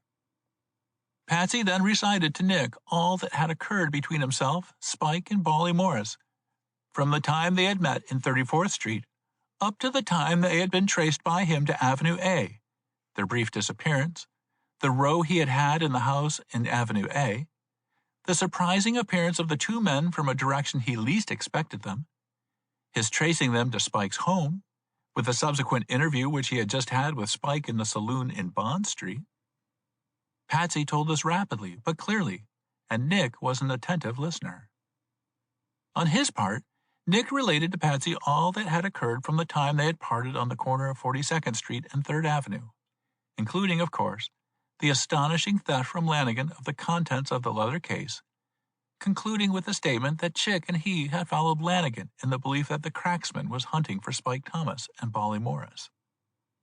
It did not take long for these two bright-minded people to fit in the two stories into a complete whole. "It's all straight as a whistle, Chief," said Patsy. "Lanigan threw Spike down. Spike, from what he had learned from me, made up his mind that he would rob Lanigan of that case. To get on a track of him and know what he was doing, and when he was out of his room, was what he was laying on the corner of 42nd Street and 3rd Avenue for. Just as soon as he saw Lanigan with your men, the two of them scampered off to Avenue A."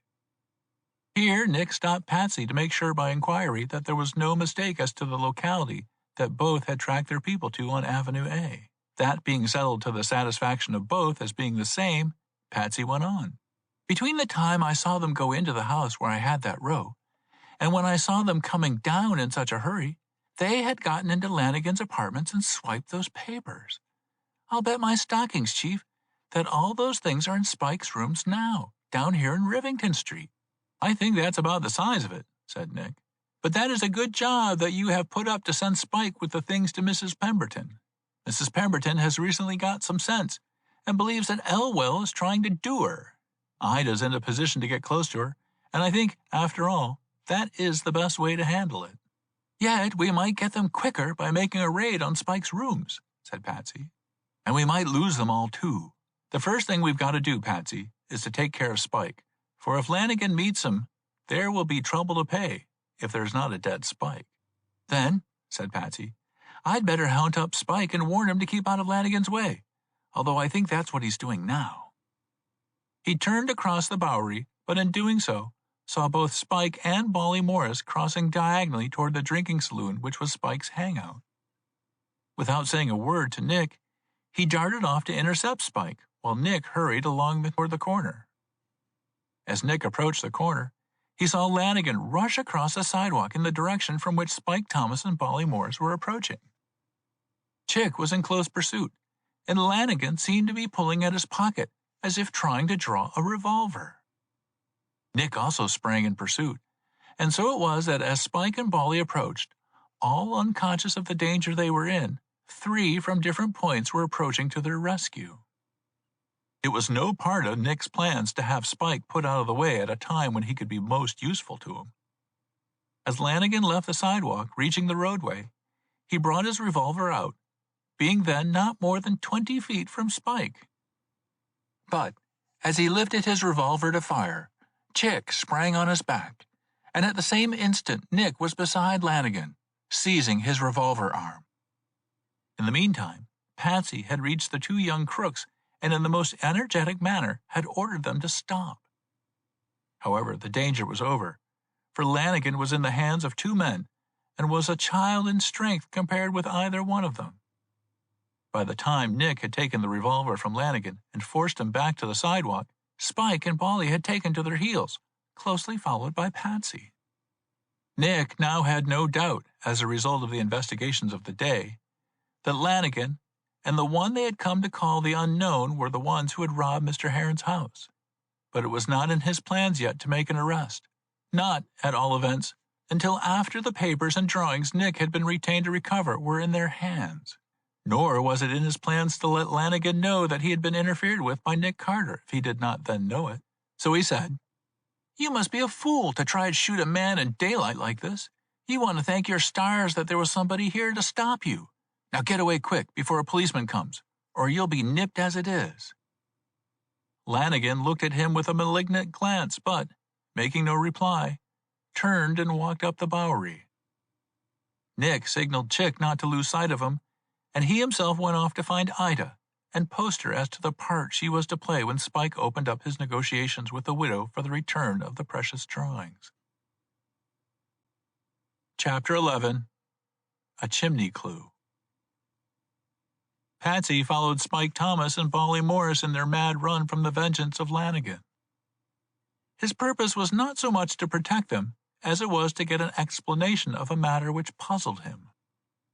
He was now convinced that Spike Thomas and his companion had entered the apartments of Lanigan and had stolen the drawings and models. But what puzzled him was when it was done. The 2 had been under his eyes almost continuously all day, and it vexed him to think that it should have been done without his even suspecting it. He soon caught up with the flying crooks and followed them into a small saloon in the neighborhood of Chatham Square. Both Spike and Morris had been badly frightened by the attack made on them by Lanigan, but when they realized that they were safe from pursuit and that Lanigan's murderous assault had been prevented by Nick Carter and his aides, their courage returned. Their cunning, as well as their desire to profit by their theft, led them to conceal or deny the theft. In view of the fact that Lanigan had made a vicious attack upon them, they could no longer maintain the story they had given Patsy that they had entered into an arrangement with Lanigan by which they could negotiate the return of the papers for him. This troubled Spike somewhat in his talk with Patsy, but, by some skillful lying, he got up a story that somebody had been fooling Lanigan with the tale that he and Morris were going to sell him out. His cunning, and perhaps fear of Lanigan, led him to deny the theft from Lanigan's rooms. "See here, Spike," said Patsy, "you may lie as much as you want to, but I know that you got into Lanigan's rooms and took those papers and models. I know when you did it, and I saw you coming away from there." Both the young crooks looked at Patsy curiously, but without replying. They did not know how much Patsy really knew, and they had convinced themselves that they had made the entry into Lanigan's rooms unknown to anyone but themselves. "Now," continued Patsy, "you can keep up your lying if it will do you any good. You ain't level with me when you don't give me the game after me putting you on. I'm going to know all about it, and you can't stop me. The only thing is now, are you going to throw me on the deal or not?" "Going to throw nothing," said Spike. "Say, how much do you think I ought to strike the old dame for, if I can make the deal?" Patsy could hardly restrain a smile, for in this question Spike was admitting what he had been denying, and that was the possession of the drawings and models. He did not appear to notice it, however, and replied, "Strike her for $12,000. "Gee whiz!" exclaimed both Spike and Bolly in a breath. When they had recovered a little from their astonishment, Spike asked, "Will the old dame stand a strike of such figures?" "Sure," replied Patsy. In view of the fact that Lanigan had struck Seaman for $55,000, as Nick told Patsy, the surprise of the two young crooks over the sum named by Patsy showed clearly to the lad that there was no relation at all existing between Spike and Lanigan, if he had needed such a showing. However, he got up, saying, "You're going to work the racket on the dame tomorrow?" "Sure," replied Spike. "Then you'll come to me for the number and street of her house at 9 tomorrow morning." "Sure." Patsy did not like the tone and the manner of the crook, and he stood still a moment, looking sternly into the eyes of Spike, and said, "Spike, if you round on me, I'll spoil your game. I'll do more. I'll put you in the jug.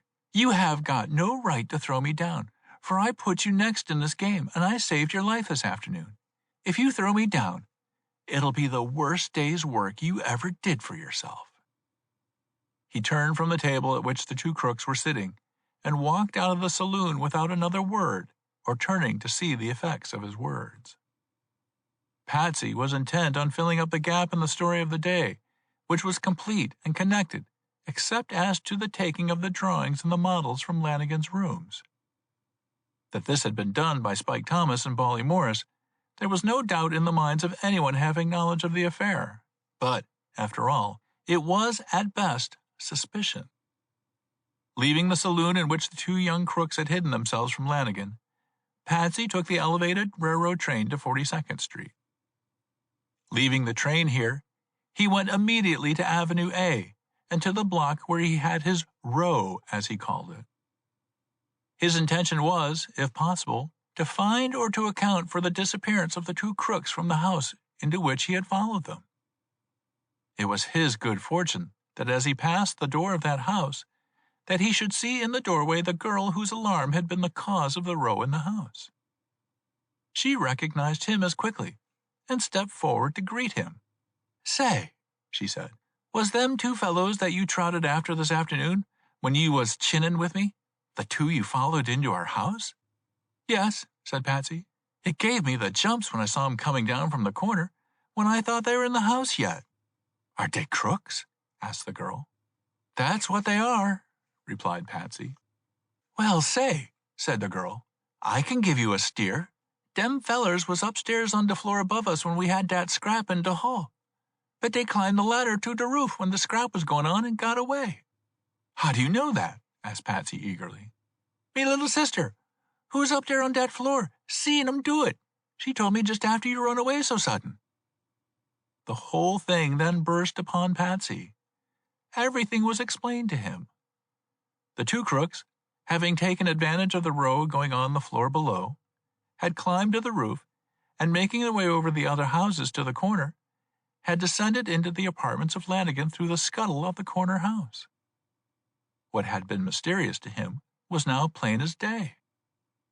He looked along the houses on the street to see that there was no break in them to the corner, and said, "Do you know the store on the corner?" "The saloon, sure." "You ever go in there?" "Sometimes," said the girl. "If you'll go there with me now, I'll blow you off." The girl, without a word, turned, and the two walked up to the corner and entered the place by the rear door. "Say," said Patsy, "that brother of yours will be wanting to put up another fight if he finds me here with you again." The girl laughed merrily and replied, "Oh, he's a great chewer, but there's more in his bark than in his bite. He ain't around now, for he's trotting after his own rag. Anyhow, after the way you put him on the floor this afternoon, he won't want to chew with you any more." It was clear that Patsy's compliments of the afternoon had won the girl's favor, and the manner in which he had defended himself when attacked, her admiration. This Patsy saw, and he determined to take advantage of it. "Say," he said, "do you know the people here?" "Yep, he's a nice man what keeps this place." Is he straight?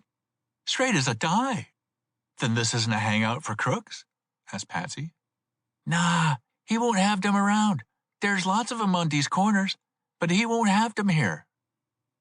Patsy was silent a moment as he thought over a plan which had entered his head. Then he said, "Call him here and tell him who I am. I want to ask him something." The girl did so, and the proprietor, a rather rough-looking but honest man, came to him. "Mike," said the girl, "this is me friend, Patsy Murphy." Not Nick Carter's man, said the one called Mike, extending his hand. "The same," said the girl proudly. The man looked doubtfully between the two and asked, How did you get in with them, then? "Oh, we got acquainted this afternoon," replied the girl, tossing her head. I heard something about it, said the saloon keeper. Will you have a drink? "No," said Patsy, "but I wish you would answer me some questions. Do you know that there was a robbery in this house this afternoon?" I heard something about it, said the saloon keeper, but I don't know anything about it. "There was," said Patsy, "and from the floor above." I heard a little about it, said the man, but I have nothing to do with the people upstairs. "Then you don't have the whole house?" asked Patsy. No, I only rent this store. "Do you know anything about the man who lives upstairs? The one who was robbed?" No, he never comes in here, and he rented the 2 floors above from the same man I rent this store. He's only been here about 6 weeks or 2 months. "Well," said Patsy, "I think I know pretty well who did the job. I think I know how they got into the house." Oh, that's clear enough, said the saloon man. They broke in that stairway door in the rear and picked the lock of the upper door. "I don't think so," replied Patsy. "In fact, I know they didn't break the door in, for I know how that was done. But I would like to get up to the top part of this house to see if I can find traces of the way I think they did get in." How was that? "Through that scuttle," said Patsy. There's nothing to stop you going up there, said the man. There ain't nobody up there now, for the 2 men living there are out. If you should go out of that door opening into the hall, nobody would shoot you for doing it. Patsy got up and said, "I'll try it." And I'll go with you, said the man. "And so will I," said the girl. Thus followed, Patsy mounted the stairs to the top floor and, reaching the hall on the top of the house, soon found the scuttle hole in the roof. But there were no steps or ladder leading to it. Looking about, he saw a broken wooden chair in the corner and, bringing it into the light, saw that the fracture on the top of the back was a fresh one. The scuttle hole was close to the wall and, looking at the wall directly under it, he saw marks on it which indicated that the chair had been placed against the wall and used as a means of reaching the scuttle. He put the chair at that place and saw that the chair and the marks fitted. Mounting the chair, he found that the scuttle cover was loose and had not been precisely fitted when it was put on. A mere pressure of the hand slid the scuttle aside, and, making a spring, he caught the upper edges of the scuttle hole with his hands and drew himself so that his head was above the roof. Immediately, his attention was attracted to a piece of paper clinging to the chimney nearby. He clambered through the hole and, going to the chimney, found that it was a small piece of that kind of paper known as tracing paper, used by draftsmen. On it was a drawing of what was apparently machinery. He jumped to the conclusion that it was a part of the missing drawings that had been searched for all day. Thrusting it into his pocket, he returned to the scuttle hole and let himself drop down to the floor as he had supposed Spike and Bolly had done. Remounting the chair, he placed the scuttle cover in position again and put the chair back where he had found it. Turning to the 2 who had been silently waiting, he said, "I'm satisfied. That's the way those fellows got into the house. They went into the house in which this girl lived, got out onto the roof from the scuttle of that house, crossed over, and came down this way. They did not go down that way, but went out to the street down the stairs and through the front door." You're right, cried the saloon man. That accounts for the bolts being off the front door." Patsy smiled but made no reply. Yet he thought that the bolts were off because Chick had taken them off when he went out of the house. The little party returned to the bar room, and after Patsy had spent a little time in making himself agreeable to the girl, whose friendliness had given him the clue to the manner in which the two young crooks had gotten into the house, he went away. Chapter 12. On the Search. While Patsy was on this search, Chick had been following Lanigan, whose movements about the city seemed to be marked by neither purpose nor intention. Nevertheless, Chick kept close at his heels. Nick had found Ida, and from her had learned that she had another talk with Mrs. Pemberton, and had convinced her that Elwell, the lawyer, whom she had trusted so much, was playing her false. The principal thing to bring her into that frame of mind was the belief that he had taken the $10,000 check which Mr. Heron had given her from the drawings and the models of her husband with the intention of cheating her out of it. She was now quite certain that she had done wrong and was willing to carry out the intentions of her husband and deal with Mr. Heron, as the unsigned articles of agreement provided. Nick had sought Ida with a view of preparing her for the visit of Spike the next morning. He had intended to let Ida arrange with Mrs. Pemberton for this, and meant that Ida should, as Mrs. Pemberton, receive Spike.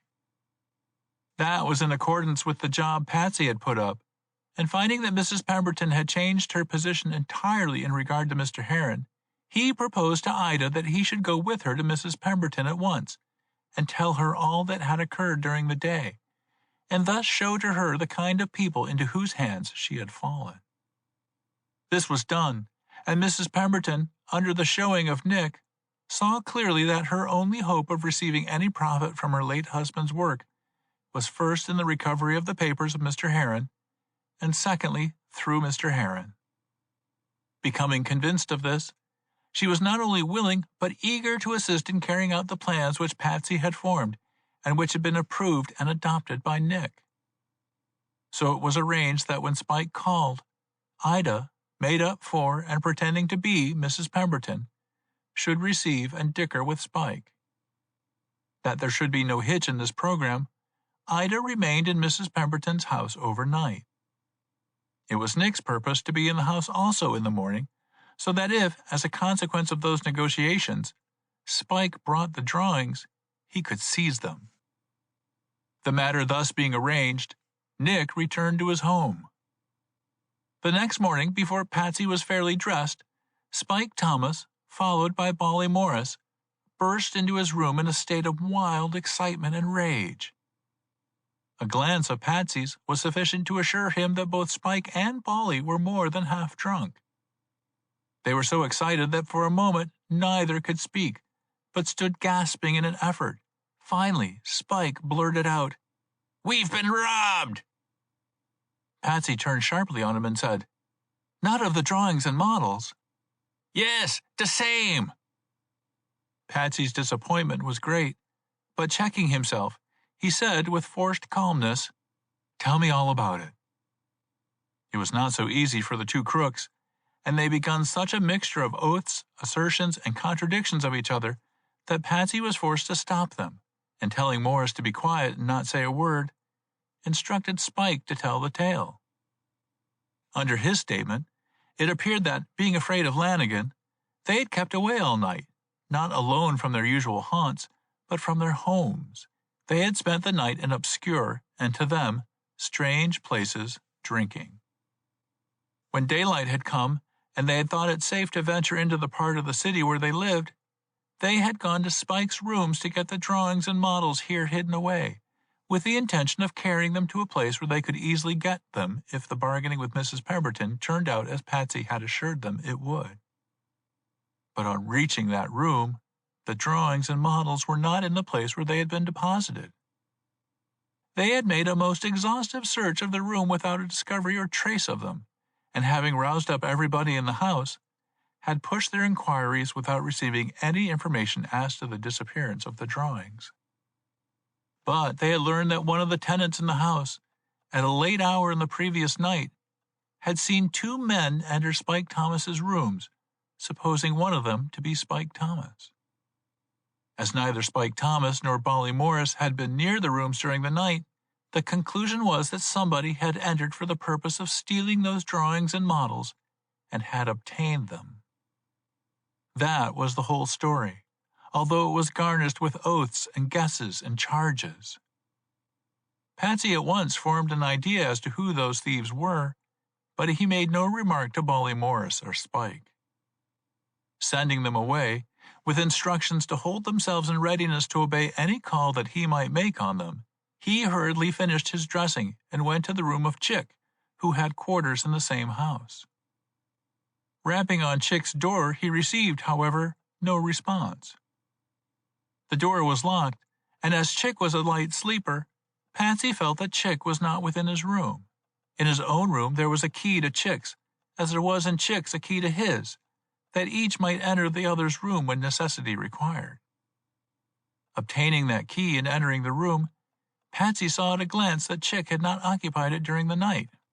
"Holy smoke," he said to himself aloud. "I don't like the looks of this. I must tell the chief." Dashing downstairs into the street, Patsy went to a drugstore where there was a telephone that he frequently used, and obtained communication with Nick at his home. Telling his chief what had occurred, the third theft of the papers, he also said that Chick had not returned to his room during the night.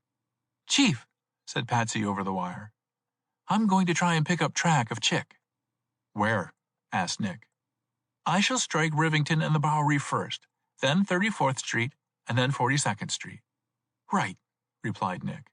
"Stay about the Bowery and Rivington until I get over there. I shall come over at once." Patsy hurried over to the Bowery and sought the corner of Rivington Street, where the first thing that attracted his attention was a red chalk mark on the pavement. Many feet had passed over the mark since it had been made, and it required close observation to discover its meaning.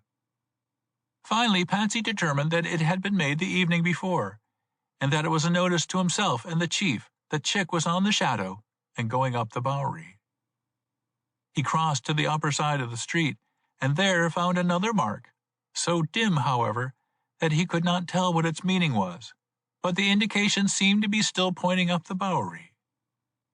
He went to the next corner, and there found another mark. This was plainer, and still indicated that Chick was going up the Bowery. "These are last night's marks," said Patsy to himself. "If he has kept it up all night, we must get to him in time."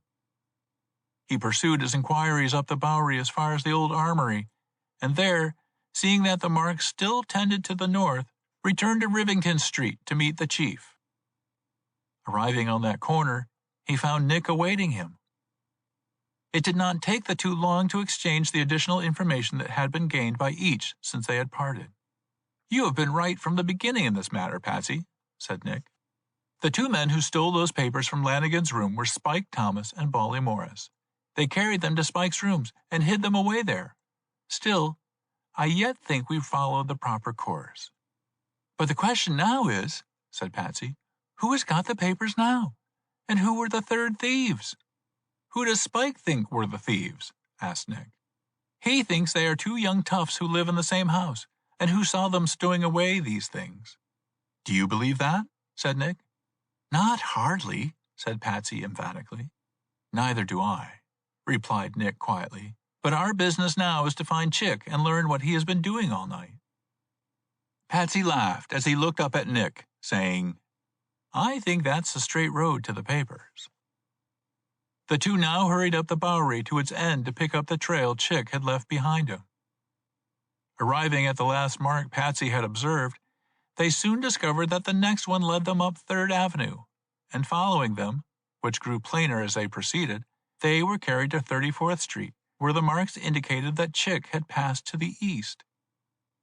But as they turned to go down that street, Patsy dashed across the street to look at something tied to the rail of the steps leading to the elevated railroad station. It was a string of yellow cloth. Carefully examining the pavement, he ran up and down a short distance like a dog getting the scent, and then, stepping to the curbstone, vigorously beckoned to Nick to come to him. "Chick has been going down 34th Street," he said, and back again to go up 3rd Avenue. A sign on the elevated railroad station gives us the tip." Nick nodded, and the two hurried up 3rd Avenue. "This trail will lead us to 42nd Street, Chief," said Patsy as they hurried along. But he had hardly gotten the words out of his mouth when they struck a mark on the sidewalk that sent them down the side street to the east. It was a change of direction for which neither was prepared. They did not expect to see any other mark until they reached the corner below, but in the center of the block they came on another which indicated a stop, and a little further on another sign showing that the chase had been continued. Looking about, they found that they were directly in front of a livery stable. One of the stablemen threw open the great doors as they looked. Instantly, Nick sprang inside, closely followed by Patsy, and went to a carriage standing on the floor, travel-stained, the wheels covered with dust and mud.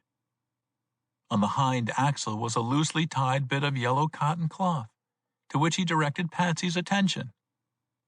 Turning to the man who had followed them, Nick said, "That carriage has been out nearly all night?"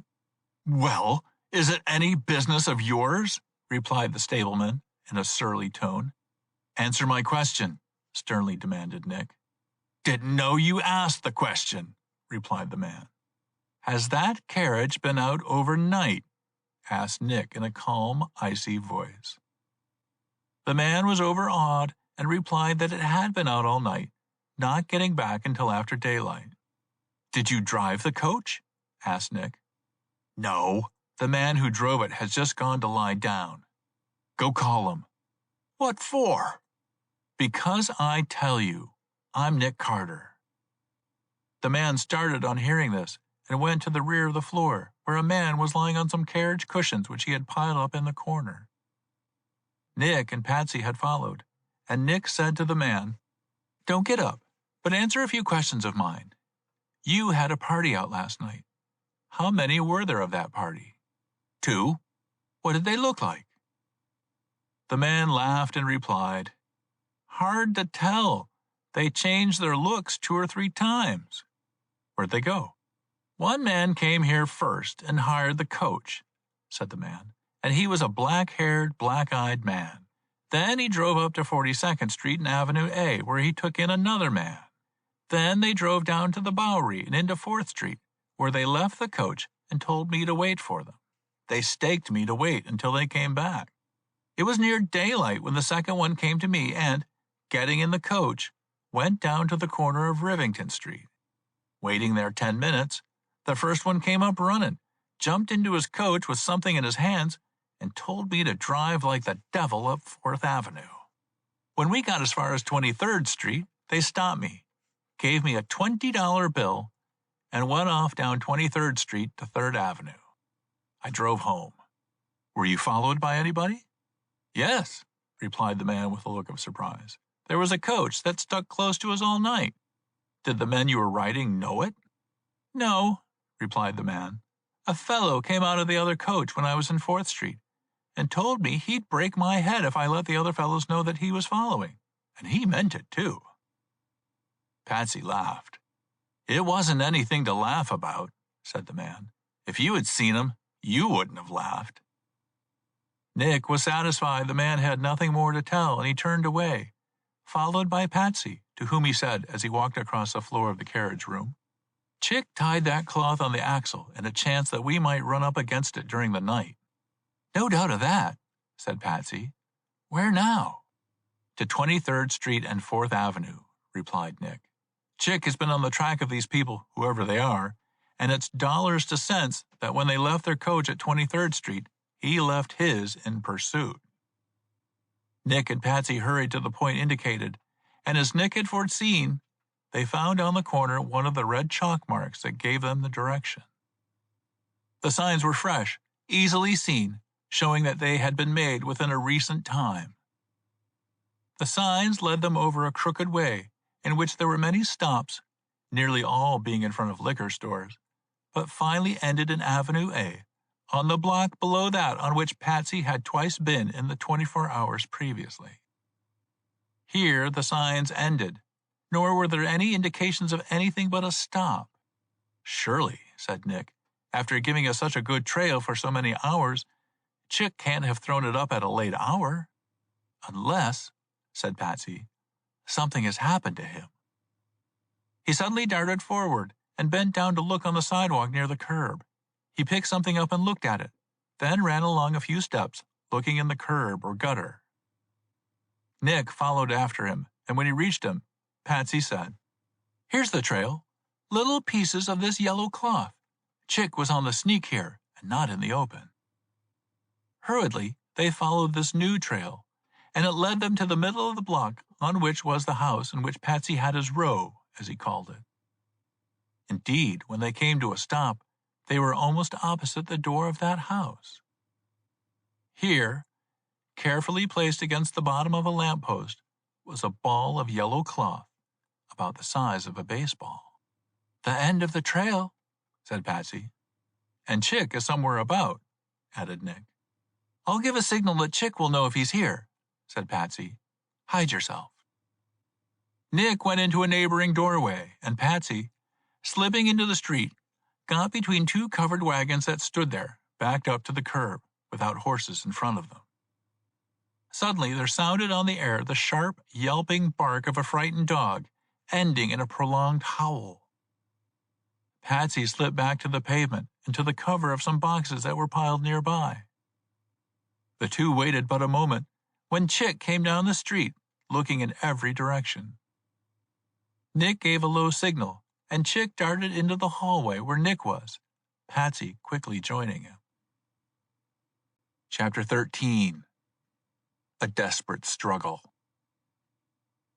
"I've been following Lanigan and the unknown all night," said Chick. "What have they been doing?" asked Nick. "Something that they regarded as important, but what, I am not certain."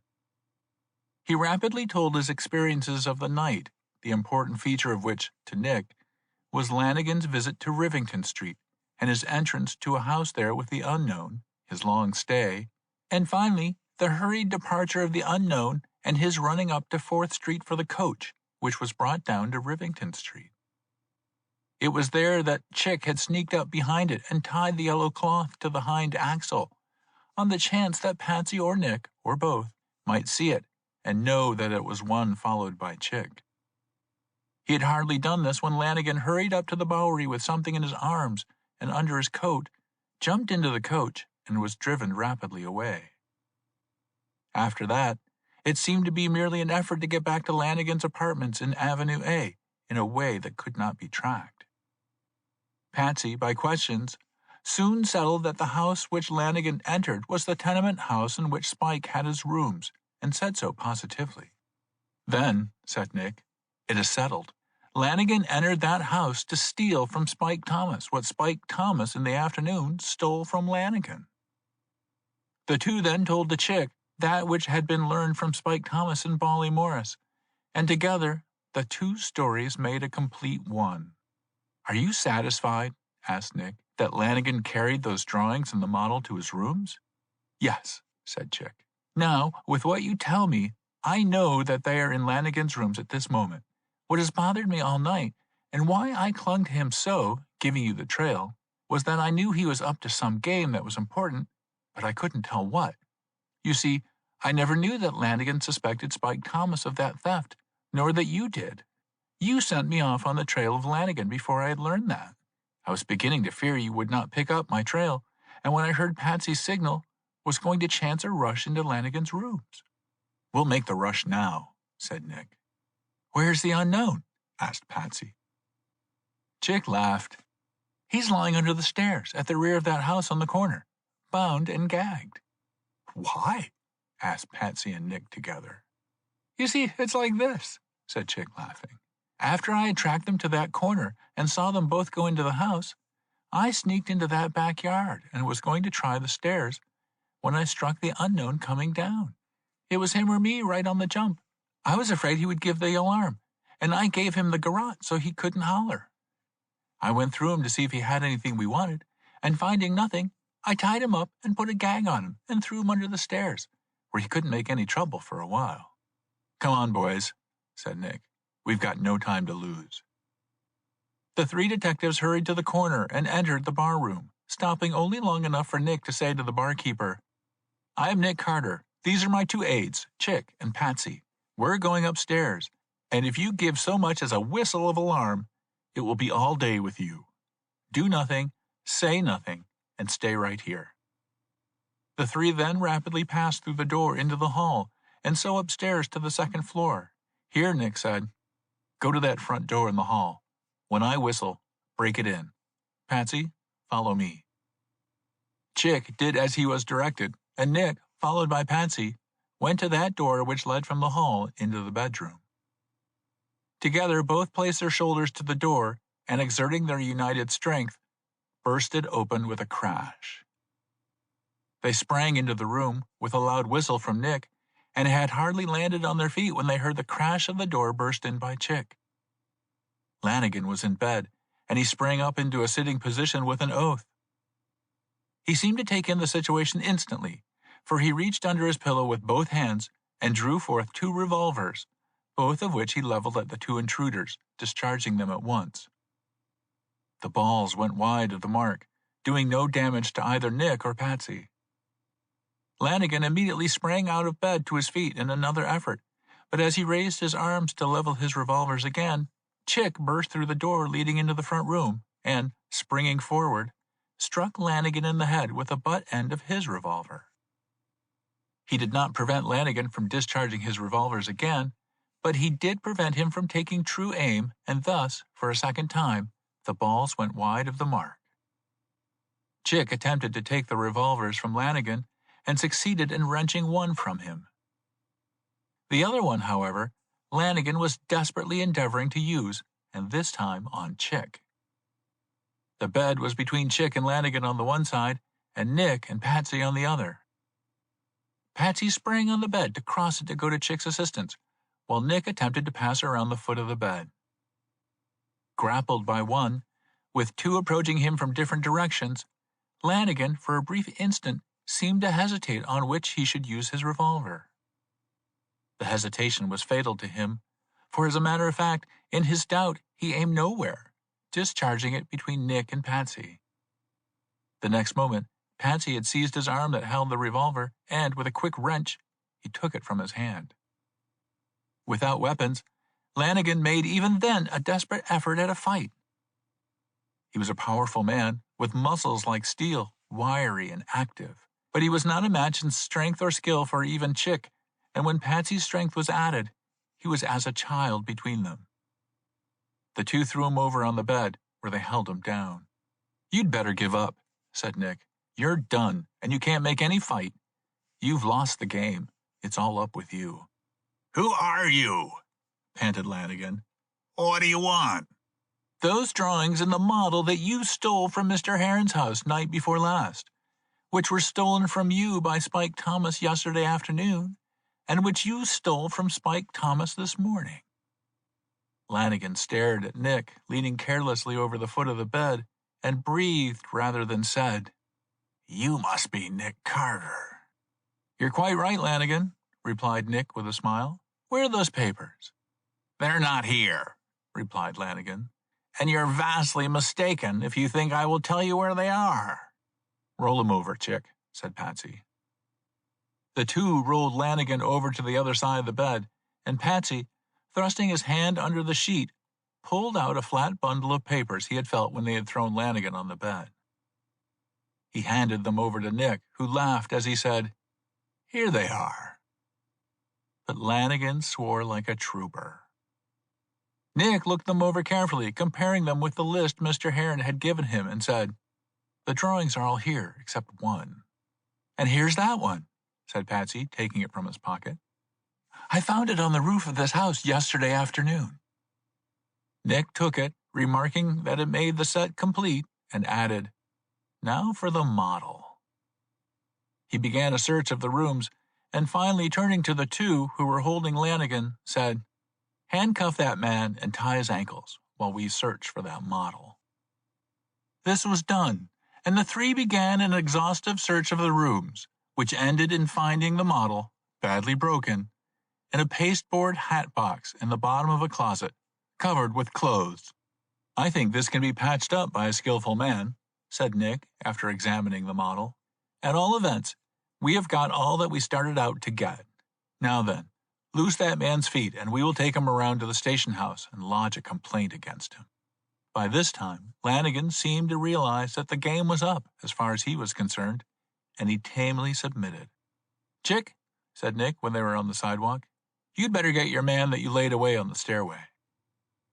Chick, followed by Patsy, went to get the unknown, but on arriving there, found that he was no longer there. Whether he had succeeded in getting loose from his bonds and gags, or whether someone had found him there and released him, could not be told. He was gone, and so far as Nick Carter and his aides were concerned, he was never seen in New York again.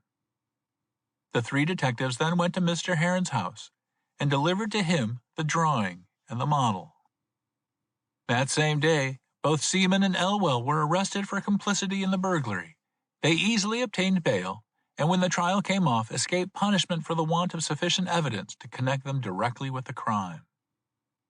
The jewelry and silver plate taken by Lanigan and the unknown, who remains unknown to this day, were recovered from the fence in Hunter's Point, which was searched on Patsy's suggestion, so that Mr. Heron's loss in the end was little or nothing.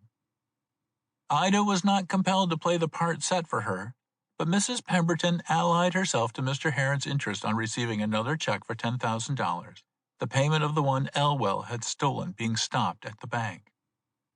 Since that time, she has taken out the patents which secured to herself and Mr. Heron the control of the important invention, and a company has been organized, with Mr. Heron at the head, to put it into execution.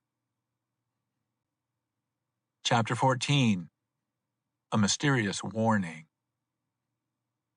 As for Lanigan, the swell cracksman of Philadelphia, Nick had conceived an idea that there was real worth in the man, despite his bad record. He had a long talk with him, in which he pointed out that a trial could not but result in imprisonment. "I am absolutely sure," Nick declared, "that if I brought you into court, you would spend the next half-dozen years in jail. There is no reason why I should let you go free, except that I believe you could be a wonderfully brilliant man and a good citizen if you liked. I am going to give you that chance. You are free to go. No, don't make any protestations. Get out of here as quick as you like and become an honest man. Let me warn you, however, that if I ever catch you engaged in any crooked work again, I will see that your due punishment is meted out. Now go." The man slunk away with a hunted expression in his eyes. Little did Nick guess that within a very little while he would be on the track of Lanigan again.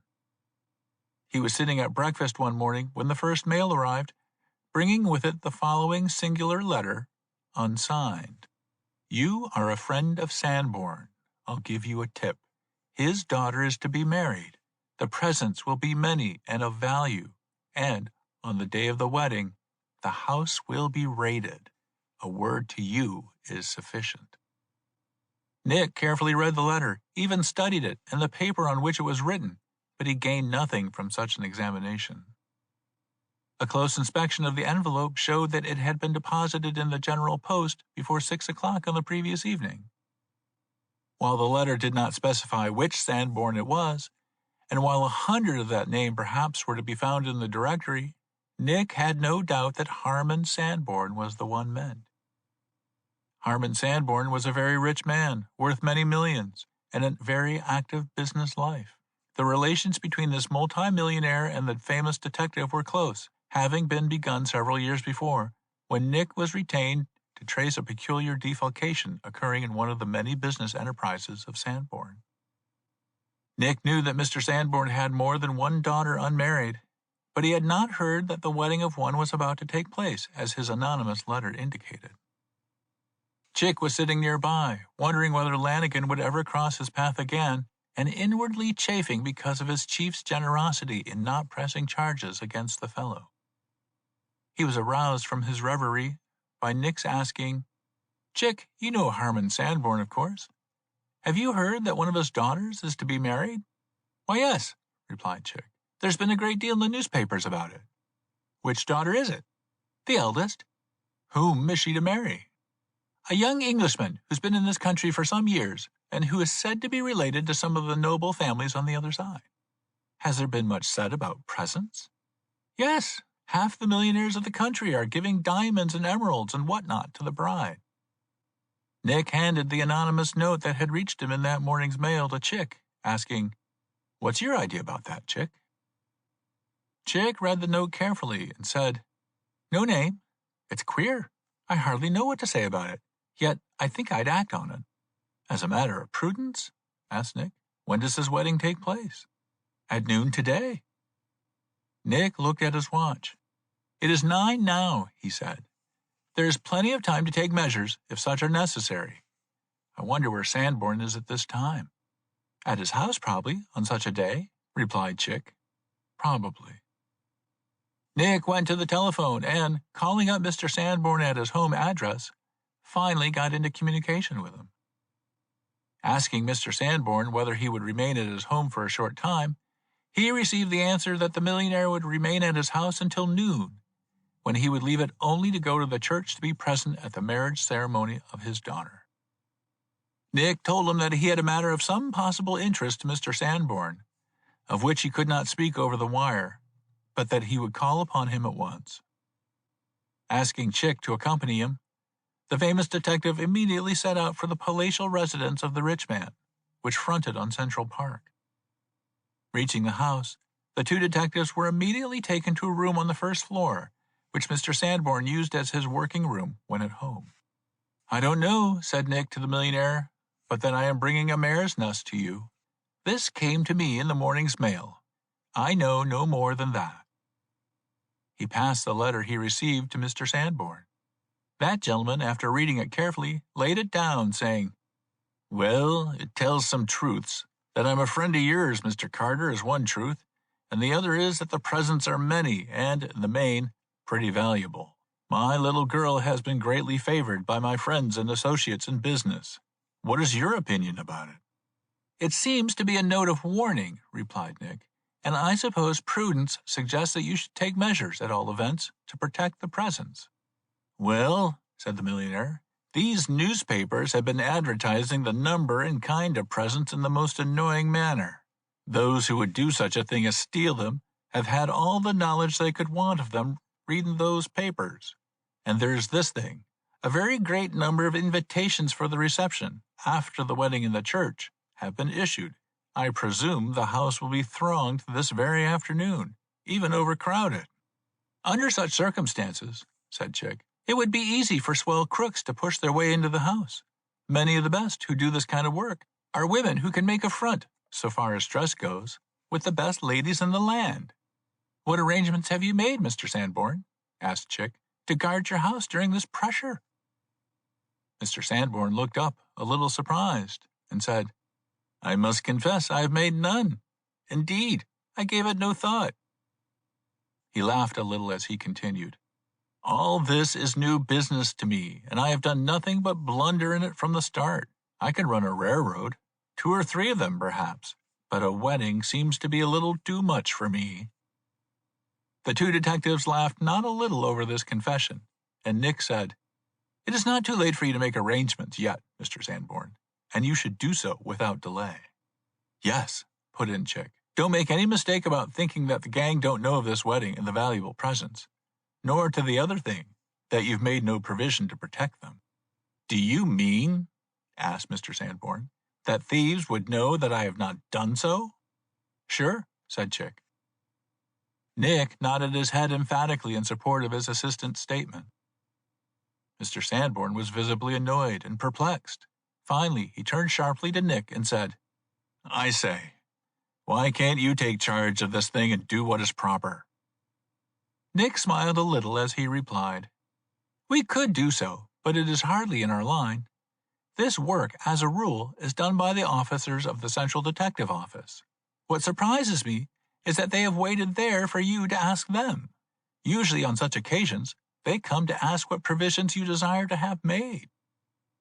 Mr. Sanborn frowned and looked rather grave. Then he replied, "I could give you the reason why they have not done so, Mr. Carter, if I thought it wise to do so. While it is not in your line, is it too much to ask you to take charge for me today?" "It is not too much for you to ask, Mr. Sanborn, in view of our friendship and relations, though it might be for others. Under all the circumstances, if you desire us to do so, we will take charge today and carry the thing through." "Do so," replied Mr. Sanborn, his face lighting up, "and you will lift a heavy load off my shoulders." "Then," said Nick, "we will begin without delay." He went to the telephone that was in Mr. Sanborn's room and, calling up Patsy, told him to dress himself as if he were going to a fashionable morning wedding and to report as soon as he could to Mr. Sanborn's house, where he would find either Chick or himself, or both, to explain matters to him. He then sought Ida and, getting her, told her the same thing as he had told Patsy. Turning from the telephone, Nick said to Chick, "I think, Chick, you had better go rig yourself for this thing. Put yourself in your best shape, for you will have to mix with the guests as one of them." Chick went away, replying that he would return within an hour. He had not been away more than 5 minutes when a card was brought to Mr. Sanborn with the word that the caller had come from the chief of the Detective Bureau. "A little late, perhaps," said Mr. Sanborn, "but they are here with their offer of protection." He was about to turn to the servant and tell him that all provision had been made and that the services of the Detective Bureau would not be required, when Nick stopped him. "Wait 1 minute, Mr. Sanborn," said Nick. "Let that man come in here, and let's have a look at him. The tricks of these fellows are many and shrewd." Mr. Sanborn was again about to instruct the servant to that end, when Nick stopped him a second time. "Don't be so hasty," said Nick. "I don't want you to offend the Detective Bureau if the call is a straight one. And, if it is not a straight one, I don't want the fellow calling to recognize me. Where can I conceal myself and yet see him and what's going on?" Mr. Sanborn went to a corner of the room and, drawing out a large and costly screen, placed it so that one window was concealed by it. "I have this screen so that I can throw up the window and get the fresh air without its blowing on me. You can sit behind that and be perfectly concealed, hearing everything, and for seeing, why, you can cut a hole through it." "Rather a valuable thing to cut a hole into," said Nick, as he looked behind it. "Oh, that's all right," said Mr. Sanborn. "I fancy if I were to try hard, I could buy another." "Now then," said Nick, "listen to what this man has to say, and if you hear 3 taps behind this screen, that I shall make by rapping my penknife on the back of the chair, you say to the caller that you will be very glad to have the Detective Bureau send 3 men in plain clothes." Nick looked around the room and, seeing that he could step out through the window into another room, said, "But if you hear me whistle a bar or 2 of any tune in the next room, say positively that all provision has been made and the services of the Bureau would not be required." Nick now placed himself behind the screen, and a moment later the man who had presented his card was brought into the room by the servant. He told his story to the millionaire glibly, and had hardly finished it when someone in the adjoining room whistled the tune of a popular air.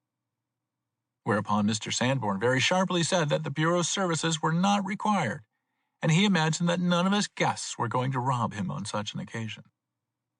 The man calling tried to persuade Mr. Sanborn that he was running a great danger, but Mr. Sanborn would have nothing of it and cut the interview short rather arrogantly. There was nothing for the man to do but leave, so he went out of the house. Nick returned to the room, saying, "I supposed," he said, "that I would recognize anyone the Detective Bureau might be likely to send to you. But what I did recognize at a glance was that this man who has just left us is one of the most dexterous crooks who works in large cities.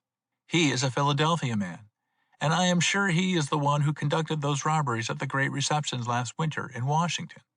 "Then," said Mr. Sanborn, "you believe your note of this morning was a good warning?" "I must," replied Nick, "under the circumstances, and I will be prepared to meet any effort made today." Mr. Sanborn, after producing a box of cigars, said to Nick, "I must go and prepare for this affair. I shall leave you here to do as you see fit. If you desire to see me at any time, call a servant and send for me." He went out of the room. Nick took up a book and sat himself down to await the arrival of his assistants. The first to arrive was Patsy, who, on appearing at the door, was at once taken to the room where Nick was waiting. As he entered, Nick looked up in genuine surprise. Patsy had made the effort of his life and would have been taken, in the care and correctness of his dress, for one of the fashionable swells of the city. "You do me proud," said Nick. "I was going to do something of that myself, but after looking at you, I'm afraid I'll never be able to get to that perfection." "Oh," replied Patsy, a little embarrassed under his chief's teasing. "I guess I know how to get myself up to do credit to my chief. I'm only obeying orders, though." "As you always do, Patsy," replied Nick. "You've obeyed orders to the very letter." Nick now got up and, taking his hat, said, "I'm going away to try to rival your elegance. Now, Patsy, I leave you in charge, and you must keep a good watch over the house. Already an effort has been made by Lanigan." "What, is that man at work again?" cried Patsy. "I thought you had frightened him off." "I thought so too, but you know a leopard can't change his spots. Lanigan is supposed to have made an attempt to get into the house, but failed and escaped before he could be captured again. I fancy he is again employed by somebody who knows his ability as a cracksman. So if you spot Lanigan, keep close to him and see where the trail leads." He then told Patsy in detail what had already passed, and added a word of warning that, if the Detective Bureau did send a straight person there, Mr. Sanborn was not to be allowed to offend them by driving them off. As Nick was about to leave the house, Chick and Ida arrived in quick succession, and he stopped long enough to instruct them and post them in their proper places. He went down the steps, walking toward the corner. There he saw Lanigan at a distance talking with another, who, leaving Lanigan, jumped into a cab and was driven away rapidly. Lanigan turned in another direction and disappeared, despite Nick's efforts to keep him in sight. Where have I seen that man who is with Lanigan? His face is familiar, but I can't place him. Dismissing the matter for the time, however, he hurried home to prepare himself to figure as one of Mr. Sanborn's guests at the wedding. Chapter 15. A Missing Bridegroom. When Nick returned to the house of Mr. Sanborn, it had already taken on a festive air. The decorators had completed their labor, and the florists had, at last, taken themselves off. It was not long after Nick had returned that the bridal party set out for the church. Within a few minutes, 3 men made their appearance and said they had come from the Central Detective Office, under the instructions of the authorities, to take charge of the house in the absence of Mr. Sanborn and his family. Nick was called to the door by the servant. Listening to the story of the man presenting himself, he said, "You are not of the detective force. Get away from here, and if you make another attempt to enter, I will take you in."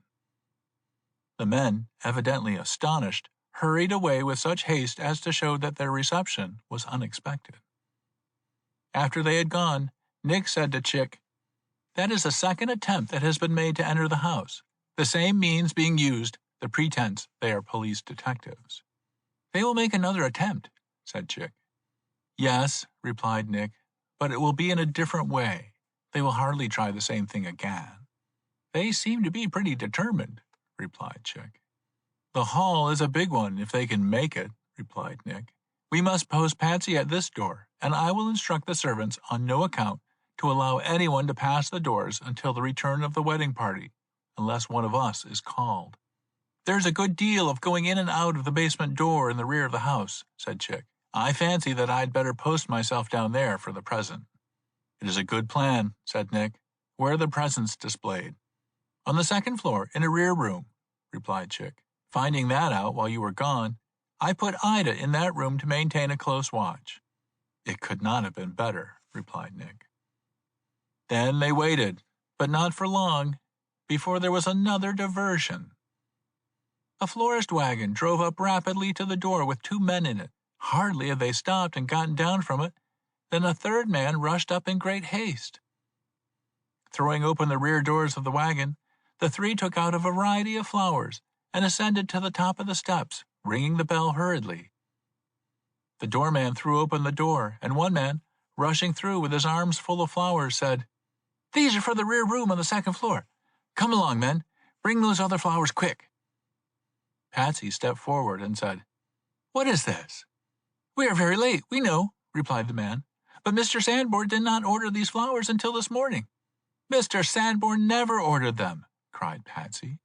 "Do you know all that Mr. Sanborn does?" replied the man, rather indignantly. In the meantime, the other two men had pushed forward, and the three now tried to go by Patsy. "Stand back," said Patsy. "You can't go by here. Now get out." "We're going to do what we were paid to do," said the leader, "and you mustn't stop us." Nick, upstairs, hearing the altercation, hurried forward. He was about halfway down the stairs when he saw Patsy catch the leader by the throat with both hands and, pushing him against the others, shove all of them, with their flowers, out through the door. "Take 'em in," cried Nick. "That's the third attempt they've made." One of the men whom Patsy had shoved out, hearing the voice within, turned and caught a glimpse of Nick, who had reached the door by this time. He dropped the flowers on the stoop, running down hastily at the same time crying out, "It's Nick Carter!" With this, the other two dropped their flowers and, jumping for the wagon, clambered into it to be driven away in hot haste. "That is the third attempt, Patsy," said Nick. "I don't think they will attempt it again. If there is another attempt, it will not be until after the house is filled up with guests." Nick was right, for no other efforts were made during the time the bridal party was away. It was after 1 o'clock before the bride and bridegroom, with the guests bidden to the wedding breakfast, returned to the house, and it was fully 2 hours later before the guests to the reception began to arrive. While keeping close watch on all those who entered, Nick Carter and his aides, nevertheless, kept themselves out of sight as much as possible. Nick had taken for his own post the hallway on the second floor leading to the room where the presents were. A room in the front of the house on that floor had been set apart for the use of the groom, and, after the breakfast was over and the reception was about to take place, the groom, whose name Nick had learned was Mr. Norman Ellison, entered that room for a short time. Coming from it, he met Nick face to face at the door. There was something strangely familiar to Nick in the face of the groom. For a moment it occurred to him that it was some other person than Mr. Ellison. With the recognition, recollections of London were presented to the mind of Nick. On the part of Ellison, on meeting Nick Carter, there was an unmistakable start and an expression of surprise on his face. The young man regained possession of himself, however, instantly, and advancing with a pleasant manner to Nick, extended his hand, saying, "The celebrated Mr. Carter, I presume?" Nick bowed, making no reply. "I was a little astonished at seeing you here, until I recollected that Mr. Sanborn had told me he had secured your services this morning." He laughed a little and went on, "All these things seem to be necessary at modern weddings.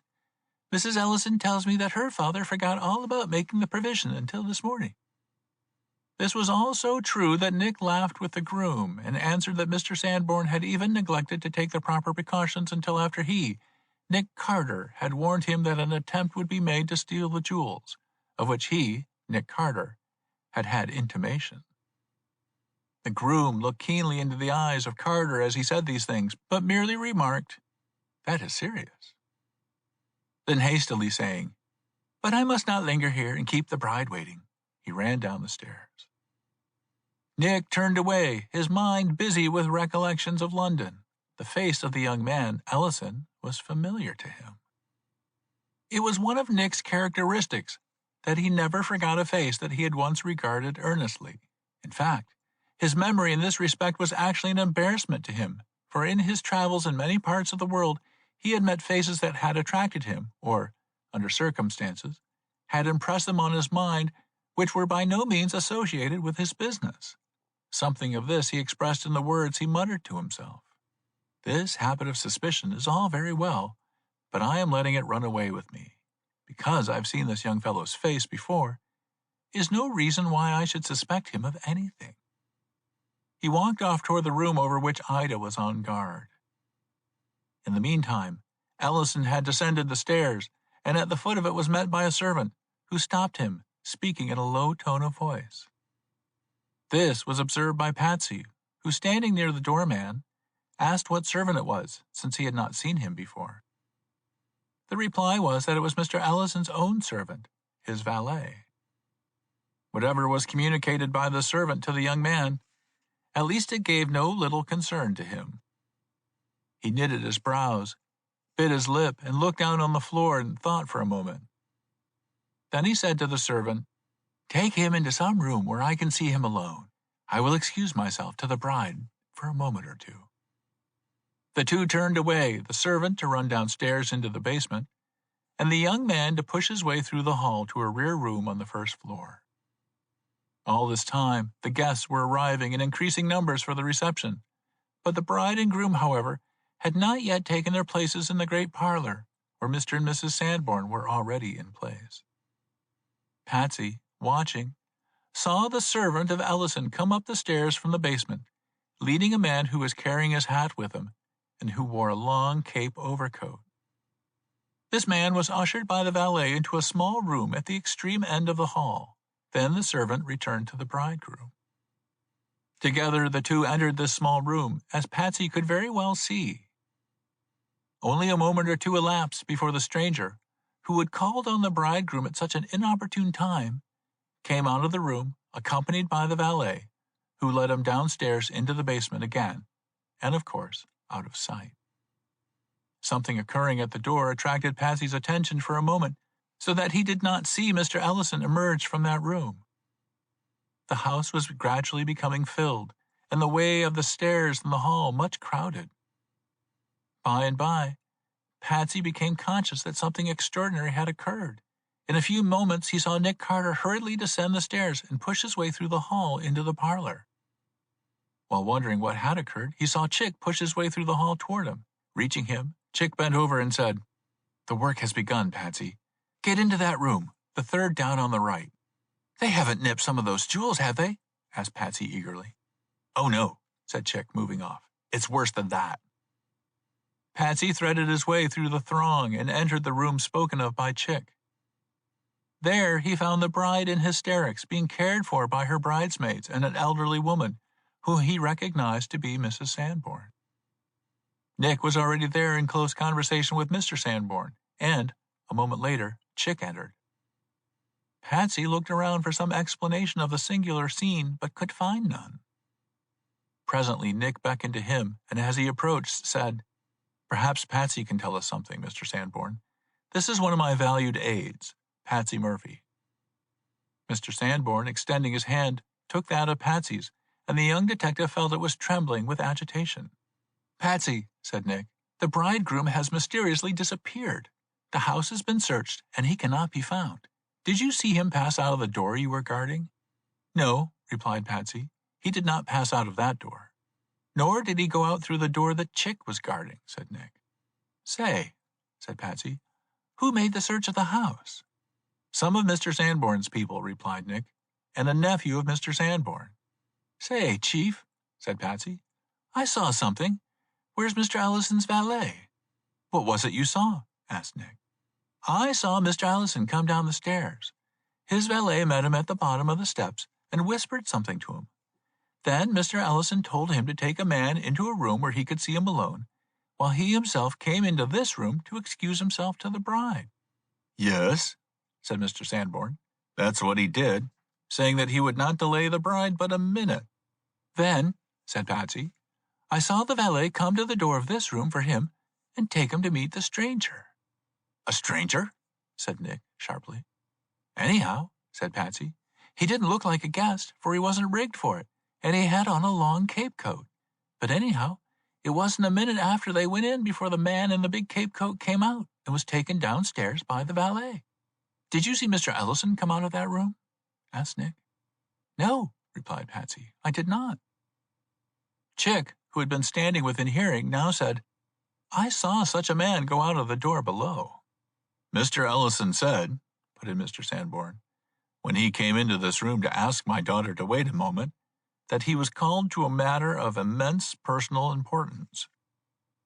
Mrs. Sanborn at this moment called her husband to her, and Patsy, taking the arm of Nick, asked, "What's it all about?" "Mr. Ellison, the bridegroom, has singularly disappeared," said Nick, "or is missing." "Do they think he has skipped?" asked Patsy. "They do not say so," replied Nick, "but it looks that way to me." "But," put in Chick, "nobody saw him leave the house, and it is believed he is stowed away somewhere in it." "Well, look here," said Patsy. "I've got a pointer. Look for the feller the valet brought in, and look for the valet himself." "What are you getting at?" asked Nick. "Well, I've only just tumbled now," said Patsy. "But when that big cape coat went out of the house, it didn't have the same man inside of it that it had when it came in." "You mean?" asked Nick. "I mean that Mr. Ellison went out of the house in that big cape coat. I recollect now thinking how much bigger the man appeared going out than when he came in." "Good boy, Patsy," said Nick. "You've answered one question right away." Turning to Chick, he said, "Now, Chick, go through the house and make a thorough search for the valet." He stopped for a moment and then said to Patsy, "Patsy, go into that room where you saw the man taken and see what you see there. Anyhow, look for the man that stayed behind." The two assistants dashed out of the room and began their respective duties. It soon became apparent to Chick that the valet of Mr. Ellison had disappeared with his master. As for Patsy, on entering the room, the first thing that attracted his attention was an open window. Going to the window and looking out, he saw that it would not have been very much of a drop for a man to let himself out of it. Leaning out, he saw that there was a gate in the fence that led to the cross street, for Mr. Sanborn's house was on the corner. He heard a voice, and looking up, saw a man at the open window of a house fronting on the cross street, but which looked out upon the yard in the rear of Mr. Sanborn's house. The person opposite was a very young man, not more than a boy. He asked if Patsy was looking for anybody. "Yes," replied Patsy, "I am. Have you seen him?" "I saw a man drop out of that window," said the young lad, "and go out of the gate into the street." "What sort of a looking man was he?" asked Patsy. "He wasn't a very big man," replied the lad, "but he had black whiskers all around his face and long black hair." "That's my man," replied Patsy. "Was anybody with him?" "I didn't see anybody," replied the lad. "He went into the street through that door in the fence. He had no hat on. Did he steal anything?" "Great Scott, no," said Patsy. "His skipping was only a joke." Patsy left the window, for he had found out all he could hope to learn. It was clear to him that Mr. Ellison had taken the man's coat and hat and left the house, his valet being in the scheme. Mr. Ellison once out of the house safely, the man who had come to see him had taken his chances for escaping in a bolder and more dangerous manner. He went back to Nick and reported what he had learned. "There is no doubt that you've hit the very way in which it was done," replied Nick. "Chick reports that the valet has made his disappearance as well. The question now is, why have these two men fled? There's a great mystery here somewhere." The assurance that the bridegroom had deliberately fled the house within an hour after he had been married and immediately after the wedding breakfast, at which he had made a speech expressing his happiness in securing so lovely a partner for life, by no means contributed to the peace of mind of the bride. She fainted away on hearing it and remained so long in a state of unconsciousness that the doctor was summoned to attend her. In the meantime, the guests who crowded the house were wondering over the extraordinary delay. Rumors were flying, the chief of which was that the bride had been taken violently ill. The nephew of Mr. Sanborn, a young man of the same name, and who alone of the family seemed to keep his head, took advantage of the rumor and of the fact of the calling of the physician to make it the excuse for dismissing the guests from the house. It was not so easily done, but in the course of an hour all the strangers were gotten away, leaving only Nick and his assistants there. On the first intimation that Ida received that the bride was ill and the guests were being dismissed, she cleared the room wherein the presents were displayed and, locking the door, sat there to guard the presents. Once the house was cleared, Mr. Sanborn pulled himself together and said to Nick Carter, "This is a most mysterious affair. I am much humiliated over the action of the man to whom I had given my daughter, but I am willing to suspend my judgment until such time as I find whether or not he is really guilty of wrong. I place this case in your hands, and I ask you to unravel the mystery and spare no expense in doing so." "The case shall be taken up immediately," replied Nick. "Now, as the first thing, I wish to call your attention to the fact that one of my assistants is guarding that treasure above, and I want her relieved at once. Is there no place here in which they can be placed in safety?" "Yes," replied Mr. Sanborn. "There are safes here in which the valuables may be placed." Nick and his assistants superintended the transfer of the jewels from the room to the safe pointed out by Mr. Sanborn, and having done so, Nick said to the millionaire, "Roughly estimating, I should say that there is at least $1 million of value in those jewels and that plate.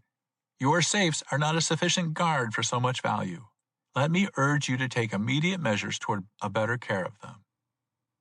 With this, Nick went away with Chick, Patsy, and Ida for a consultation as to the best means of proceeding to unravel as strange and peculiar a mystery as they had met with in a long time.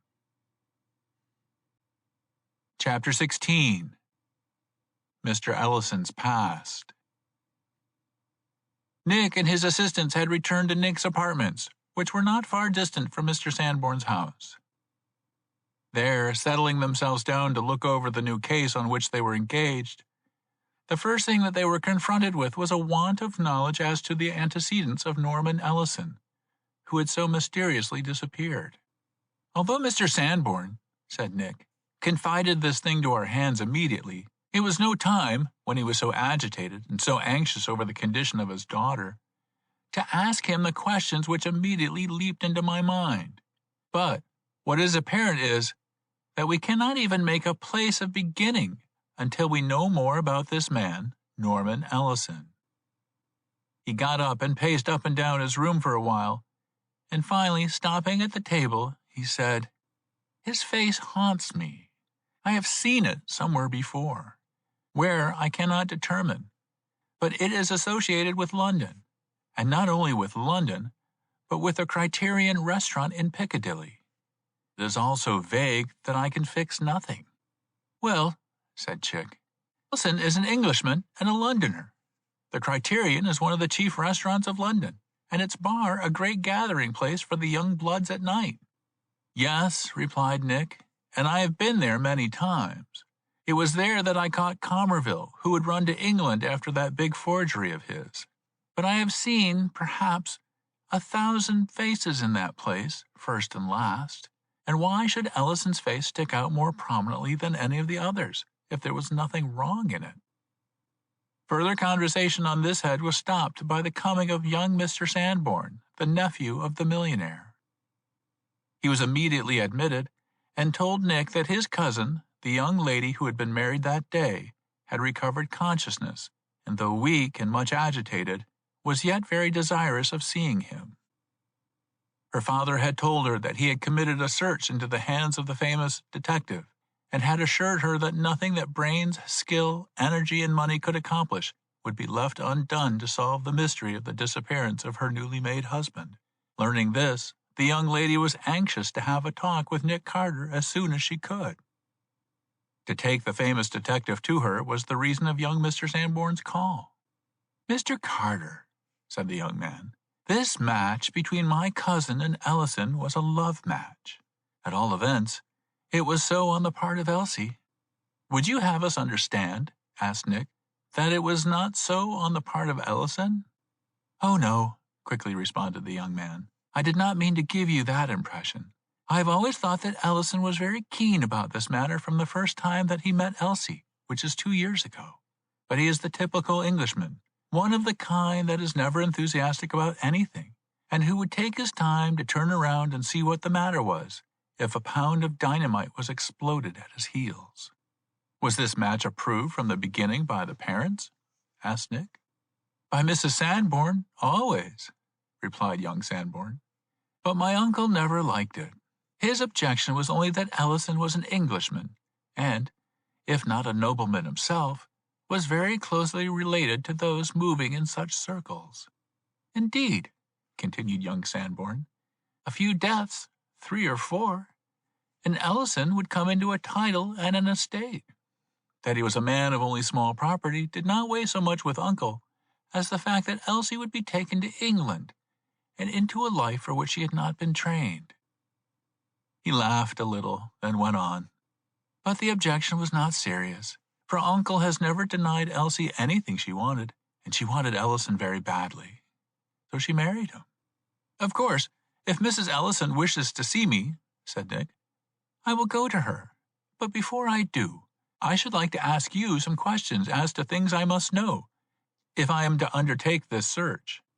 I will answer any questions I ought to, said young Sanborn. In the first place, what do you know about Ellison? Well, replied Sanborn rather doubtfully, I know a good deal about him, and yet I don't know much. I first met him 4 years ago in London. We were introduced by a mutual acquaintance, a young Englishman of his walk of life, who had spent some time in this country, and with whom I was well acquainted. I saw a good deal of Ellison in London at that time. He was very nice to me in showing me around. As a matter of fact, he went over to Paris with me, and on our return, took me down with him to his relative's place, the Earl of Curlay's. So you see that I know there's nothing bogus about his position, but he is one of those fellows, so reserved and so quiet, that you may say you never know him. I should say, however, that he was as straight as the majority. When did you next see him? Asked Nick. 2 years ago, promptly replied young Sanborn. He came over here with a shooting party, and having written me that he was coming, and with some fellows of his kind, most of whom I knew, and that they were going into the West to shoot, I used my influence with my uncle to get up a special car to take them out there in style. When they arrived and found out what I had done, they made me go with them. Returning to New York, I did the best I could to entertain them, and it was then that Ellison met Elsie. When the party was to start back to England, Ellison said he was going to remain here, and he did so. He has never been back since. How did he support himself here? Asked Nick. Oh, he has an income of his own, replied Sanborn indifferently. I gave him a few tips occasionally when I had them, and he did a little in the street. Not much, for he didn't go in very heavy. He couldn't. He didn't have the money. What was his life here? Asked Nick. All right, said the young man, as far as I can tell. He was a member of a club or two, went into society, was well entertained, and moved around with the young men of the day. Anything fast in his life? Asked Nick. Oh, no. He didn't plunge any in anything. Was he attentive to Miss Sanborn during all this time? Asked Nick. From the first. He asked her to marry him within the first year he was here, and she referred him to her father. I have told you that Uncle Harmon didn't fancy the match, but he had a talk with the young Englishman, and, as he told me afterward, Ellison came out of the talk in a straight, manly fashion. In fact, he made a better impression on Uncle in that talk than he had made before. But Uncle insisted that, while they might consider themselves engaged, the wedding should not take place for a year. And so Ellison settled down in New York for that year to pass. There doesn't seem to be much in your tale to give me a hint, said Nick. Now let me ask you a leading question. I beg you will not evade it through any friendship for Ellison, whom you evidently like, or feeling of loyalty to your cousin. Here is a mysterious thing in which a man does the very thing you would expect him not to do, and at the very time it would be supposed that the object of his life was accomplished, defeating that object. If I am to solve this mystery, I must find the reason for it in his life prior to his marriage. It is, therefore, not idle curiosity that prompts me to ask you. Now then, do you know of anything, even the slightest irregular, mysterious, or complicating circumstance in the life of Mr. Ellison? Mr. Carter, said Mr. Sanborn, if I have asked that question of myself once today since all this happened, I have asked it 20 times, and I have been unable to answer it other than his life has been a straight, open book. He bent his head in thought for a moment or two and continued. I see your position and your point. I am earnest and sincere in what I say. If, when I can give calmer thought to this thing than I have yet been able to do, and some things occur to me that I cannot now recall, I promise you that I will come back to you with them at once. Very well, said Nick. As we seem to have exhausted the subject for the present, I will go with you to see Mrs. Ellison. Telling Chick, Patsy, and Ida to remain until he should return, Nick went off with young Mr. Sanborn to the home of the millionaire. Arriving, he was taken at once to the apartments of the young lady who, as he entered, was reclining upon a lounge. She rose immediately, and crossing the room to meet him, said, Dear Mr. Carter, I want you to understand from the first that I have every faith in my husband. Don't let anybody, no matter who, make you believe that Mr. Ellison is not a good man. I wanted to say this to you in the beginning. What has occurred, or why he has done this, of course, I don't know. But whatever it has been done because he could not help himself, not from any intention to leave me.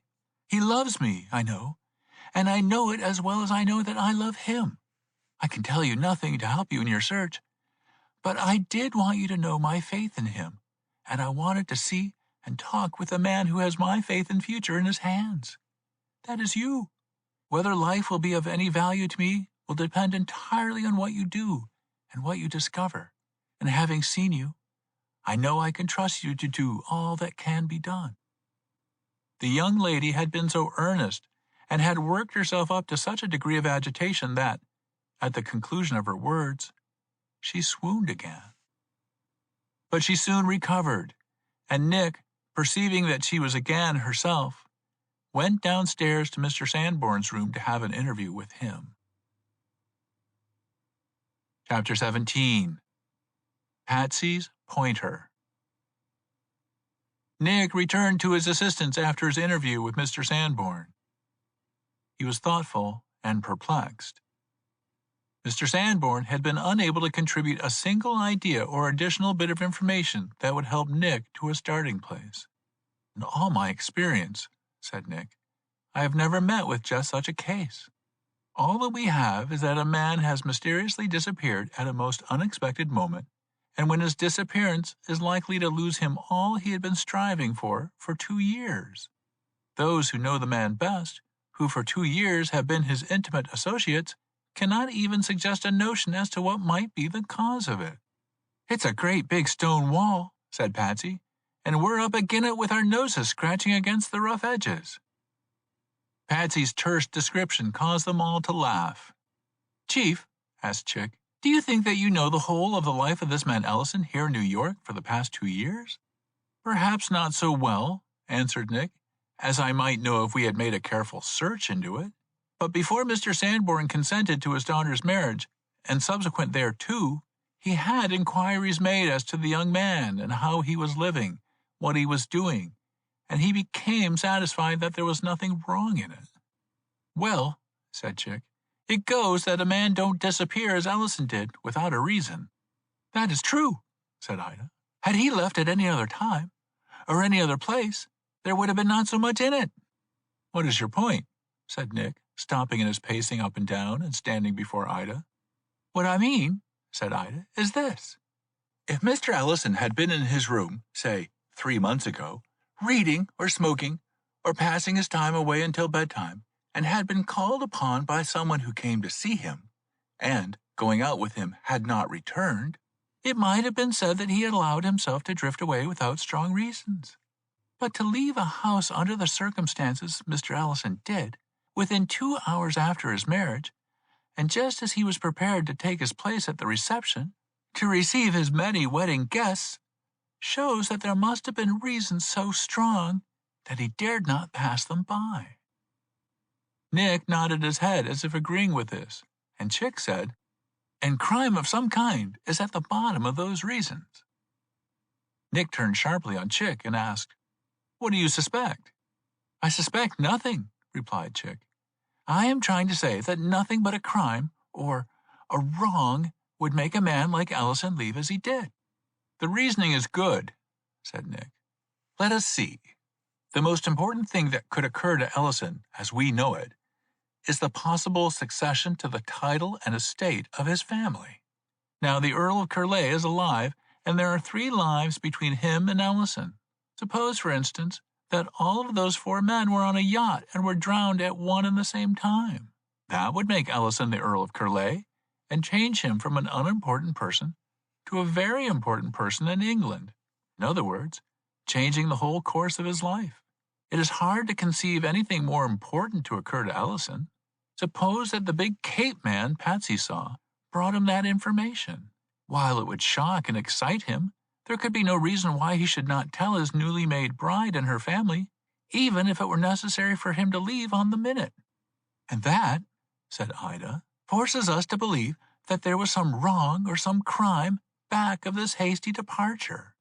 I say, Chief, said Patsy, did any steamer sail today since 12 o'clock? Chick jumped for the morning paper and quickly looked at the shipping news. "No," he said. "No steamer left port today after 12 o'clock.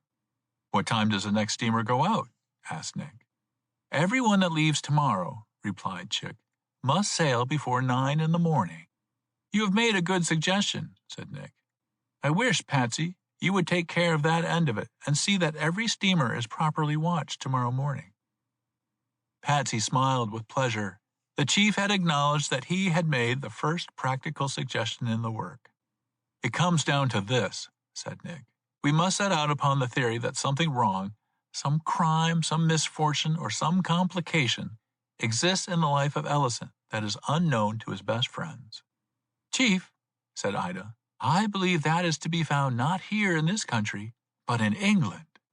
"Since he has lived so good a life here," said Nick, "it would seem to be so."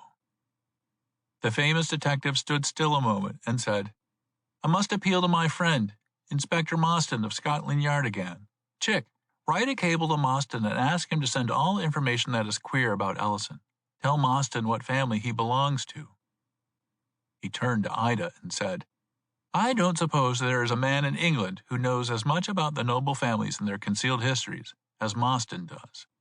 "If you were to have a starting place at all," said Ida, "I think you will find it in what Mostyn tells you, and—" Ida hesitated a moment, and Nick asked, "And what?" Ida laughed in a somewhat doubtful manner and replied, "And I'm afraid you will find it as something in which one of my sex is involved. I've noticed that nearly all the trouble which a sprig of the nobility gets into is because of some woman." There was a tap at the door. Patsy opened it and found there a servant who passed in a letter with the remark that it had just been received. It was addressed to Nick. Handing it to Nick, the famous detective opened it and said, "It is the same handwriting." "The same as what?" asked Chick. "The same writing as the note of warning of this morning." Reading it, he passed it to Chick, saying, "Read it aloud." Chick read, "A famous judge, having a man brought before him and listening to the charge made against him, asked, 'Who is the woman?' If you are wise, you will take this as a pointer for the beginning of your new case."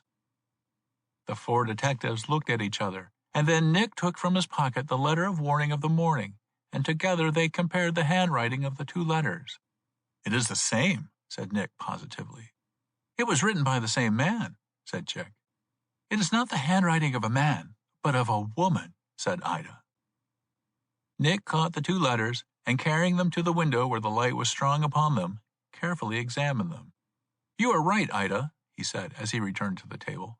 "Though the character of the writing is heavy and masculine, yet it is clear that a female hand wrote both notes." Chick took them up again and carefully examined them. "Ida," said Chick, "while you are undoubtedly right in this, it would seem to upset your theory that we must look for the reasons of this mysterious disappearance in the life of Ellison in England prior to his coming to this country." Ida took up the envelope of the last letter, and inspecting the postmark, replied, "Yes, since a woman is involved, as these letters show, and she is in this city now, this letter was mailed this afternoon by 3 o'clock." Nick turned with a start. "By 3 o'clock?" he asked. "Are you sure?" Ida handed him the envelope, saying, "Look for yourself, and it was from the General Post Office." "Then," said Nick, "the writer of this letter knew of the disappearance as quickly as we did." "It's my guess," said Patsy. "Before." "You mean," said Nick, "that she was a part of it?" "Perhaps," said Patsy. "Anyhow, she knew it was going to take place. And it is my guess," said Ida, "that the woman who wrote this letter is not the woman Ellison is mixed up with, but is a woman who is in love with Ellison and who wants to get the other woman in trouble." "How in the world do you figure that out?" asked Chick. "I don't figure it out," said Ida. "I'm guessing, like Patsy." She looked up at Nick and laughed as she continued, "It is a guess based on my understanding of my own sex." "It is something to pay attention to," said Nick, "especially in a case so dark and difficult as this is. But, Ida, if we are to guess on the probable actions of women, we could do a great deal more guessing." "As, for instance, how?" asked Ida. We might guess that the woman who writes to us wishes to strike the one Ellison married today, and that the job put up was to prevent the marriage taking place, but that it miscarried. Oh, if you're going to guess, said Chick, you can guess anything. But the real thing is to find the writer of these letters as a beginning. See here, Chief, said Patsy. Are we not losing sight of one thing and thinking only of this mysterious disappearance? In what way? Asked Nick. Well, said Patsy, what was the start of this game anyhow? Wasn't it a warning that the Sanborn house was to be robbed today? If you're never more wrong than you are in that, Patsy, said Chick teasingly, you'll always be dead right, my laddie buck. You're getting gay, Chick, replied Patsy. I've got a notion in my think box that I know where the start is in this case. The three turned with interest to Patsy, and Chick, inclined to jolly Patsy, said, Expatiate, my brilliant statesman, expatiate. Patsy turned to Chick with a merry twinkle in his eye and asked, Did it hurt you much to cough that up? Come, said Nick, say what's in you, Patsy. Well, see here, Chief, Patsy went on. You say both these letters were sent by the same person. Yes. Well, the woman, if it is a woman as Ida says, was dead right, wasn't she, when she said it was going to be tried on? You mean the attempt to rob the Sanborn house of the jewels, the wedding presents? Asked Nick. The same, said Patsy eagerly. Well, it was tried on, wasn't it? Yes. Then the Moll what wrote this letter knew all about it beforehand, didn't she? Yes, replied Nick, smiling as he recognized that Patsy was slipping back into his East Side talk as he always did when he grew very earnest. Well then, continued Patsy, it goes, doesn't it, that she must know the people what was going to work it? Yes, replied Nick eagerly, for he saw Patsy was getting to a point.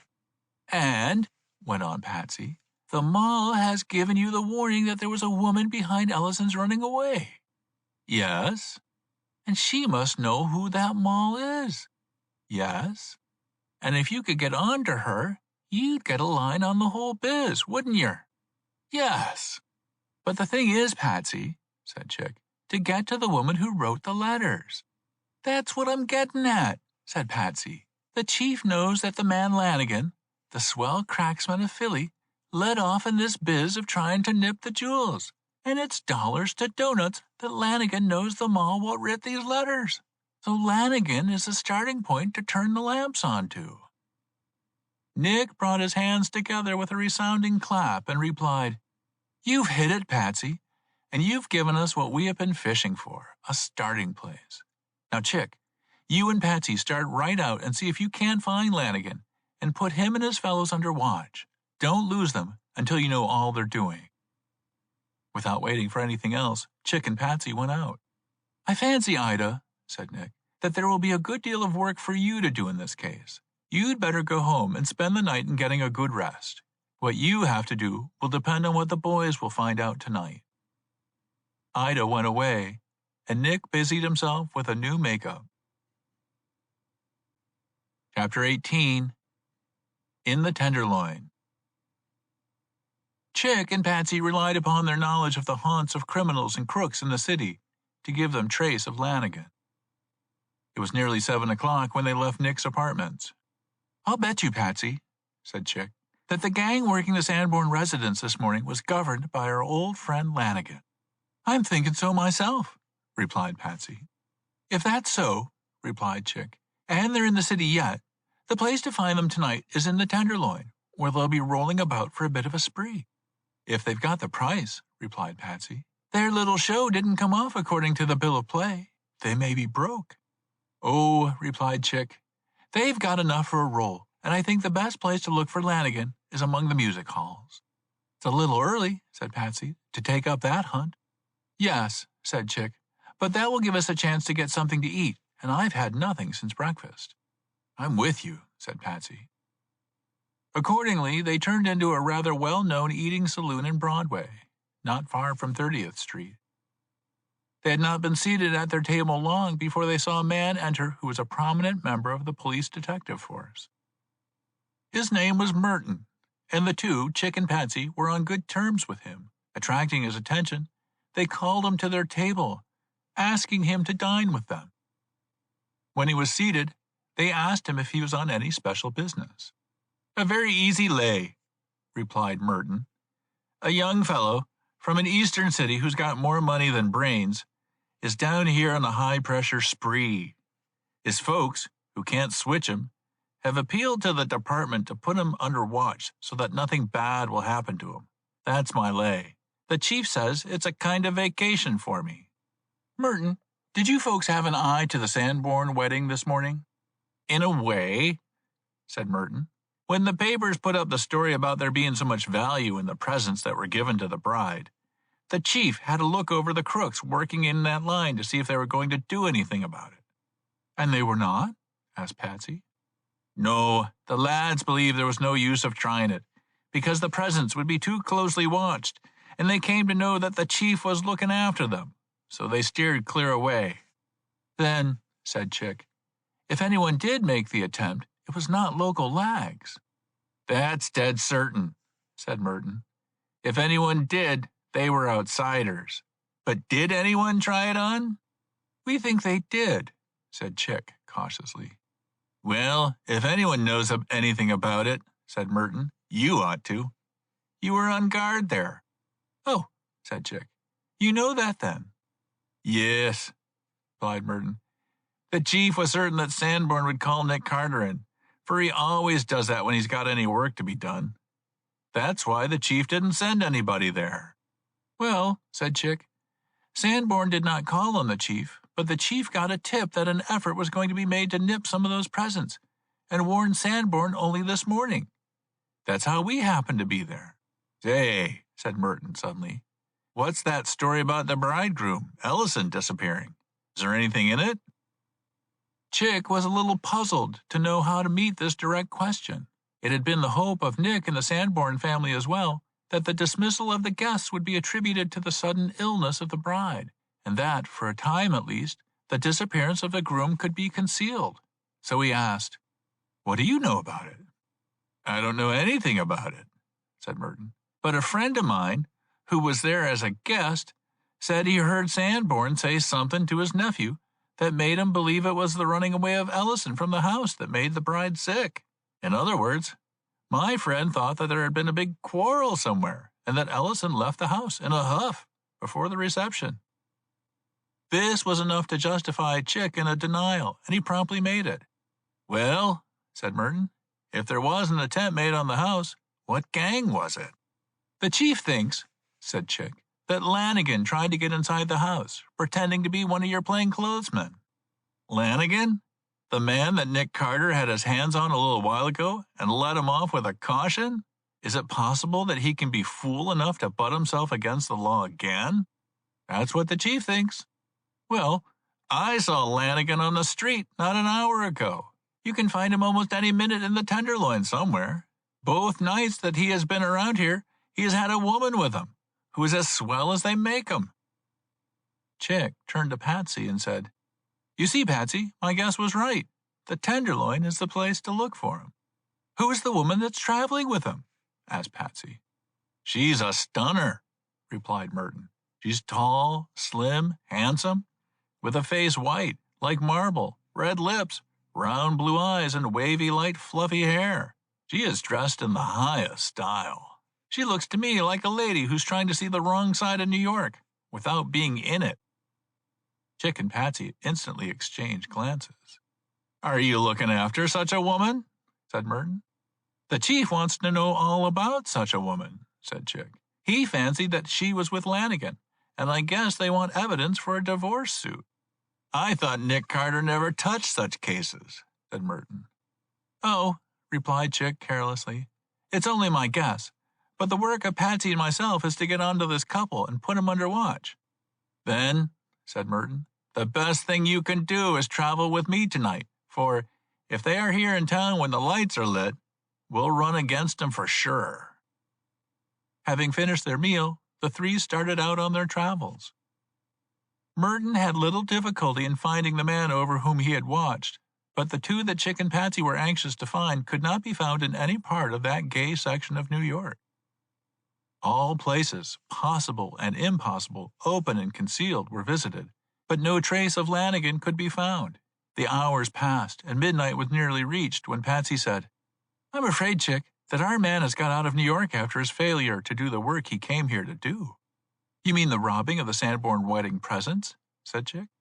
"Yes," said Patsy.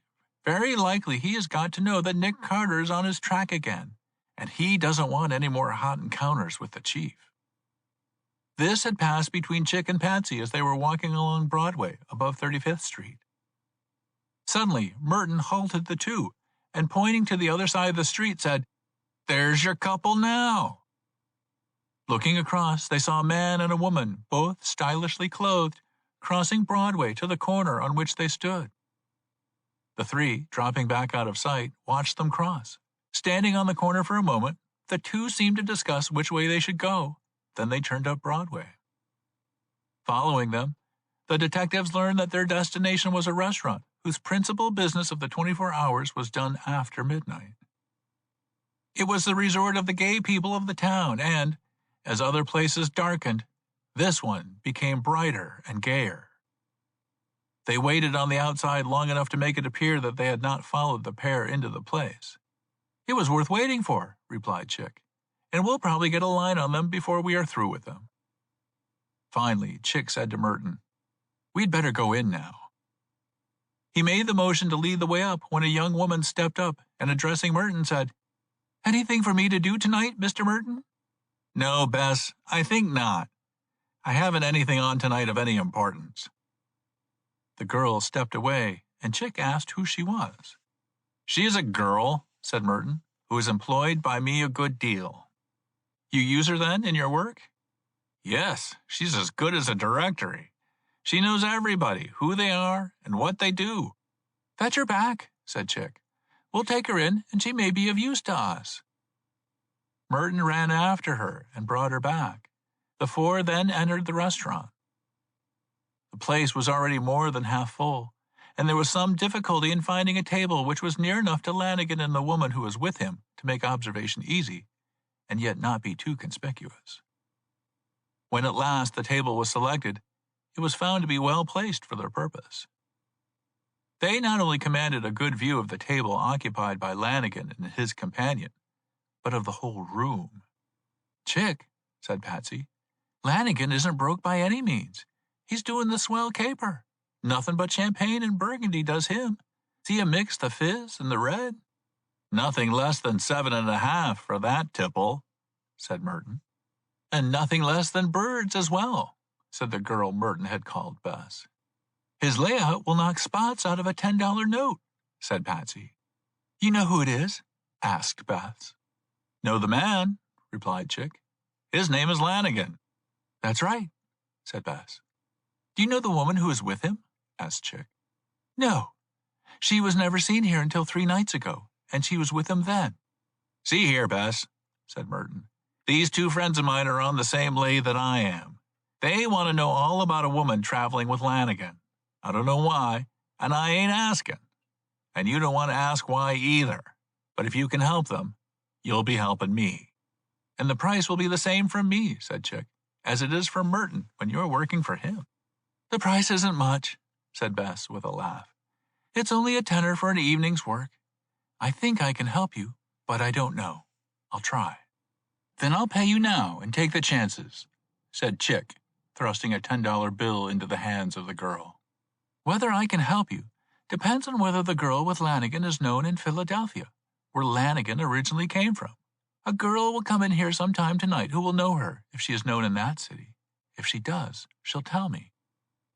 The little party of four then gave themselves up to the enjoyment of their supper, which had been ordered by Chick. In the meantime, the room gradually filled until all the tables were occupied. The place became redolent with tobacco smoke and gay with the chatter of voices and laughter. As they watched the other table, they saw a man make his way through the room and, going to Lanigan, lean over him and whisper. Lanigan seemed to be much annoyed, but nevertheless, he took a bill from his pocket and handed it to the man, who went out. Patsy said to Chick, "I flung that fellow out of the door at Sanborn's this morning. Was he the one who came with the flowers?" "Yes, he's the one who cried out when he saw Nick Carter." "He's a New York crook," said Merton. "A second-story man," said Bess. As she said this, she jumped to her feet and began to beckon to someone who had entered the saloon. The one to whom she was beckoning was a rather flashily dressed young woman who was of a party of 3 women and 2 young men. "Hello," exclaimed Merton. "There's my man, and since he's come in, I'm neglecting no business." The party found a table at the other side of the room which had just been vacated. The girl whose attention Bess had been trying to attract, finally seeing Bess, came over to her, and Bess asked, "Is that party very dear to you over there?" "Oh, no," said the girl. "I'm only trying to make it very dear for the 2 Willie boys in tow." "Are they friends of yours?" asked Bess. "No, they're friends of the other 2 girls. They just wrote me in." "Shake them and join us," said Bess. "I want to ask you something." The girl went back to the party. Apparently excusing herself, she came back and sat down at the table as requested by Bess. "Alice," said Bess, "look at that man and woman over on that side." Bess pointed out the couple the party had under observation. "Jimmy Lanigan," said the girl called Alice. "He's been rolling about the Tenderloin for 3 nights, but he's spending no money except on the woman that is with him. Do you know who she is?" "Yes, I do," replied the girl Alice with a laugh. "She comes from our old city, Bessie, and if she keeps this racket up much longer, if there won't be a swell divorce case with fine trimmings, I'm no guesser." "Why do you say that?" asked Chick. "The thing with me is," said Alice, "why the burst hasn't come long ago. She is the wife of a rich young fellow in Philadelphia. She is herself of a good family, and she's going with the best. Her husband is a man engaged in business, and lets her go her own gait while he is working night and day to get rich. This young woman has been sporty for 2 or 3 years, but I don't think she's guilty of anything worse than a keen desire to have a good time. She respects the moral code, though she goes into places which the majority of wives avoid." "How is it," asked Chick, "that she's in with such a fellow as Lanigan?" "I don't know how to answer that," said Alice. "I don't know how much she knows of Lanigan, but you know Lanigan is very swell. He's a handsome fellow, so I suppose that he's caught her fancy." "She's taken big chances," said Patsy, "in traveling around with a fellow so well known as he is." "She's taken big chances all the time," said Alice. "The wonder is that she hasn't been dropped to. Up to 2 or 3 months ago, she was traveling around in all sorts of places with a young Englishman, but then he was one of her kind." "You mean," said Merton, "that he moved in her circle of fashionable life?" "Yes," said Alice, "and there was a lot of talk about her in her own circle then. I had a friend who was one of the young sports in that circle who told me all about it. This young Englishman had her out on a yacht for a week, and her husband never knew anything about it." "Not alone?" asked Merton. "Oh, no," said Alice. "There was quite a party." "When was this?" asked Patsy. "Let me see," said Alice. "I can get pretty close to the time. It was last September." "Do you know the name of the young Englishman?" "No, I've forgotten it if I've ever heard of it. Anyhow, he was here in New York and used to run over to Philadelphia to see her." "What is her name?" "Ledoux. Her husband's name is Thomas.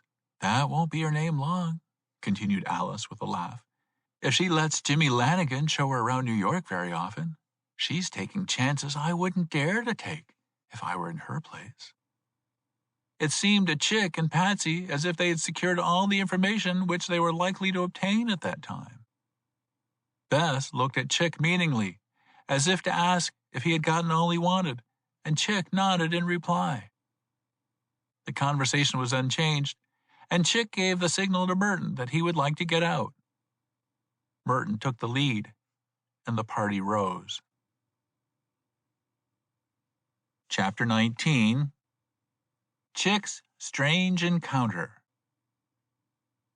The 3 detectives went to the door, but on reaching it, Merton said, "I think I'll have to leave you here. My business will make me stay here, for I see that my man is getting pretty well loaded, and I must keep an eye on him." Chick and Patsy therefore shook hands with him, thanking him for the assistance he had given them. While they talked at the door, a young man and a young woman entered from the street and, walking some distance into the place, suddenly stopped, peered forward earnestly, and then hastily turning, went out into the street again. The action had been observed by Patsy, who made up his mind that they had seen somebody at the tables they desired to escape. He watched them go to the corner and engage in earnest conversation. After a moment, they went under the cover of the corner, where Patsy could see that she took off her hat. A moment later, they stepped out again into the light, and to Patsy's great surprise, she was a very different-looking person. Before, she had been a blonde, and now she seemed to be dark-haired. She had a wig on, said Patsy to himself. Now I wonder what was the meaning of that. The couple stood on the corner a little longer. Then the two went to the curbstone, and entering a hansom cab, were driven off. Patsy turned to Chick and Merton, who had been conversing while he had thus been watching the couple, thinking that strange sights were to be seen in the Tenderloin late at night. Chick, slipping his arm under Patsy's, now led him to the sidewalk, and the two turned down Broadway. "Well, Patsy," said Chick, "I don't know how much we've gained tonight, but I take it that it is a good deal." "Do you think," asked Patsy as they walked along, "that the young Englishman, the girl Alice talked of, was our man Ellison?" "That notion has got into my head," said Chick, "and if it is so, it will be a big opening for us. We've got a way of finding out, however, and that is, by finding if Ellison was on a yachting trip last September. And," added Patsy, "whether he was in the habit of running over to Philadelphia much." "That's so," said Chick. "I don't think there's any use of following up Lanigan and the woman Ledoux." "I don't know about that," said Patsy. "We might stumble on their associates if we did." "Well," said Chick, "if that is so, we had better go back and watch the front of that place to see them come out." They had walked along as they had thus talked and had, therefore, gotten something like 2 blocks below. Chick turned about suddenly, saying, "You're right about that, Patsy, and we won't drop them until we see where they go." They walked back hastily until they reached the corner on which Patsy had seen the couple that had attracted his attention. Here they heard a voice calling someone, and, turning to look, saw a woman beckoning to them from a hansom cab drawn up to the sidewalk. Although she was in the shadow of the cab, Patsy thought it was the one whom he had been watching while at the restaurant door, and who he had seen put on a wig. They went to the cab, and the woman, addressing Chick, said to him, "I want to speak to you a moment, and alone." Hearing this, Patsy stepped aside, and Chick went up closer.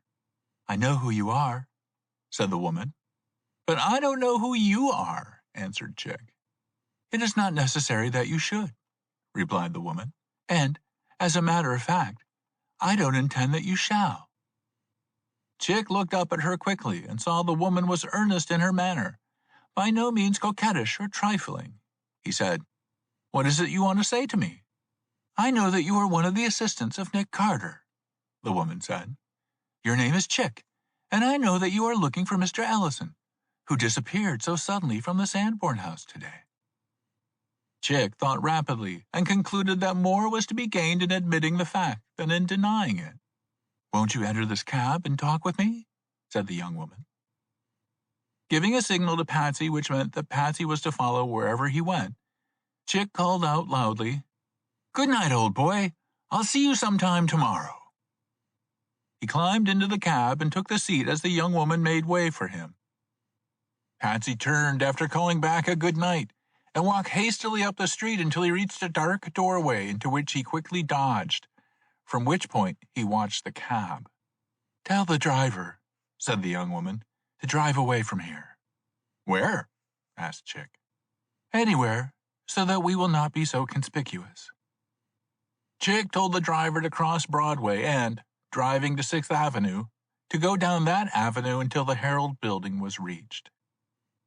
Having done this, he asked the young woman what was the meaning of her movements. "I want you to tell me," she said, "whether you have found anything about the whereabouts of Mr. Ellison." "No," replied Chick. "We've only just begun the search." "Do you know why he so suddenly disappeared?" "No," replied Chick. "If we did, we would not be long in finding where he is." "You will find it difficult to find him," You are following up the Ledoux woman for that purpose." Chick turned to look at the woman, but her head was turned away, as if she was in deep thought. She continued, "I don't think you will find much in following her up. He is broken with her." "Then he knew her and was in relation with her?" asked Chick. "It was only a foolish flirtation on his part," said the young woman, and Chick noticed there was a great deal of bitterness in her tone. She paused for a moment or two and then went on. "The Ledoux woman is an eccentric person, and she followed him up so that he could not get away from her. But he had to break when his marriage with Miss Sandbourne approached. There was a great row." By this time, Chick was much puzzled to know what relation this woman bore to Ellison and what her interest in the matter was. The question entered his mind as to whether or not this was not the woman who had written to Nick the 2 letters which had so excited their curiosity. He knew from what she had said in the beginning that it was useless to ask who she was or what her name was, but he determined on a sudden and bold play. "Who were you trying to strike," he asked, "when you wrote those 2 letters today to my chief, Nick Carter?" The young woman started violently, turning to Chick in a frightened manner. "What do you mean by that? What letters?" "The letters which warned the chief that an attempt would be made to rob the Sandbournes, and that a woman was at the bottom of Ellison's disappearance." "How do you know that I wrote them?" The question was almost gasped out. "I don't know," replied Chick, "but I do know that the chief knows who wrote them." "Does he know me?" "The chief knows everything," replied Chick. "No sooner had he received those letters than he started to find out who wrote them." "And he found out?" "Of course he did." "And it was me?" The woman suddenly laughed a mocking laugh, and Chick knew that whether the woman had written the letters or not, his play had not counted. "If you knew as much as all that," she said, "you would know who I am, and that's what you don't know." To this, Chick could make no reply, for he felt that though her first fright indicated that she was indeed the woman who had written the letters, she had now regained possession of herself, and that it was useless for him to hope to surprise her into an admission. He took another tack. "What interest have you got in this matter? Wouldn't anybody be interested in so mysterious a thing as happened at the Sandbournes?" Again she laughed mockingly at Chick. "How did you come to know me?" asked Chick. "Are you not a celebrated person? And doesn't everybody know Chickering Carter, the great Nick Carter's chief assistant?" Chick knew now that the young woman was playing with him, and that he did not have easy game before him. "No," he said, "I am not so celebrated in the circles which you move that you would know me." "What do you mean by that?" asked the young woman. "I mean that you saw me for the first time today, and that it was at the Sandbourne house, where I was on duty, and you were there as a guest." By the way the young woman took this reply, Chick knew that he had scored a point, but did not know how much of one it was. "Did you see me there?" she asked. "Not that I recollect," replied Chick. "Perhaps it is very wrong for me that I should have failed to observe so charming a person as yourself." "None of that, please," sharply returned the young woman. She was silent a moment, and then said, "Yes, I was there, and one of the few who knew that Mr. Ellison left the house." Chick started. It suddenly broke on to him that the person beside him was one of the bridesmaids, and yet he could not be certain. While he was thinking this over, she asked, "Do you know how Mr. Ellison left the house?" Again Chick thought rapidly, and concluded that he would gain more by answering the question straightly. "We think," he said, "that he left concealed by a great cape coat that had been worn into the house by another man, and that he had a wig and beard on to resemble that man." "Who was that man?" "We don't know." "He was left in the house after Mr. Ellison went out. Was he not seen?" "No, he escaped from the house by a back window into the backyard, and so into the cross street." "What sort of man was he?" "A man with a pointed, glossy black beard, black eyes, heavy black eyebrows, and long black hair, curling a little at the ends." The young woman was thoughtful for a moment or two, sitting with her finger to her lips, which she bit nervously, while her brows were knitted. Chick broke in on her thoughts. Was this man connected with the robbery or the attempt to rob? I don't think so, said the young woman. That was another part of it. You mean, asked Chick, that the robbery was connected with Mr. Ellison's disappearance? Oh, no, said the young woman. The robbery was a consequence of Mr. Ellison's knowing certain people. She started suddenly and, facing Chick, said, You're clever. You nearly trapped me. I will confess to you that I wrote both those letters. I learned by accident of this robbing attempt and tried to stop it by informing Mr. Carter. That's what you said Chick. You did stop it. I know nothing of these people, she said, except that, through a certain connection, they were attempting to use Mr. Ellison. Do you want Mr. Ellison found? Suddenly asked Chick. Yes, I am. She stopped and, looking Chick keenly in the eyes, said, I will talk no more tonight. I was anxious to know what you have told me. I do not know enough to tell you anything more of importance.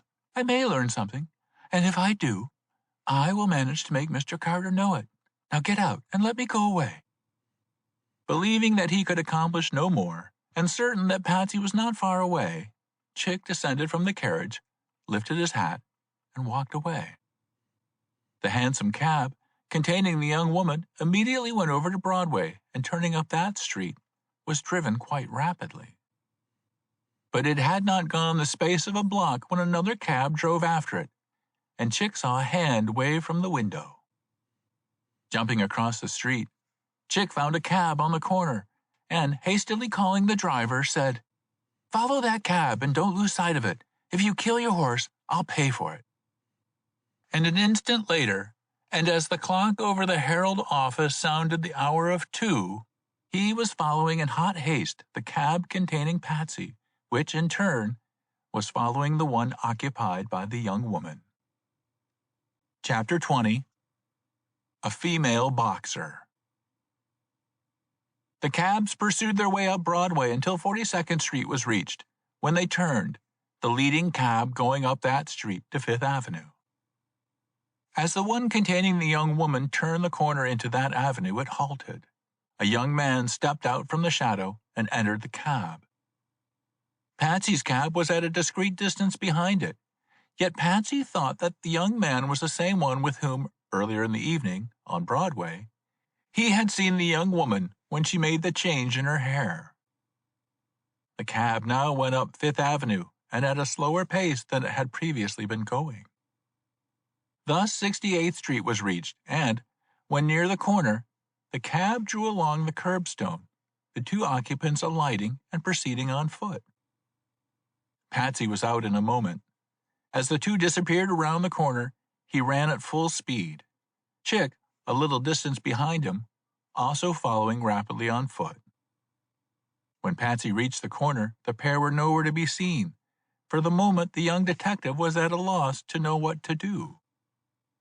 Thinking that if they had entered any of the houses, it must have been one very close to the avenue, and that, if so, they would have had hardly time to pass through the door and were under the concealment of a vestibule, he ran down the street hastily in the hopes that he might discover them. Just as Chick reached the corner, two figures leaped out at Patsy. They were the pair he had been following. The young man went at Patsy rather viciously, crying as he did so, "What are you following us for?" Though the attack was unexpected, Patsy was not unprepared, and squaring himself, warded off the blow the young man had aimed at him. It was apparent to Patsy in a moment that the young man was no novice at the game of the fists. Indeed, he was an adept in the art of boxing, and, for a moment or two, Patsy was kept quite busy in defending himself. In the meantime, the young woman was a silent and inactive witness. After the first few moments of surprise had passed, and, as he thought, he had obtained the measure of the young man, Patsy changed his tactics from defending himself to going at the other one fiercely. He soon demonstrated his superiority and was fast overcoming the young man when, to Patsy's intense astonishment, the young woman danced up at him in approved pugilistic fashion and landed a stinging blow in his face. The young detective was astonished at the force behind the blow. Though he was busy with the young man, he did not fail to observe that the young woman, lady, and daughter of wealth as she seemed to be, was nevertheless a good deal of a boxer. "Hello," said Patsy to himself. "I've heard of these women athletes among the swells, but this is the first one I ever saw." In the meantime, the young woman was dancing up, letting out a blow, dancing away again to come back with another blow. Some of these blows landed on Patsy's shoulder and chest, blows which the young fellow cared nothing for, but some of them came too close to his eyes and mouth to be comfortable. Patsy hardly knew how to deal with this assailant. While boxing with the young man, he had warded off a number of the blows of the young woman, and though opportunity was given him, he had returned none, nor had he even attempted to. He could not bring himself to fight a woman, however annoying and irritating she might be. In the meantime, Chick had stolen down on the other side of the street, and perceiving the curious fight in which Patsy was engaged, was doubled up with laughter. His quick eye had shown him that Patsy was in no need of help so far as the young man was concerned, and he believed that, as energetic as the young woman might be, Patsy could find a way to evade her. As a matter of fact, he wanted to be free to follow the young woman were the two to escape Patsy. This curious fight went on in that quiet street for some little time, little or no noise being made, since the combatants did not speak. At length, Patsy, having become tired of the game, devoted himself wholly to the young man without regard to the young woman. Finally, he got in a blow on the young man that sent him down to the pavement. Turning to the young woman as she came up to him, he caught her by the wrists and, holding her fast, said, "It's about time you stop this." The young woman struggled to release herself, and found that she was as a mere child in the grasp of the athletic and trained young detective. It seemed as if she were more angry in finding herself so helpless in his grasp than she had been before. She said, "Release me, I command you. I'll have you punished."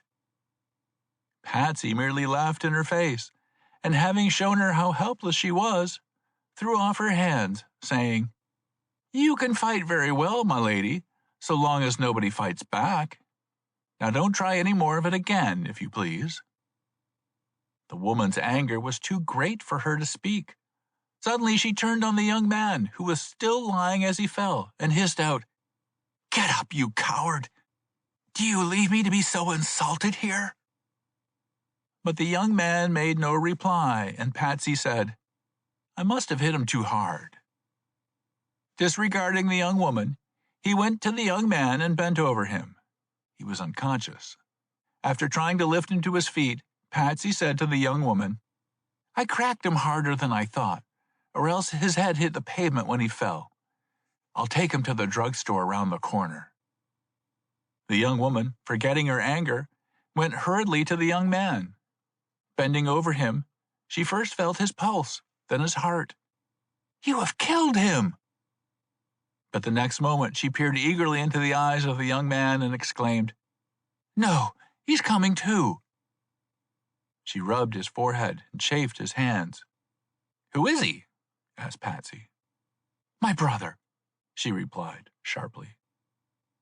After a while, the young man was sufficiently restored to stand on his feet when helped up by Patsy. "You've done damage enough," said the young woman, "and you can now go away." "I'll help you home with him," said Patsy. "No, I don't want you to do that." She stood up and looked Patsy straight in the eyes and said, "You shall not see me go home tonight. If you don't go away, I shall stay here, or else go somewhere else where you can't find me. I know you. You are one of Nick Carter's people. Go away. You can do nothing tonight, and you can't find out anything about me." Casting a glance about, Patsy was satisfied that he saw Chick on the other side of the street. Indeed, he had been conscious during the time that he was defending himself from the assault of this athletic brother and sister that Chick had come down on the other side. Believing that they did not know that Chick was ready to follow, he thought it best to end the affair by walking off. "All right, if you say so," said Patsy. "Only, you might have said so from the first, and not kept jabbing me in the face." He turned and sauntered up the street. Reaching the corner, he turned backward and saw that the young man and woman were watching him. He turned the corner and went out of sight. No sooner was he gone than the pair hurriedly ran down the street to about the middle of the block, and as hastily climbed the steps of a rather imposing mansion, disappearing behind the doors. If the pair thought that they had done so undiscovered, they were greatly mistaken, for Chick from his place had seen them and had carefully noted the house they had entered. Cautiously and stealthily, Chick crept down the street, and reaching the house, climbed the steps sufficient to see the number. Then, perceiving that there was a door plate on the door, he went up to the top step, and with a lighted match found the name. It was merely that of Rainforth. The end had been gained. The young woman had been tracked to her home. He went back to Fifth Avenue and, turning the corner, came on Patsy awaiting him there. As soon as he saw the young detective, he began to laugh. "You've struck a new kind of a boxer, Patsy," he said. "That's right," said Patsy, "and she can hit, too. Hanged if I don't think she can hit harder than the young fellow she calls her brother." "Her brother?" asked Chick. "That's what she said he was. Wasn't it a stall? They went into the same house together." "Perhaps so," said Chick. "As a rule, however, brothers don't usually run around at this hour of the night with a sister." "Well, I don't know," said Patsy. "Anyhow, they're the queerest brother and sister that I ever ran up against. Say, Chick, is it the fashion for women to box?" "I hear it is," said Chick. "Well," said Patsy, "that little one is no fool at the game, and she's got the pluck of a professional. I got the name on the plate of the house they went into. It is Rainforth." "Then you got the house they went into?" asked Patsy. "Yes, and the number," replied Chick. "Now we have got to find out something about the people who live in that house." "Small chance of finding anything tonight, or rather this morning," said Patsy. "That's a job for tomorrow." Patsy had hardly spoken these words when a policeman turned the corner, and seeing the two young men there, stopped, casting suspicious glances at them. "What are you loafing there for?" he asked. Instead of replying, Chick said, "Officer, is 68th Street your beat?" "Yes, and what of it?" "Do you know all the families that live on 68th Street?" "Most of them." "Do you know a family by the name of Rainforth?" "Yes, I know there's such a family there. But what is that to you?" "We are two of Nick Carter's people." He made that fact plain to the officer, who quickly changed his manner, and, from being suspicious, became confidential. "Yes, I know that family Rainforth," he said. "Rainforth is Colonel Rainforth, a rich man living on his money, a widower, and pretty old." "Who lives in the house with him?" "A son and a daughter." The officer began to laugh and finally said, "They are a queer pair, that son and daughter. They travel around together late at night. I don't know how many times I have seen them go into the house at 2 or 3 o'clock in the morning." "Coming home from parties and receptions and balls, I presume," said Chick. "Maybe, but I don't like that. It looks to me as if they'd been roaming. Say, the daughter is a thoroughbred. She does almost anything a man does. She rides, and there isn't any horse too bad for her. She rows a boat, she works in a gymnasium, and I know for sure she's taken boxing lessons. They say she's awful good with her fists." "Is she straight?" asked Chick. "Ain't heard anybody say she wasn't. She's just queer, that's all." This was all the officer could tell them, and after a few more words, he strolled away. The two young men stood a while longer conversing, and were themselves about to move away when young Mr. Sanborn came tripping hurriedly along the pavement. Chick stopped him, saying, "Mr. Sanborn, will you stop a moment?" The young man stopped, and perceiving who it was who had addressed him, called them by name and laughed. "A little too late for much conversation, isn't it?" "Perhaps it is," said Chick, "but we want to have a little information, which we think you can give, and we don't want to be asked why we want it." "Oh," said young Sanborn, "if it is a matter of business, I'll give it if I can, and I won't ask why. Will you tell us if you know a family of the name of Rainforth?" "I know of a family of that name living down here in 68th Street. "Colonel Rainforth, a widower, with one son and a daughter?" asked Chick. "Yes." "Can you tell me anything about the daughter?" "I know her quite well," said young Sanborn. "Have known her a good many years, and have never known anything against her." "Isn't she rather queer?" asked Chick. "Oh, I don't know, but that she is in some of the things she does. She goes in for things that most of the young women do not. She rides, fences, drives tandems and four in hands, shoots, is gymnastic, and boxes. In fact, she goes in for all sorts of outdoor sports. In that way, she's one of the new women." "She and her brother are great chums?" asked Chick. "There's no doubt of that," said young Sanborn. "They're very chummy, travel together a good deal." Young Sanborn suddenly turned sharply on Chick, looking at him very intently, and then said, "Oh, I say here. Oh, yes, I forgot." He stopped a moment to think, and then said, "I see that you have gotten on to a little thing that escaped my memory. A year ago or more, Julia Rainforth made a dead set for Ellison.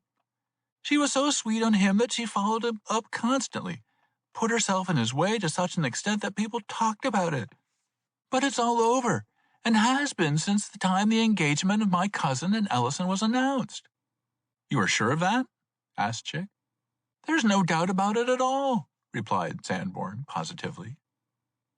Chick had no further questions to ask, and, a few moments later, young Sanborn went his way. Turning to Patsy, Chick said, "Well, Patsy, we've got something to report to the chief at last." Then they two walked away in the direction of their homes. Chapter 21. Ida Sees Miss Rainforth. The next morning Nick Carter listened with surprise and deep interest to the tale which his two efficient aides had to tell him. "When we parted last night," he said, "there hardly seemed to be an opening anywhere in this case. The only one was that which Patsy had suggested as to Lanigan. Now, after a night's work, there seems to be so many that they are conflicting." "Yes," said Chick. "It seemed very straight when Patsy suggested that we could get to the woman who had written those letters by following up Lanigan. Well, we have found the woman who wrote the letters, but have learned nothing to show that she was connected with Lanigan, while the woman who is connected with Lanigan does not seem to have had anything to do with the letters. Although if the string is right, she did have to do with Ellison. That's why I say that our openings conflict," said Nick. "Well, boys," continued Nick, "it is for you to follow up what you have begun. You must follow up the Lanigan end today. That will take you to Philadelphia, for Lanigan went over there this morning. I know that. Find out, while there, about Ellison's associations in Philadelphia, and whom he visited in that place." "You have no doubt, then," asked Chick, "that the Englishman the girl Alice talked of was Ellison?" "I have no doubt," said Nick, "for the reason that, while you were busy in one direction last night, I was pushing inquiries in another, and I learned that Ellison did charter a yacht last summer, and that he did spend a good deal of time in Philadelphia, off and on." He got up from his chair, and pacing up and down a little while, at length said, "I don't quite know how to size up young Sanborn. For a man who is well acquainted with Ellison as he pretends to be, he is singularly ignorant of the man, or else he refuses to tell all that he knows. In his talk yesterday, he dropped the name of a man as one of those whom Ellison spent much of his time, and that man I am very well acquainted with. While this young man made no pretensions to intimate friendship with Ellison, yet he knew enough about him to know that his life was not quite as correct as Sanborn would have us believe. It is from him that I learned about the yacht, the Philadelphia trips, and that Ellison was involved in 2 or 3 scrapes that did not become public. I take it young Sanborn is no longer important to us." "The girl Alice," said Chick, "said that he, if he is the young Englishman, was very attentive to Mrs. Ledoux. She told the truth there, because Miss Rainforth admitted to me that Ellison had been in a foolish flirtation with her." "It's all over," cried Patsy. That settles it." "Settles what?" asked Chick. "Why, that the young Englishman is Ellison." "Quite right, Patsy," said Nick. Nick thought a moment or two and then said, "Philadelphia is the place where you must look for a day or two. Keep your eyes open for traces of Ellison's valet, and for the man who came to see Ellison, and in whose capecoat Ellison went away. Patsy saw them both, and that is an advantage. I will follow up the Rainforth matter here, but that, in my judgment, is where Ida will have to do most of the work. You can't get away any too quickly." "I suppose," said Chick, "what we've got to work on there is how Lanigan came to get a line on the wedding presents at Sanborn's." "Of course," said Nick, "there's a connection there with Ellison somehow. Whether with Ellison's knowledge or not is a question, but on working in Philadelphia on the line of Ellison's doings and on the line of how Lanigan was steered to the wedding, you may find out much that is valuable for us to know in tracing the mystery of Ellison's disappearance." The two young detectives went away to prepare for their trip to Philadelphia. As soon as they were gone, Nick summoned Ida. She was not long in coming, and when she did arrive, Nick said to her, "Ida, I've got something for you to do which, I think, is about as difficult as anything you have undertaken." He told her the experiences of Chick and Patsy with the young Rainforth woman, and the discovery that she was the writer of the 2 anonymous letters. "That young woman puzzles me," said Nick. "I know something about her. Her father is an old army officer, very rich, who long since retired. The young girl, with her brother, was brought up at army posts in the West, in the wild Indian fighting times, and learned many things there that are not usually a part of a fashionable young lady's education. She learned how to ride vicious horses and how to use firearms. She is an expert shot with both rifle and revolver. Besides, she can wield the sword as well as a soldier. Where she learned the accomplishment of boxing that she made a display of with Patsy, I don't know. Probably after she returned to the East, and as a consequence of having already certain manly attainments. She is good at many of that sort of thing, lawn tennis, golf, and yachting. All of these things, although they have made her much talked about, have not given her the reputation of being fast. But it is a queer story that Patsy tells of her, and it is borne out in Chick's interview with her. The fact which concerns us is that she knew about the attempt or intention to rob the Sanborn house, and that she knows more about Ellison's private life than his associates do." "I should think," said Ida, "from what you say, that she was involved with Ellison herself, and that the knowledge she obtained came through that connection." "It may be so," said Nick, "but I am inclined to believe that all there was of that connection was a desire on her part to capture Ellison for herself." Ida laughed and said, "Our sex is a queer thing. This Miss Rainforth seems to be a very bold, energetic, and courageous young woman. If you are right, and she has been scorned by Ellison, there is no knowledge to what lengths she will go." "Well," said Nick, "it is for you to get into relations with her and find out what you can. It is a difficult thing. How will you go about it?" "That does not seem to me to be as important," replied Ida, "as to know how to deal with her when I do get to her." "Getting to her is no small matter, Ida," said Nick. "Miss Rainforth is a fashionable young lady. Usually her movements are wholly within fashionable circles of the most exclusive kind. Her escapade of last night is not usual, and you cannot count on getting to her by finding her outside of her own circles." "Leave it to me," replied Ida, "to get to her.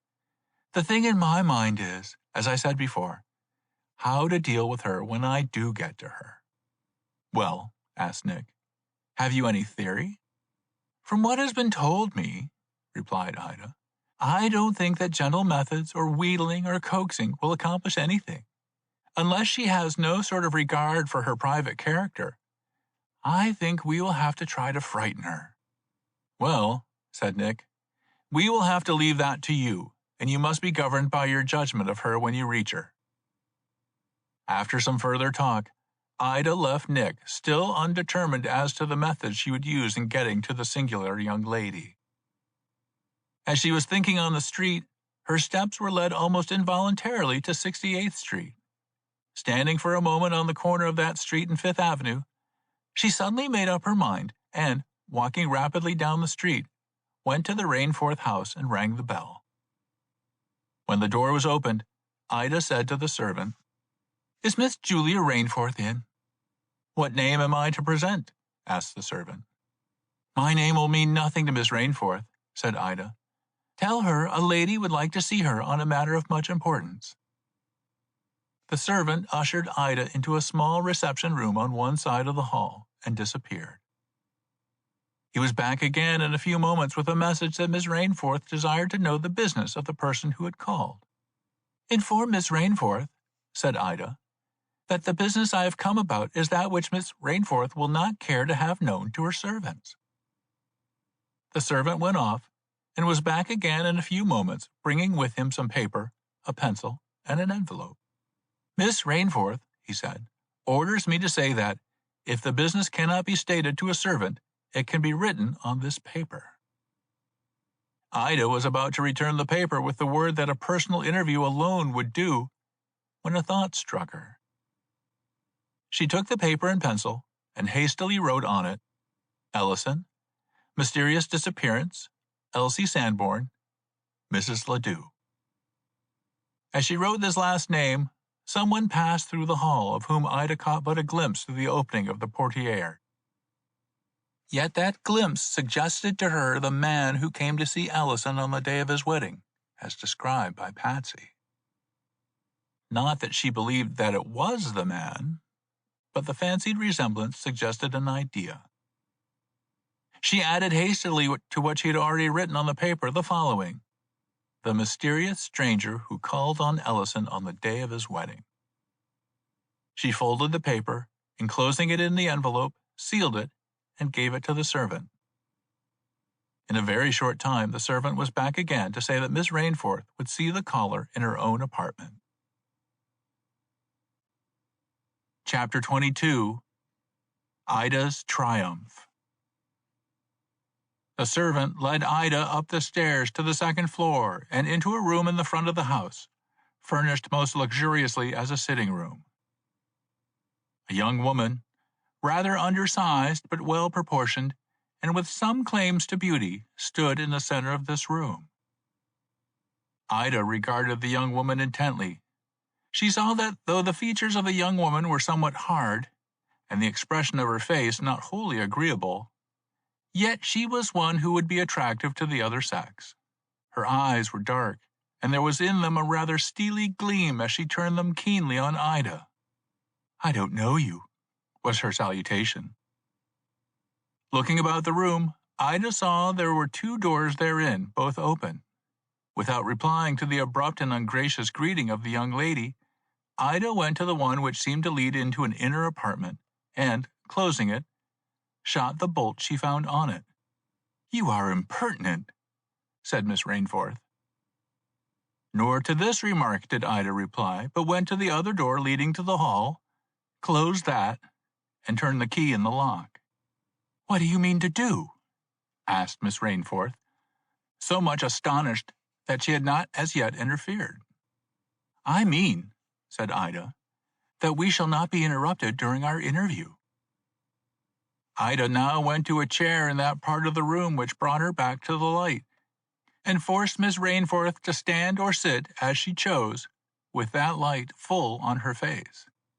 "You do not ask me to sit down, Miss Rainforth," said Ida, "so I shall take a seat uninvited. But before I do, I wish to say that I know that you are an expert in shooting. I would have you know that I am also. You can take your revolvers, if you choose to do so, for I shall sit with mine in my lap, ready to check any use of yours on your part." With that, Ida took her revolvers from her pocket and, sitting down, laid them upon her lap. "Well," said Miss Rainforth with a long breath, "of all the impudent things I have ever met, you are the most impudent." "Oh, no," replied Ida. "I am merely a determined person, who will not be denied in the matter I have come about." "Leave the room," said Miss Rainforth, suddenly losing her temper. I shall do nothing of the kind, said Ida. Miss Rainforth made a motion as if she would run to the door, but Ida sternly commanded her to stop. Apparently unused to such a tone, Miss Rainforth stopped, turning more in surprise and astonishment than in submission. Miss Rainforth, said Ida, you will please return to your seat. The young lady continued to stare at her visitor, and Ida went on. It is useless for you to call anyone, for that will only result in your ruin and disgrace. As I told you, you have met with a person even more determined than yourself. You must submit. Who are you? The young lady blurted forth. My name is of no consequence, said Ida. It is enough for you to know that I am one of Nick Carter's people. I have something to learn from you which you must tell. Must, repeated the young lady, now nearly beside herself with anger. In all my life, I have never permitted anyone to say must to me. How dare you, when my father never dared say it to me? Simply because, said Ida, very quietly, I am determined that you shall tell me what you know about Mr. Ellison. The manner of Ida, so calm, determined, and self-possessed, made an evident impression upon the young lady. She came across the room, standing almost directly in front of Ida, and calmly studied the face of her visitor, as if it were new to her experience. I know that you are supposed to be a bold and courageous young lady, said Ida. I know it is commonly reported that you are not unaccustomed to scenes of danger. You are in no danger here, except such as may result from your refusal to tell me what justice demands you should tell. Now please sit down and let us get this matter over. The mood of the young lady changed, and she laughed aloud, sarcastically rather than otherwise, saying, when she had had her laugh out, Well, this is a new experience. Really, it is entertaining. I think I shall enjoy it. She went back to a chair and sat down. Now, Miss one of Nick Carter's people, what is your business with me? Miss Rainforth, you notified my chief that a robbery was to be attempted at Mr. Sanborn's house yesterday. Subsequently, and almost immediately after the singular disappearance of Mr. Ellison, you wrote another letter to Mr. Carter, telling him a woman was at the bottom of that disappearance.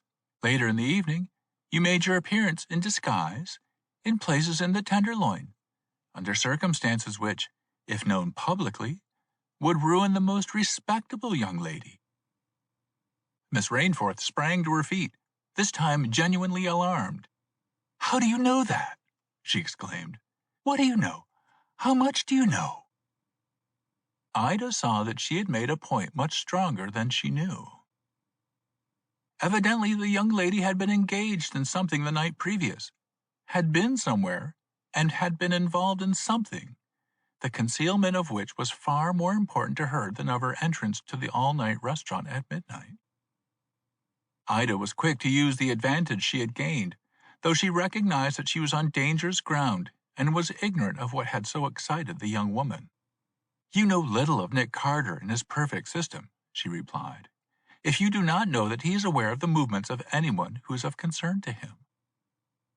Miss Rainforth fell back in her chair, muttering, rather to herself than to Ida, I had heard so. I had been warned, but I did not believe it. Then she turned to Ida. Talk plainly, she said. What is it you want to say? What is it you want of me? Ida stood up, deliberately replaced the revolvers in her pocket, and as calmly sat down again. She felt that she had already won her victory. If she managed the rest of the interview with skill, that the reckless, courageous, and masterful young woman was already cowed. In the meantime, Miss Rainforth, settling back in her chair, was regarding her visitor with apprehensive intentness. Mr. Carter, said Ida, has neither wish nor disposition to do anything to your injury. You are of no consequence to him, as important as you doubtlessly regard yourself, except as you bear a relation to the mysterious disappearance of Mr. Ellison, and have knowledge of events leading up to that disappearance. I am sure, replied Miss Rainforth with a sneer, I'm obliged to the consideration of Mr. Carter." Ida gave no heed to the sneer but went on. "In the first place, I want to know how you came to have knowledge of the intended robbery of the wedding presents." "Really?" sneered Miss Rainforth. Ida saw that the young lady was recovering from the panic in which she had been thrown and was regaining possession of herself. She made an attempt to frighten the young lady again. "I presume, Miss Rainforth," she said, "that you are intelligent enough to understand that you are at present in the position of one who's in relations with a notorious thief and burglar, one Lanigan." The young lady started violently. "Lanigan?" she repeated. "Lanigan made the attempt to enter the house of Mr. Sanborn yesterday morning," said Ida. "Indeed, he did enter it and was recognized by Mr. Carter. He was driven off at that time and, though his gang made 2 other attempts later, they were also defeated." "They did make the attempt?" said Miss Rainforth. "I thought they had not done so." Ida made a bold play. "Oh, they kept their part of the bargain," she said. It was a false play, for the young woman looked at Ida with a puzzled face. Ida instantly saw it and hastened to regain her ground. "You do not answer my question," she said. "How did you come to know of this intended robbery?" "You are looking for Mr. Ellison," said Miss Rainforth. "Of what use is that knowledge to you in such a search?" "It is a step in the beginning," replied Ida. "Understand, Miss Rainforth, you are related to this search and to the mysterious disappearance of Mr. Ellison, either remotely or intimately. An evasion on your part will only involve you in trouble, in all the shame and disgrace that publicity of the matter, which will soon be a sensation, will involve." The young woman winced, an anxious expression appearing on her face, and Ida knew that the string upon which she must pull was the one of the young lady's fear of notoriety. "I must insist upon an answer to that question," she said. "There are many ways of conducting our business. As a rule, we work in secret, but there are times when we are forced to take the public into our confidence and make part of our search through the newspapers. We have no desire to do that at any time, but it begins to look as if we will have to do so in this case, and you can see the position you would be in. You, a young lady of fashion, placed before the public as an associate of thieves and the frequenter of fast places at midnight." The young woman leaped to her feet with the remark, "You would not dare do such a thing." Ida laughed scornfully. "Dare?" she repeated. "We spend our lives in daring. The men of my family would kill you if you did such a thing." Ida laughed again. "Half the thieves and half the fast people, whether rich or poor, are always threatening that. We are used to it." The young woman began to walk rapidly up and down the room, and then stopped suddenly in front of Ida. She said, "It was by an accident." "You mean," said Ida, "that you obtained the knowledge of the intended robbery by accident?" "Yes," replied Miss Rainforth. "Under what circumstances?" asked Ida. "I cannot tell you that," replied the young woman. "It is too much of a confession." Ida took a new tack. "Miss Rainforth," she said, "I have already said there is no desire on the part of Mr. Carter to do you injury. You are in a peculiar position, and a dangerous one for you. You are liable to that kind of notoriety in an extraordinary case which, to one like you, will be ruin. Your course in self-protection is not in striving to conceal your part in it from us, but, rather, to ask our assistance and our help in keeping your name out of an unpleasant matter." The young woman undertook to say something, but Ida went on. "Wait and hear me out," she said. "The fact that you won't speak or will not give the information you evidently are possessed of, and which it is necessary for us to know, will have no effect in preventing us from going on to the end. If we do not find out by one means, we will by another. We never fail." These words seemed to impress the young lady, and she stood for a moment silent with her head bent. Then she said, I went to see Mr. Ellison at his apartments the night before the wedding. He was not in when I first entered. Afterward, 2 men were shown into the room, and I, not desiring to be seen, hid myself from them and heard their conversation while they waited. I soon learned that their business was to force Mr. Ellison to help them enter Mr. Sanborn's house the following day. I also heard that they had learned from Mr. Ellison, a little time previous, the value and kind of the presents that were to be displayed at the reception. And I also learned that it was the intention of these men to rob the house at the time of the reception, and that was the reason for forcing Mr. Ellison to help them to enter. Do you mean, said Ida, not a little surprised, that Mr. Ellison was a party to that robbery? I mean nothing of the kind, said the young lady. I am sure he was not. Yet it was from him that they obtained knowledge of these presents, persisted Ida. That, I am sure, responded the young lady, was only a matter of accident, as he had been associating with those people and talked about them. Mr. Ellison, an associate of thieves? Asked Ida. I am sure he did not know them as thieves, said Miss Rainforth, but as gamblers. Gamblers? Inquired Ida. Yes, replied Miss Rainforth. Gambling is Mr. Ellison's weakness. It has brought him into great trouble in the past, and I should not be surprised if his present trouble could be traced to it. Explain yourself, said Ida, believing that she was now on the line of a new discovery. Mr. Ellison's weakness is a love of gambling, and though his New York friends know little or nothing of that side of him, yet he used to go to Philadelphia frequently to play. There he gambled most heavily, with a certain poker set in that city, of whom this Lanigan was one. He is very heavily in debt to some of that party. Were you present when Mr. Ellison came in and saw these men? Yes. Did you overhear their conversation? Yes, I could not help it, situated as I was. Was Mr. Ellison made aware of the intention to rob the Sanborn house? No. What reason did they give for desiring to enter the house? Merely the wish to be present? Did they give no reason for it? No. Did Mr. Ellison refuse their request? Very promptly. And what then? They attempted to force him to consent by threatening that, if he did not, they would inform Mr. Sanborn of his gambling habit and his gambling debts. What did Mr. Ellison do? Mr. Ellison is a brave man. He told them that he would not be forced by anybody, that if they wanted to do that, they could do so, but he would not consent to their being present at the wedding reception, and that they were presuming in attempting to lift a gambling acquaintance into a social relation.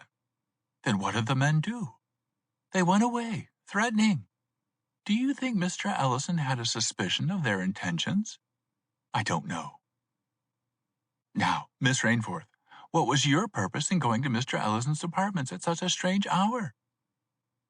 Miss Rainforth turned a startled look on Ida, took a turn or two up and down the room, and came back. She said, I was not alone. My brother was nearby. He knew of my going there. Even so, said Ida. It was a remarkable thing for a young woman to go to a young man's apartment on the night before his wedding at nearly the midnight hour. The young woman blazed up into a passion. I went there in the last attempt to prevent his marriage. To prevent his marriage, repeated Ida. Yes, replied Miss Rainforth. By all rights, he was bound to me, and it was I whom he should have married. Do you mean to say that you were engaged? Yes, if promise is an engagement. The young woman paused a moment, then said passionately, It was that wretch, that Ledoux woman who interfered, but he never loved her. Miss Rainforth, said Ida, I fear you have been laboring under a strange delusion.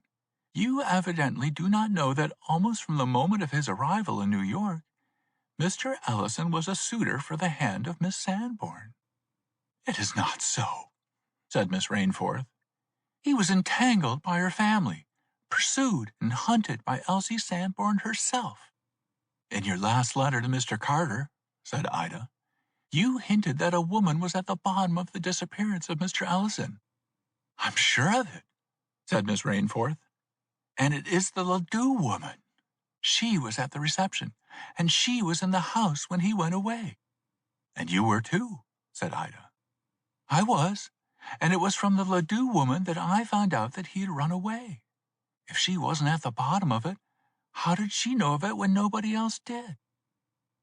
Ida now made up her mind that she had gotten at the bottom of Miss Rainforth's connection with the matter. She was certain that Miss Rainforth was in love with Ellison and had herself hoped to be Mrs. Ellison, that, possibly, there had been tender passages between herself and Ellison which had been interrupted by Ellison's intrigue with Mrs. Ledoux, and, escaping from that, he had not returned to Miss Rainforth, but had devoted himself to Miss Sanborn, and that in her jealousy and disappointment, Miss Rainforth had first tried to break up the marriage, and secondly, punish Mrs. Ledoux by directing Nick Carter's suspicion to her. Ida's substantial gain had been knowledge of Ellison's relations to a gang of sharpers in Philadelphia, of whom Lanigan undoubtedly was one, and she believed that nothing more of value was to be obtained from the young woman. "You have been wise," said Ida, "in being plain with me. We shall be able to protect your name and reputation, and that we will do." She rose from her seat, and as she did so, Miss Rainforth said, "What I did last night that brought suspicion on me was to try and find where Mr. Ellison was taken." "Taken?" repeated Ida. "Yes, taken," continued Miss Rainforth. "I am satisfied that Mr. Ellison was lured from the house to be seized and carried off." However startling this idea was, Ida found, on pursuing it, that the young lady, Miss Rainforth, had nothing better than her suspicion to base it on. Therefore, Ida went away, but not until Miss Rainforth had promised that, if anything additional came to her knowledge, she would send word of it to Nick Carter. But Ida thought that, as a person of concern in the case, Miss Rainforth had now ceased to be important. Chapter 23. On Lanigan's Trail. While Ida had been having her forceful interview with Miss Rainforth, Chick and Patsy had journeyed to Philadelphia. On their way thither, on the train, they had become aware that the woman, Mrs. Ledoux, was also a fellow passenger. She was alone, having no attendant. Chick had said to Patsy, "I don't know what value there will be in following Mrs. Ledoux. What she probably will do will be to go directly to her home. However, I think one of us ought to follow her to see if she has any communication with the parties we are after." Patsy had said that he would undertake that work, and they made arrangements for meeting after he had finished The Shadow. But as the train drew into the Broad Street station, Patsy, looking out of the window, caught the glimpse of a man trying to board the train before it had fairly stopped. It seemed to him that the man was Lanigan. Quickly warning Chick, they both of them ran back to the car in which Mrs. Ledoux was seated, and were in time to see Lanigan hastily pass through the car, stopping only long enough to whisper something in the ear of Mrs. Ledoux, and hurriedly pass on. He went by both Chick and Patsy so closely that their clothes touched, but he did not recognize either, and was soon out of sight. Chick and Patsy kept Mrs. Ledoux under close observation, and saw from her manner that she had evidently been prepared for something by a warning from Lanigan. As the train stopped and Mrs. Ledoux descended, they followed her along the stone platform until the iron gates were reached, where were gathered the friends of the arriving passengers. Keeping close enough to Mrs. Ledoux to watch all that occurred to her, they saw a gentleman step out from the throng as she passed through the gate, and kissing her warmly, ask, "Did you have a pleasant trip?" "Very pleasant indeed," replied Mrs. Ledoux. "But, Tom, I am surprised and delighted at your meeting me. I did not suppose you would give up so much for your mourning to me." "Oh," replied the gentleman called Tom, "I was not so busy this morning, and I am glad to get you back." He laughed a little and added, "You see, I did not know but that Ellison would marry you instead of Miss Sanborn." "Oh, Tom," replied Mrs. Ledoux, "there has been an awful happening. Ellison disappeared right after the ceremony, and the reception guests were dismissed because of it. By this time, the crowd had grown so great about the two that Chick and Patsy could hear no more that passed between the husband and wife. But they followed to the street and saw the pair enter a handsome private carriage. "There's no use in following them," said Chick, "for that is Mr. Ledoux with her, and they will go straight home. And she will have no chance to talk of any of the people we are after." "No," replied Chick. They turned to move away, and in doing so saw Lanigan watching the carriage drive off a little way apart. "Shh," warned Chick. "There's Lanigan. He evidently warned Mrs. Ledoux that her husband was waiting for her. We must follow him." "I'm glad of it," said Patsy. "I was thinking one of us ought to have kept a peeper on him." Drawing back under the cover of a pillar, they watched to see what direction Lanigan would take. It seemed as if he were waiting for someone, for he did not move until nearly all those who had been attracted by the incoming train had moved away. But others were gathered to meet another train, and so neither Lanigan nor the two young detectives were conspicuous. A moment or two later, a man hurried up and spoke to Lanigan. Lanigan greeted the man warmly, and taking his arm, led him aside, talking very earnestly to him. Whatever was said by the chief was not received pleasantly by the other, but, in the end, they walked away together, followed by Chick and Patsy. They passed out to Filbert Street, where they stood for some little time in further conversation, when the man who had met Lanigan left him with the remark, "I suppose it couldn't be helped, but better luck next time." The man went in one direction, and Lanigan in another. The direction of the latter led him to the front of the city hall, at the bottom step of which he stopped, and then, as if thinking better of his intention to enter the hall, turned and went up the street. If he was aware that he was being followed by the two young men, he gave no indication of it in his manner, but walked along steadily without looking behind him. He went on until a drinking saloon was reached, which was, as Chick knew, a favorite resort for sporting men. He entered this as if familiar to the place, and the two, Chick and Patsy, undisguised as they were, entered also. Lanigan, on entering, stood still a moment or two, looking over the room. Seeing two persons standing on one side, he went to them and entered into conversation with them. They were too far away for Chick and Patsy, who had gone to the bar, to hear. But a moment later, the three came to the bar also, and standing near Chick and Patsy, ordered drinks. The two young detectives overheard Lanigan say, as if it were the conclusion of his previous conversation, "They will be over with him tonight, and the thing ought to be fixed now. I will go with you right away."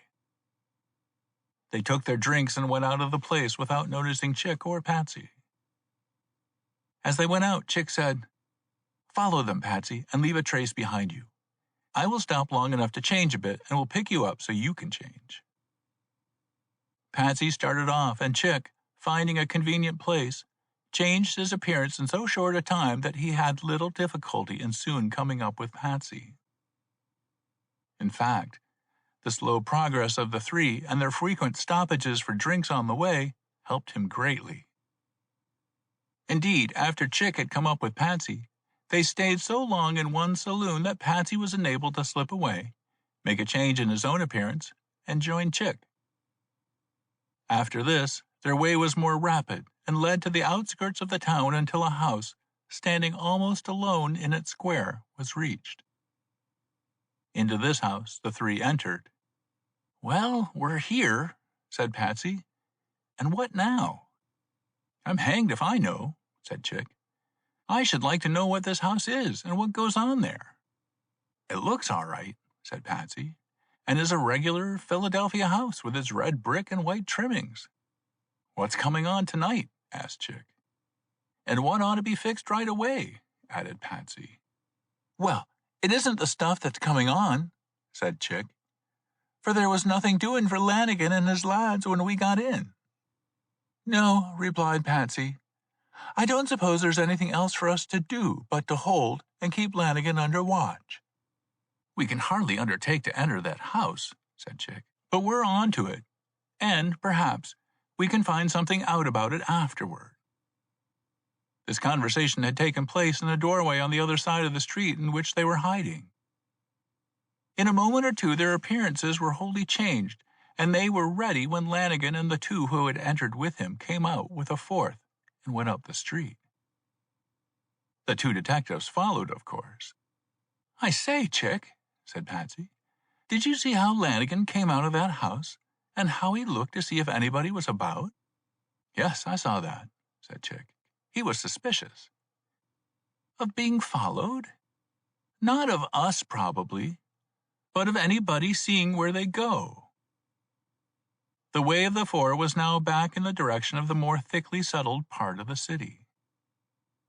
Finally, they reached a corner house, the lower part of which was a drinking place. The house was a peculiar structure, entrance to the upper story being gained by a high stoop from the outside. Back of it was another building, separated from it by narrow iron bridges on every one of the 4 floors. This rear building was not as wide as the one in front, so there was a space of a few feet between that building and the cross street. This space was concealed by a high board fence which, to the 2 young detectives, looked more like the side of a house than a fence. There were large double doors in this fence, but they were closed. The 4th man stopped the 3 on the corner and seemed to direct attention of the 3 to these double doors. Lanigan walked up several steps and looked at the doors more closely. Then he went back to the 3, saying something. A little later, the 4 entered the drinking saloon. The 2 detectives stood still in their place of concealment, wondering what all this meant. "Chick," said Patsy, "this is the place that Lanigan said he would go to with the others." "We must go in and see what it's like," said Chick. Certain that they had not been observed, they stepped out on the sidewalk and inspected the house more closely. A man came up and stood near them. The 2 detectives, looking at him closely, satisfied themselves that he had no purpose in this, but was merely lounging there. "Live about here?" asked Patsy of the man. "Yes, all my life," replied the man. "That's a queer place over there," said Patsy, pointing to the saloon they had under watch. "Fly cops?" asked the man in return. Chick turned sharply on the man, then laughed. "What makes you ask that question? Do we look like fly cops?" "No," said the man. "I don't know that you do, but that might be the very reason why you are." The man laughed a little bit and added, "I was a cop myself for a while, but I got broke for letting a prisoner get away from me. It wasn't my fault, and I'd only been on the force a month, but they broke me all the same, and I hadn't had pull enough to fix it up." "But what made you ask us if we were fly cops?" asked Patsy. "Oh, it was only because you asked about that house. There's hardly been a time since that house was built that the fly cops haven't been hanging about it. That was 15 years ago. "Tough place?" asked Patsy. "Well," replied the man doubtfully, "it's always been under sort of suspicions. It was built, and is owned now, by a man they call Stumpy Herrick. He's got a sort of a clubfoot. That's why they call him Stumpy. They say he used to be a maker of the queer and that he built this house out of a big rake-off and shoving a lot of it." "Does he keep that saloon?" asked Chick. "Oh, no," replied the man. "He doesn't do anything now but take care of his property and collect his rents. He owns not a little around here. No, the first man that kept the place was Fillingham. He rented it from Stumpy, and the next thing they knew, the Secret Service men made a raid on the place and found a whole plant for printing notes in that rear building. Fillingham was sent up, you know. Then the house was kept by another man by the name of Locke. Everything was quiet for a year or 2, and then the fly cops made a raid on the place, and they found it was a fence, and Locke doing more business and taking in swag in that rear building than in the saloon. They sent him up, and the saloon changed hands again. Things was quiet for 2 or 3 years, and then there was another raid of the place. A man was taken out of that rear house that was in hiding there for having killed somebody downtown. I forget now who. Then it was shown that it was a great loafing place for crooks, and the business ran down, and that man had to give up the place. By this time, the place got a bad reputation, and it was empty for several years. Now this man has taken it, and, for anything that anybody knows, it's all right. But I don't like the crowd that hangs around here. What's the man's name that keeps it now? Asked Chick. His name is Dempsey, said the man. My brother was telling me yesterday that, some years ago, he used to keep a game downtown which was a crooked one, but I don't know about that. The house has had a curious history, said Chick. I'm going in to look at it. Will you go over and have a drink? I don't care if I do, said the man. The three crossed and entered the saloon. It was an ordinary drinking place, not well kept, and the floor was covered with sawdust. In the rear of the room were several tables, one of which was near a door. At this table were seated the four men Chick and Patsy had followed, and another, who, from the fact that he was in his shirt sleeves, seemed to be the proprietor of the place. Lanigan and the man in his shirt sleeves were in close conversation. That man in his shirt sleeves, said the man who had entered with Chick and Patsy, is Dempsey. The man he is talking to is a rounder downtown, a swell gambler. I don't know what his name is. While the three stood at the bar drinking, Lanigan and Dempsey arose from their seats and, leaving the others at the table, passed through the door near them, the door being closed after them. Some minutes passed, and then the other two men also passed through the door, this time leaving it partly ajar. Chick and Patsy exchanged glances and, by moving about the room, managed to get to the rear of it without attracting attention. Standing at the other end of the bar, they ordered more drinks, and as they were served, several entered from the street and claimed the attention of the barkeeper. Chick seized the opportunity to open that door and saw that it opened into a little courtyard on which the rear building was, and that the lower floor of that rear building seemed to be a private stable. He also saw that there was a winding iron staircase from the courtyard to the balcony or bridge connecting with the house in front, so that access to the rear building could be obtained from that courtyard. He came back and said to Patsy, Patsy, I think we ought to make a break for that rear building. That's where Lanigan and his party have gone. The man with him overheard the remark and said warningly, Easy goes in this place. Neither Chick nor Patsy understood his meaning, but were satisfied that the man knew more of the place than he had been willing to tell them, though he did not seem to be a friend of the house. Disregarding his warning, whatever it was, they passed through the door. They had hardly gotten into the courtyard when they saw Dempsey and Lanigan with the others behind them appear on the little bridge above them.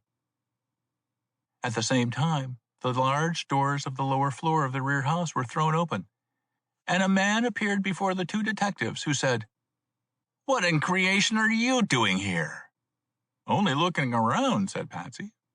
Well, look around somewhere else, said the man. What is it, Tom? Asked Dempsey from the bridge. Oh, said Chick, he's growling about our coming out here. Well, said Dempsey, what are you doing there? Nothing, replied Chick. We went out of the wrong door and are going back. Followed by Patsy, he returned to the saloon. Once inside, Chick whispered to Patsy, Did you know that man in the stable? No, replied Patsy. It's Tom Driscoll, an old New York crook. He hasn't been long out of Sing Sing. They went to the bar again, where their acquaintance of the day was yet standing, and ordered some more drinks. Dempsey and Lanigan came in. At 10 tonight, you say? Asked Dempsey. In a close carriage, was Lanigan's reply. Chick gave a signal to Patsy and walked out into the street. Chapter 24. A New Move. When they were out in the street, Chick said to Patsy, Something's coming off tonight at that place. "And something's going to be brought in a closed carriage," added Patsy. "And we have got to be on hand to see what it is," added Chick. The man with whom they had been talking had lagged behind a bit, and now came from the saloon and joined them. "Say," he said, "you haven't said whether you was fly cops or not. Well, I don't care whether you are or not, but I give it to you straight that Dempsey stopped me to ask who you were." "What did you tell him?" asked Patsy. "I told him you were friends of mine that I had brought in for a drink here." Chick and Patsy had no reason to disbelieve the man, but nevertheless, they felt, if he had not told them the truth, that by this time Lanigan had become suspicious of them. However, acting upon the notion that the man had done nothing to arouse suspicions of themselves, they asked him to step down the street with them, and while they went into a doorway, to keep an eye on the saloon. Dodging into this doorway, they made a rapid change, thus confessing to the man that they were indeed detectives. "There's a $5 bill for you," said Chick, "if you'll give us a little help." "I'm with you," said the man. "Well then," said Chick, "we know who your swell gambler is. That's the fellow we are following." At that moment, Lanigan appeared in front of the saloon and alone. "Get on the other side of the street," said Chick to the man, "and follow after him. We will be behind." The man went off readily enough, and Chick and Patsy followed some little distance after. "I put that man to work," said Chick, "so that he wouldn't go back to the saloon and blab." Lanigan moved rapidly, and it was with difficulty that they could keep him in view. His way took him to a large department store in the lower part of the city, into which he hurried, going at once upstairs to the ladies' parlor. He had been followed by Patsy as he went through the store, Chick remaining with the man outside. To Patsy's surprise, Lanigan's purpose in going to that place was to meet Mrs. Ledoux. He sat down with that person on a circular cushioned seat that surrounded a pillar, and engaged her in earnest conversation. On the other side of the circular cushion sat an elderly gentleman engaged in reading his newspaper. The interview between Lanigan and Mrs. Ledoux was brief. Whatever passed between them, unheard of course by Patsy, was most disagreeable to Mrs. Ledoux, but she yielded apparently to whatever was urged by Lanigan. Having obtained her consent, Lanigan arose to his feet, as if to go away, but stood a moment longer to talk with Mrs. Ledoux.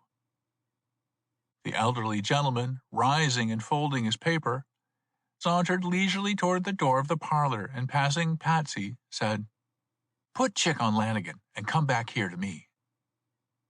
Patsy gasped. "Holy smoke, the chief!" he said to himself. But he did not wait to say more, but hurried after Lanigan, who had gone out. Mrs. Ledoux, waiting a reasonable time, also undertook to leave the apartment, when she was met by the elderly gentleman. He addressed her politely and said, "Mrs. Ledoux, if I am not mistaken." Mrs. Ledoux looked up at him in some surprise, vainly trying to recollect whether she knew the gentleman, but admitted that was her name. "Permit me," said Nick, "to have a few moments' conversation with you." "Really, sir," replied the lady, "you have the advantage of me, since I cannot recollect ever having seen you before." "You have not," replied Nick. "Then, sir, I cannot talk with you. You have mistaken the woman." "Pardon me," said Nick, "I must talk with you. My name is Nick Carter." Mrs. Ledoux fairly staggered back, and indeed would have fallen had not a chair been within easy reach, which she could grasp. "For your own sake," said Nick hurriedly, "make no scene here, but submit to my request. It'll be far better for you in the end." Mrs. Ledoux looked helplessly about, as if not knowing what to do, but Nick read her thoughts. "It is useless to attempt to call assistance," said Nick. "Such an act would only bring you into trouble. Come with me to the other side of the room." Mrs. Ledoux, as if not knowing what else to do, followed him to the place indicated. Nick placed a chair for her, and she sat down, frightened. "Mrs. Ledoux," said Nick, as he drew a chair, placing himself in front of her, "I am disguised, and no one will know that you are talking to Nick Carter, the detective. I want to say to you that you are a very foolish woman and in a very serious and dangerous position. Do you know the man with whom you just talked in this room?" Mrs. Ledoux nodded her head, but did not speak. "You are a woman who has a good position in the world, a devoted husband, all that wealth can give you, and you are endangering everything by your association with this man. I doubt if you really know who and what he is. I have no wish nor intention of exposing you to your husband or to the world." By this time, Mrs. Ledoux had had time to think, and she made an effort to master the situation. With no little haughtiness, she said, "Your words are very singular, sir, as addressed to me. Exposure? I am a woman of position, sir." Nick stopped her sternly. He said, "Mrs. Ledoux, I know your whole life for the past 3 days. You went to New York to attend the wedding of Mr. Ellison to Miss Sanborn, but you took occasion to travel about with Jimmy Lanigan, gambler, thief, burglar." Mrs. Ledoux leaped to her feet, horror-stricken. "Thief? Burglar?" she exclaimed. "You tell what is not true." "Sit down, Mrs. Ledoux," said Nick. "Lanigan is just what I say he is, a thief and a burglar, known to the police as the swell cracksman of Philadelphia. He attained an unenviable reputation a short time ago, and I could have landed him in prison, but I was lenient with him. I wanted to give him a chance to reform, but this is the outcome. He is a scoundrel of the worst type, and I want to tell you that I shall have him arrested and imprisoned before many days. He has served a term in the state's prison. He is an ex-convict." He paused to see the effects of his words on this lady of fashion. "You think," he went on, "Lanigan went to New York to meet you and have a spree with you. That was not his real reason. His purpose was to rob the Sanborn house of the wedding presents. You had your spree, as I know, and I can give you every hour and minute of your movements with him through the Tenderloin." Mrs. Ledoux fell back in her chair, her face ashen gray, as she heard Nick say these things. Nick went on, "It is not for me to object to the way of life you have chosen, but I can say, as I did before, that you are a very foolish woman, and especially to endanger your reputation by being seen in the company of such a miserable scamp and rascal as this contemptible Jimmy Lanigan." "I have done nothing wrong," she said. "Perhaps not, but how would your husband like to know that your escort in New York was a burglar?" "And what do you want of me?" piteously asked Mrs. Ledoux. "I might say," replied Nick, "that I wanted to save you from him, but, to be honest, I have no such purpose. I have told you these things to show you that I know how dangerous is your position. You are in the possession of certain information which I must have, and I tell you now, Mrs. Ledoux, that I will use my knowledge of your past 3 days if you do not give me that information." "What can I tell you?" "You know that Mr. Ellison mysteriously disappeared from the Sanborn house after the wedding breakfast?" "Yes." "You know," Nick went on, "that a man came to the house to see him, and that Mr. Ellison left that house in the disguise that man had brought for him?" "Yes." "Who was that man?" "He was a man from England," said Mrs. Ledoux. "What was his message to Mr. Ellison that made that gentleman so quickly respond?" Mrs. Ledoux hesitated a moment and said finally, "Why do you ask me these questions?" "Because I believe you know them all." I do. But they were told to me in confidence, and now I see how I am entangled by them." She got up and walked to the window and looked out a moment. Then she came back, evidently making a severe effort to control herself. Suddenly she turned to Nick and said, "You are no friend of mine. There's no reason why I should trust you. I'm in a great trouble, I see that now, and I have no way to turn. I have said before, Mrs. Ledoux, I have no wish to injure or expose you. I say now that if you will reveal to me all you know, I will protect you and help you. But how can I trust you? How do I know that I can trust you?" "If you know anything about me," said Nick, "you must know that I am a man of my word. I am accustomed to hold the secrets of many persons, and no one has ever heard that Nick Carter has betrayed them." Mrs. Ledoux stood a moment in thought, and at length said, "I must trust you. I have no one else to trust, and I must escape from this horrible entanglement that I am in. But I cannot talk to you here. Come with me, and we will drive in my carriage. There we can talk." Nick rose, and together they left the room. As they passed out through the store, Nick saw Patsy and gave him the signal to follow them.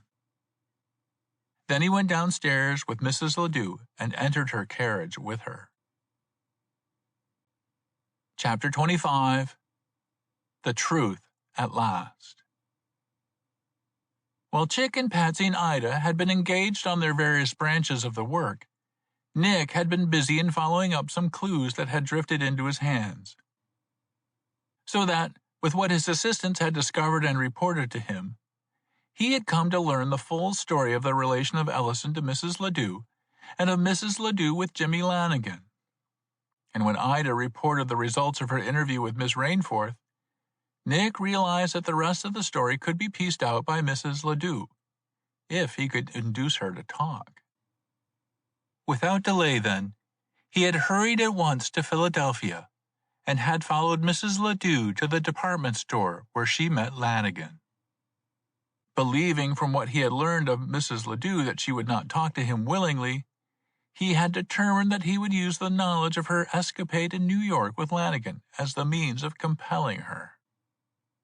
His success, he now felt, was as great as he could have hoped for. During the brief space of time taken to go from the ladies' parlor into the carriage, Mrs. Ledoux had evidently thought that her whole safety lay in giving her utmost confidence to the famous detective. A part of this lay in that impression of trustworthiness that Nick made upon all with whom he came in contact. And so it was that, when they were in the carriage and had driven out of the crowded streets into Fairmount Park, Mrs. Ledoux said impulsively, "I shall tell you all, Mr. Carter, but if I do so, can I rely upon you to save me from the consequences of my folly? You can rely on me to the uttermost. I have no commission except to find Mr. Ellison and discover the mystery of his disappearance. I have no duty to perform in punishing anybody. But I will protect you and safeguard you from any trouble that may come out of your relations with Lanigan or with Mr. Ellison." Mrs. Ledoux turned on him, astonished. "And do you know of that, too?" Nick bowed his head and said, "I do know of that. Now please answer the question I asked you before we left the ladies' parlor of that store. What message did that man bring to Mr. Ellison that made him respond so promptly?"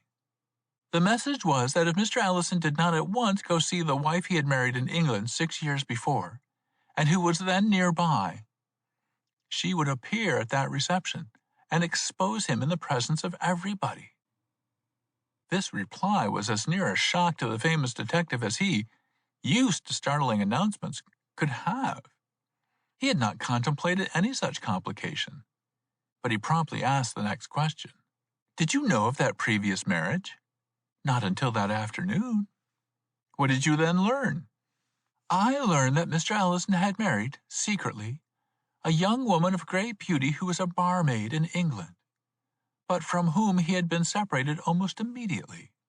That for a large sum of money she had consented to consider the marriage annulled, and that for several years he had seen nothing of her.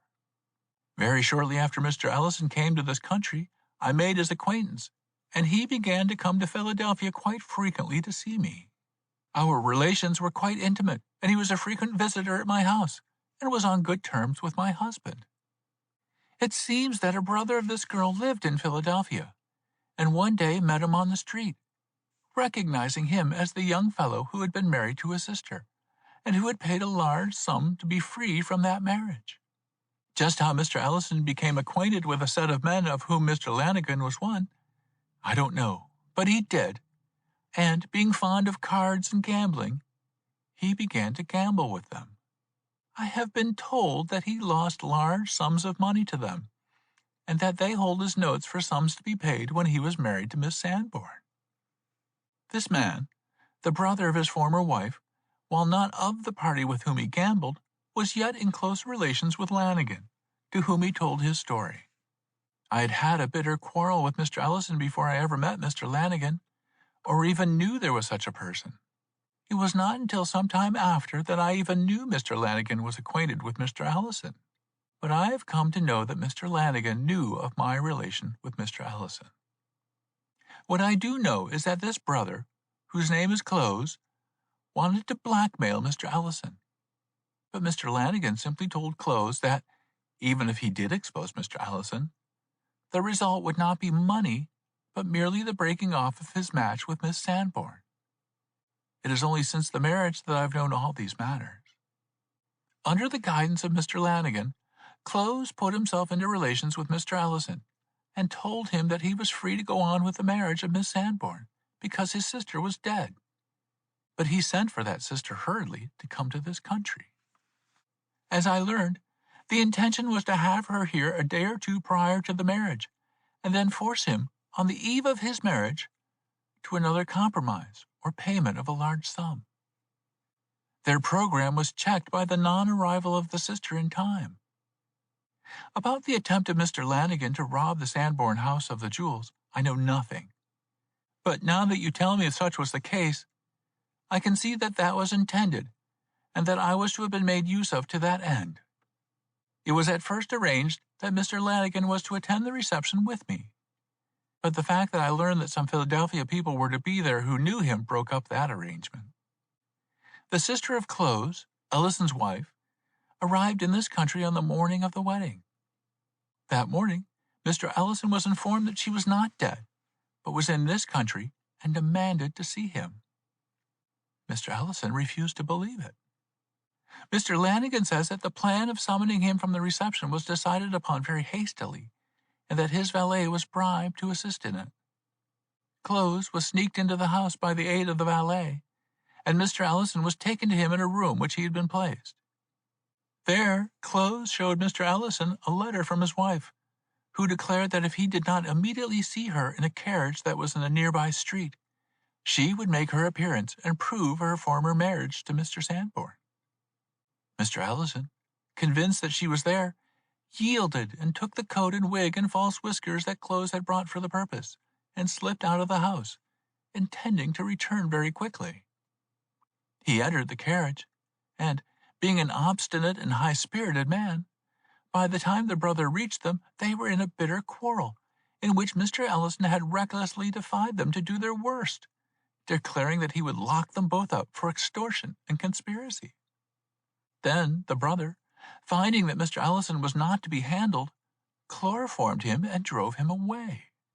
The valet, frightened over the result, fled from the city. Nick had listened to this story in utter astonishment. The facts, as they had been revealed, were wholly different from what he had imagined. It was true, as Miss Rainforth in her second anonymous letter to him had hinted, that a woman was at the bottom of the disappearance. But the woman was by no means the one she had supposed. Miss Rainforth had believed that Mrs. Ledoux was concerned in that disappearance, and such belief had been inspired by her jealousy of that woman. In the recital of Mrs. Ledoux, it was clear that she had no part in the disappearance, but only a guilty knowledge of the event. All that she knew had been told her by Lanigan, who had either given this to Mrs. Ledoux for a purpose not apparent to Nick, or in that weakness strong men often show in their relations with women. "What was expected to be gained by taking Mr. Ellison off?" asked Nick. "Nothing," replied Mrs. Ledoux. "The abduction, if you can call it abduction, became necessary because of the attitude that Mr. Ellison assumed. He is a man slow to anger, but when aroused fully, almost a lunatic in his temper. At such times, he casts all thought of prudence aside and becomes utterly reckless and unmanageable. Mr. Lanigan tells me that when he discovered the plot, and that it was the intention to force him to sign a legal document that would compel him to pay a large sum of money for their silence, he fell into one of those ungovernable fits of passion, so that there was nothing else to do but to chloroform him to keep him quiet. It was that which made the mysterious disappearance. Mr. Lanigan must have been in the plot, said Nick. He was. Did you not know of it? Not until the evening of that day, last night. Did you then not know that Mr. Lanigan was not a straight person? Asked Nick. I could not help but know it then, replied Mrs. Ledoux. I knew that he was a gambler, but I did not know that he was a thief and a burglar, as you say he is. And yet it must be so. What is the plan now? Mrs. Ledoux shuddered. Here is where danger is to me, she said. After having chloroformed him and carried him away, they did not know what to do with him. Their whole plans were upset. But they have now determined to hold him until he is ransomed. And you have been made a party to this? Asked Nick, jumping to a conclusion. Yes. Mrs. Ledoux startled Nick by bursting into a passion, the depth of which Nick, who had judged her to be a weak, superficial, reckless woman, did not think her capable of. Oh, the blackness of it! The humiliation, the degradation! Lanigan showed himself to me today in all his villainy, and would have pulled me with him if you had not interfered. What was it he proposed? Asked Nick. Using the power over me he has gained, he called me to him where you saw me, and forced me to consent to see Mr. Ellison tonight, to act as the means of getting the money they desire. See him tonight? Asked Nick. Where could you see him? Here, in Philadelphia. He is to be here. Where? I do not know, but Mr. Lanigan is to let me know, and to take me to the place where Mr. Ellison is to be, or is now, for all that I know. Nick was thoughtful for a time, and then he said, Can you go with him without discovery? Easily. Then do so, said Nick. I shall be on hand to protect and save you. I promise you that you will not even be compelled to meet Mr. Ellison, but you will be followed to the place where you are to meet him, and rest assured that I will protect you to the very last. He turned sharply to the woman and said, Are you ready to break with this man, Lanigan? Or are you anxious to continue your friendship with him? No, no, she cried. After what you have told me, I do not wish to see his face again. Then rest assured that you will be free of him, if you will do this as I want you to do. I pledge you my word that afterward you will not be troubled by Lanigan. This being arranged, Nick asked Mrs. Ledoux to hurry back to the city, as he had much to do in preparing for the night's work. Half an hour later, he left the coach with the understanding that she was to communicate with him the hour at which she was to meet Lanigan, for the purpose he had asked her. As he stepped from the coach, he saw Patsy, who had faithfully followed him as Nick had directed. He went to him, saying, Hot work tonight, Patsy, but we will end it before midnight. Chapter 26. Conclusion. When Patsy had met Nick at the department store, he had no opportunity to tell him of the experience of himself and Chick that day in Philadelphia. He did so now, however. Nick listened intently, and at the conclusion said, Good. You and Chick have found out the very thing to make my story complete. We could get along without Mrs. Ledoux. Patsy was surprised at this remark, for he did not know then what had passed between Mrs. Ledoux and his chief. I guess this is where I need some information, he said. Well then, Patsy, I'll make you as wise as myself, said Nick Carter. He then told Patsy in brief the story he had learned from Mrs. Ledoux. At its conclusion, Patsy exclaimed, I see it all. The thing that is coming in a covered carriage to that place at 10 tonight is his Nibs, the Englishman. That's what it is, said Nick. And they're going to stow him in that back building. That's the game. I think you're right. Well, it's a nasty place. It's a nasty place to bring a woman, and it won't be an easy thing to get that fellow out of it. Easy or not, said Nick calmly, we've got to go through it. I guess we've been in worse places and come out whole. After a moment, he said, I wonder where we can pick up Chick. Don't know, said Patsy. The last I saw of him, he was trailing Lanigan, holding fast to the man he had in tow. "He'll turn up in time," said Nick. "Chick is always on hand at the right time. But come with me now, Patsy. I must see Ida." "Is Ida here?" "Yes, she came over with me, for I did not know but she would have to do the work of Mrs. Ledoux. As it is, she must go to her." They hurried to the hotel where Nick had left Ida, and there, having written a note to Mrs. Ledoux, Nick gave it to Ida and told her that she must accompany Mrs. Ledoux when she was called by Lanigan. This Ida did at once, and saw Mrs. Ledoux without difficulty.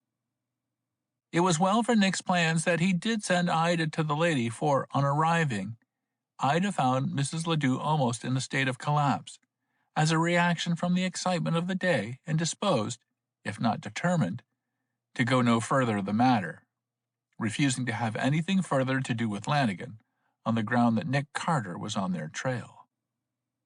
Ida devoted herself towards soothing and encouraging Mrs. Ledoux, and had the satisfaction of presently seeing the woman in a better frame of mind, and with courage to go through the ordeal before her.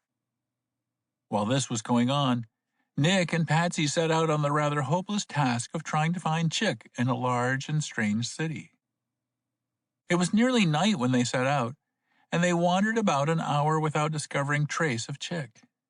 Finally, they reached the Broad Street station in their wandering, and as they stood in front of it, they saw Lanigan approach and enter. "Chick somewhere around," remarked Patsy. "Unless he's lost Lanigan," said Nick. "Chick never loses anybody," said Patsy. And to confirm his statement, Chick walked up to them. "You can drop Lanigan," said Nick, "for we have got on to his movements, and know he will be where we want him tonight." "Don't you think," said Patsy, "it would be just as well to find out what Lanigan is doing here in the station?" "Perhaps so," said Nick. "It'll do no harm." "Lanigan has been as busy as possible," said Chick. "He's led me a chase up and down into all sorts of queer places. He's got a funeral on hand." Patsy laughed aloud. "He'll be lucky," he said, "if it's not his own funeral. That's what I think he's going to." "What do you mean by saying he's got a funeral?" asked Nick. "Because he's been running among the undertakers and to the health board. I know he's got a permit to transport a body across town." "A permit?" asked Nick. "Now what does that mean? And what has that to do with this thing?" "Caesar's ghost!" cried Patsy. "That Englishman hasn't spoiled our fun by croaking, has he?" "Follow him, Patsy," said Nick, "and see what he's doing here. Then come to the hotel." Patsy was off like a flash, and Nick, taking Chick by the arm, took him to the hotel, on the way telling him of all the developments with which Chick was unfamiliar. Arriving at the hotel, Nick found a note from Ida saying that Lanigan had called Mrs. Ledoux to meet him in a carriage at a certain corner of the street she named, at 10:30 that night, and that Ida was going with her as her maid. "That is all settled and according to program," said Nick. Patsy now rushed in to tell them that Lanigan had been making arrangements to receive a corpse coming from New York on the train arriving at 9:30. The three detectives dined and discussed this last movement of Lanigan, but they could conceive no reasonable explanation, finally reaching the conclusion that it had nothing to do with their affair. As the hour approached, Nick sent Patsy to the corner where Lanigan was to meet Mrs. Ledoux with a coach, while he and Chick went out to the house that he had visited with Patsy in the earlier part of the day. "It is somewhat of a chance," said Nick, "that we are taking, but I have no doubt that that is the destination of Lanigan with Mrs. Ledoux." "At all events," said Chick, "if he is going to take her anywhere else, Patsy and Ida will be on hand." Arriving at the spot, they took a careful survey of the house and the place, and made the discovery that the double doors in the fence, which Chick and Patsy had observed, were slightly open. "Ready for the covered carriage to drive in," remarked Chick. It was then after 9 o'clock, and the two settled themselves for a wait until 10, the hour at which Lanigan had told Dempsey the covered carriage would reach there. A few minutes before 10, the doors were swung open and, as Chick was quick to recognize, by Tom Driscoll. It was almost on the very hour that they saw a hearse approaching, As it turned the corner, the horses were whipped up suddenly, and they dashed through the gates, which were closed immediately after the hearse passed through. "Oh ho!" exclaimed Chick. "Now what is the meaning of that?" "A part of your undertaker's work today," said Nick. "But what of it? What scheme is this?" "Nick," said Chick earnestly, "do you think they could have killed Ellison?" "And brought his body all the way over to Philadelphia?" said Nick. "That is hardly possible." "They stole up the street to a point opposite the gates. From that point, however, they could see nothing. A tree was immediately opposite the courtyard on the side of the street on which they stood. "Give me a back," said Chick in a whisper. "I'll climb up and see if I can look over the fence." Nick made a back for Chick, and in a moment Chick was up in the branches overlooking the fence. While he was there, the gates were suddenly opened, and a flood of light shone out. The hearse came from the yard and was rapidly driven away. The gates were then immediately closed again. In a moment or two, Chick slipped down from the tree. He said to Nick, "A box like those they put caskets in was brought in that hearse. It was heavy. It took 6 men to draw it by ropes from the pavement to the bridge. It was then carried into the rear room of that house in the rear, the lights of which you can see. Then they brought out the box light, for they let it down easily and carried it into the stable." "Something mysterious here," said Nick. "Is it possible that they have brought Ellison over from New York in that box?" "Drugged so as to be unconscious?" asked Chick. "It begins to look like that," said Nick. "They could do it by perforating the casket with air holes." He was silent a moment or two, deeply thinking. At last he said, "It must be so. They say they will have Ellison here tonight. Mrs. Ledoux has been forced by Lanigan to meet him tonight. Ellison would hardly come over here willingly, and the chances of his escape, of being recognized or of alarming the public, would be too great for them to attempt to force him over. Chick, the only way in which they could get him over is to bring him unconscious and as a corpse." "It must be so," said Chick. "Ellison was in that box. They have lifted him out, and he is in that room where the lights are." "Then we have located our man." "And we'll be sure of it, if Lanigan comes with Mrs. Ledoux here." "I presume," said Nick, "if we are right, then they are busy now in restoring Ellison to consciousness. Our trick," said Chick, "is to wait here and watch for the coming of Lanigan with Mrs. Ledoux." It was 10:30 by this time, and, according to their calculations, Lanigan could not reach there before 11. They settled themselves for the wait, and promptly on the hour of their calculations, they saw a coach round the corner. The doors in the fence swung open again, and as the coach turned into the gate, Nick and Chick sprang behind and close to it. The wheels had not rolled over the sidewalk before Patsy came up on a run and joined them. As the coach cleared the gates, they were swung to as before, but not quickly enough to shut out the 3 detectives. The moment it stopped, the door of the coach was opened and Lanigan stepped out. Nick, with a bound, was beside him, and striking him heavily with the butt of his pistol on the head, knocked him clean over. At the same moment he called to Ida to guard Mrs. Ledoux in the coach. Driscoll, who was in the courtyard to receive the carriage, seeing the attack on Lanigan, rushed forward, but was met by Patsy, who hit him squarely in the face, but not until Driscoll had recognized Nick Carter and cried out his name. Though he had fallen under the force of Patsy's blow, he picked himself up and took to his heels without waiting for anything further to occur. Under the lead of Nick, Chick and Patsy rushed to the winding stairs and reached the bridge before an alarm had been given to any of the others. Who they were to meet they had little idea, but Chick thought that they would have to encounter not less than 6. As they entered that rear building from the bridge, they met a man whom Nick concluded at once was the man Close, and, without waiting for any act upon that man's part, he sprang forward and struck him a terrific blow in the face which toppled him over. "Take care of that man, Patsy," cried Nick. He dashed along the hallway, closely followed by Chick. Patsy stopped to look at the man and saw at a glance that he was unconscious. He called after Nick, "You've done that already. I couldn't take better care of him if I was to hit him with a sledgehammer." And he ran after the other two. At the door of the room where they supposed Ellison had been taken, they met 2 or 3 who had been attracted by the noise and scuffle in the hall. Nick sprang forward, striking with both hands, and Chick was beside him in the effort. The force with which they had jumped forward carried them into the room. A hasty glance showed them a man bound on the bed, while one was bending over him. They waited for nothing, but each of the 3 detectives selected a man and toppled him over with blows.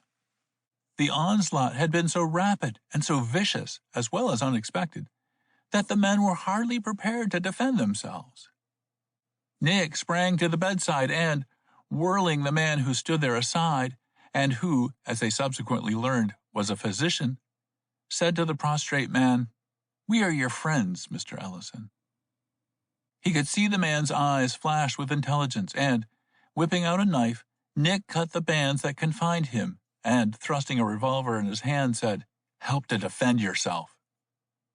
Ellison sprang from the bed as soon as his feet were released, while Nick turned to help Chick and Patsy, on whom the men, now recovered from their confusion, were attempting to make a combined attack. They had been joined in the meantime by Dempsey.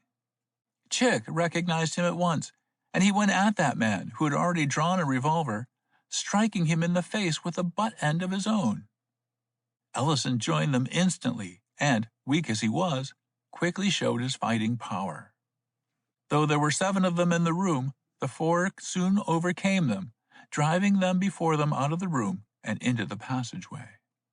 There they were at the mercy of the 4 behind them, for the way was narrow, and in their efforts to escape they blocked each other against the wall. There were broken heads in plenty, but they managed to reach the bridge, some of them escaping over it and some down the winding stairs, among them Close, who, recovering consciousness, ran away. The 4 went down the stairs into the courtyard, but by the time they had reached it, the men who had fled from them had entirely disappeared. The coach was still standing there, the driver sitting contentedly on his box, while Lanigan was sitting on the pavement. For a moment Nick could not imagine what he was doing there, and thought that he must yet be dazed with the blow he had given him. But, passing the heads of the horses, he saw the reason for Lanigan's attitude. Ida was sitting on the coach step covering him with a revolver, having threatened to put a ball into him if he stirred. "Get up, Lanigan," said Nick. "You can put up that revolver, Ida." Turning to Ellison, Nick said, "Mr. Ellison, I was only commissioned to discover the mystery of your disappearance and find you. I shall not attempt to do anything to these rascals on my commission. It is for you to determine whether you will make a charge against them and arrest them.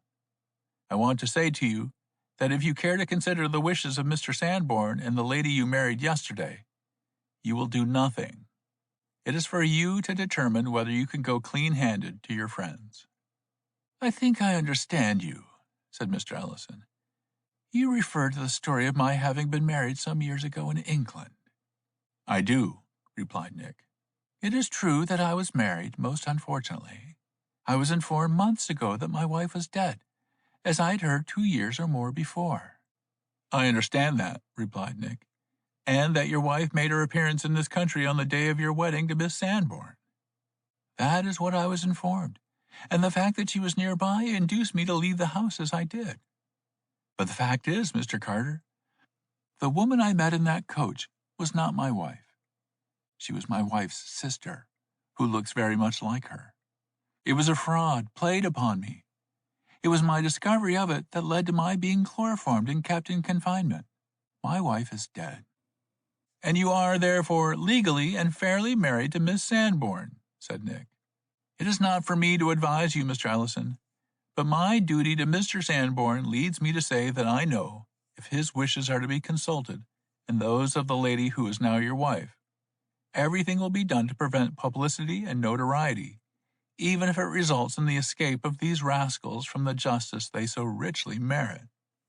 "That accords with my feelings," returned Mr. Ellison, "though my first impulse was to seek revenge on them."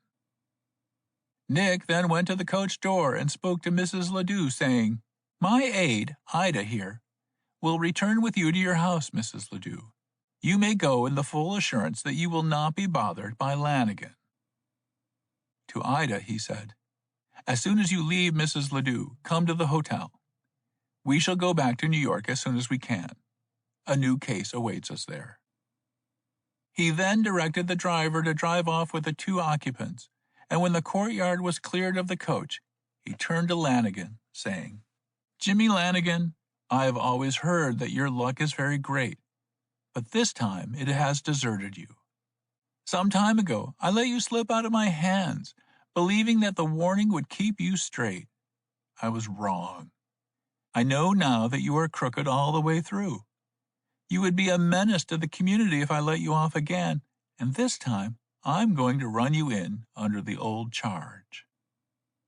Lanigan, who thought he had escaped again, was so much confused that he simply stared at Nick and made no movement until he felt the cold steel on his wrists and knew that he was handcuffed and in Nick's power. Then his passions let loose, and he turned a flood of abuse upon the detective. But Nick quickly stopped the fellow with an effective gag and prepared to remove him in custody. Subsequently, he was taken to New York, and Nick Carter's testimony was so damaging that Lanigan was sentenced to 10 years in the state's prison.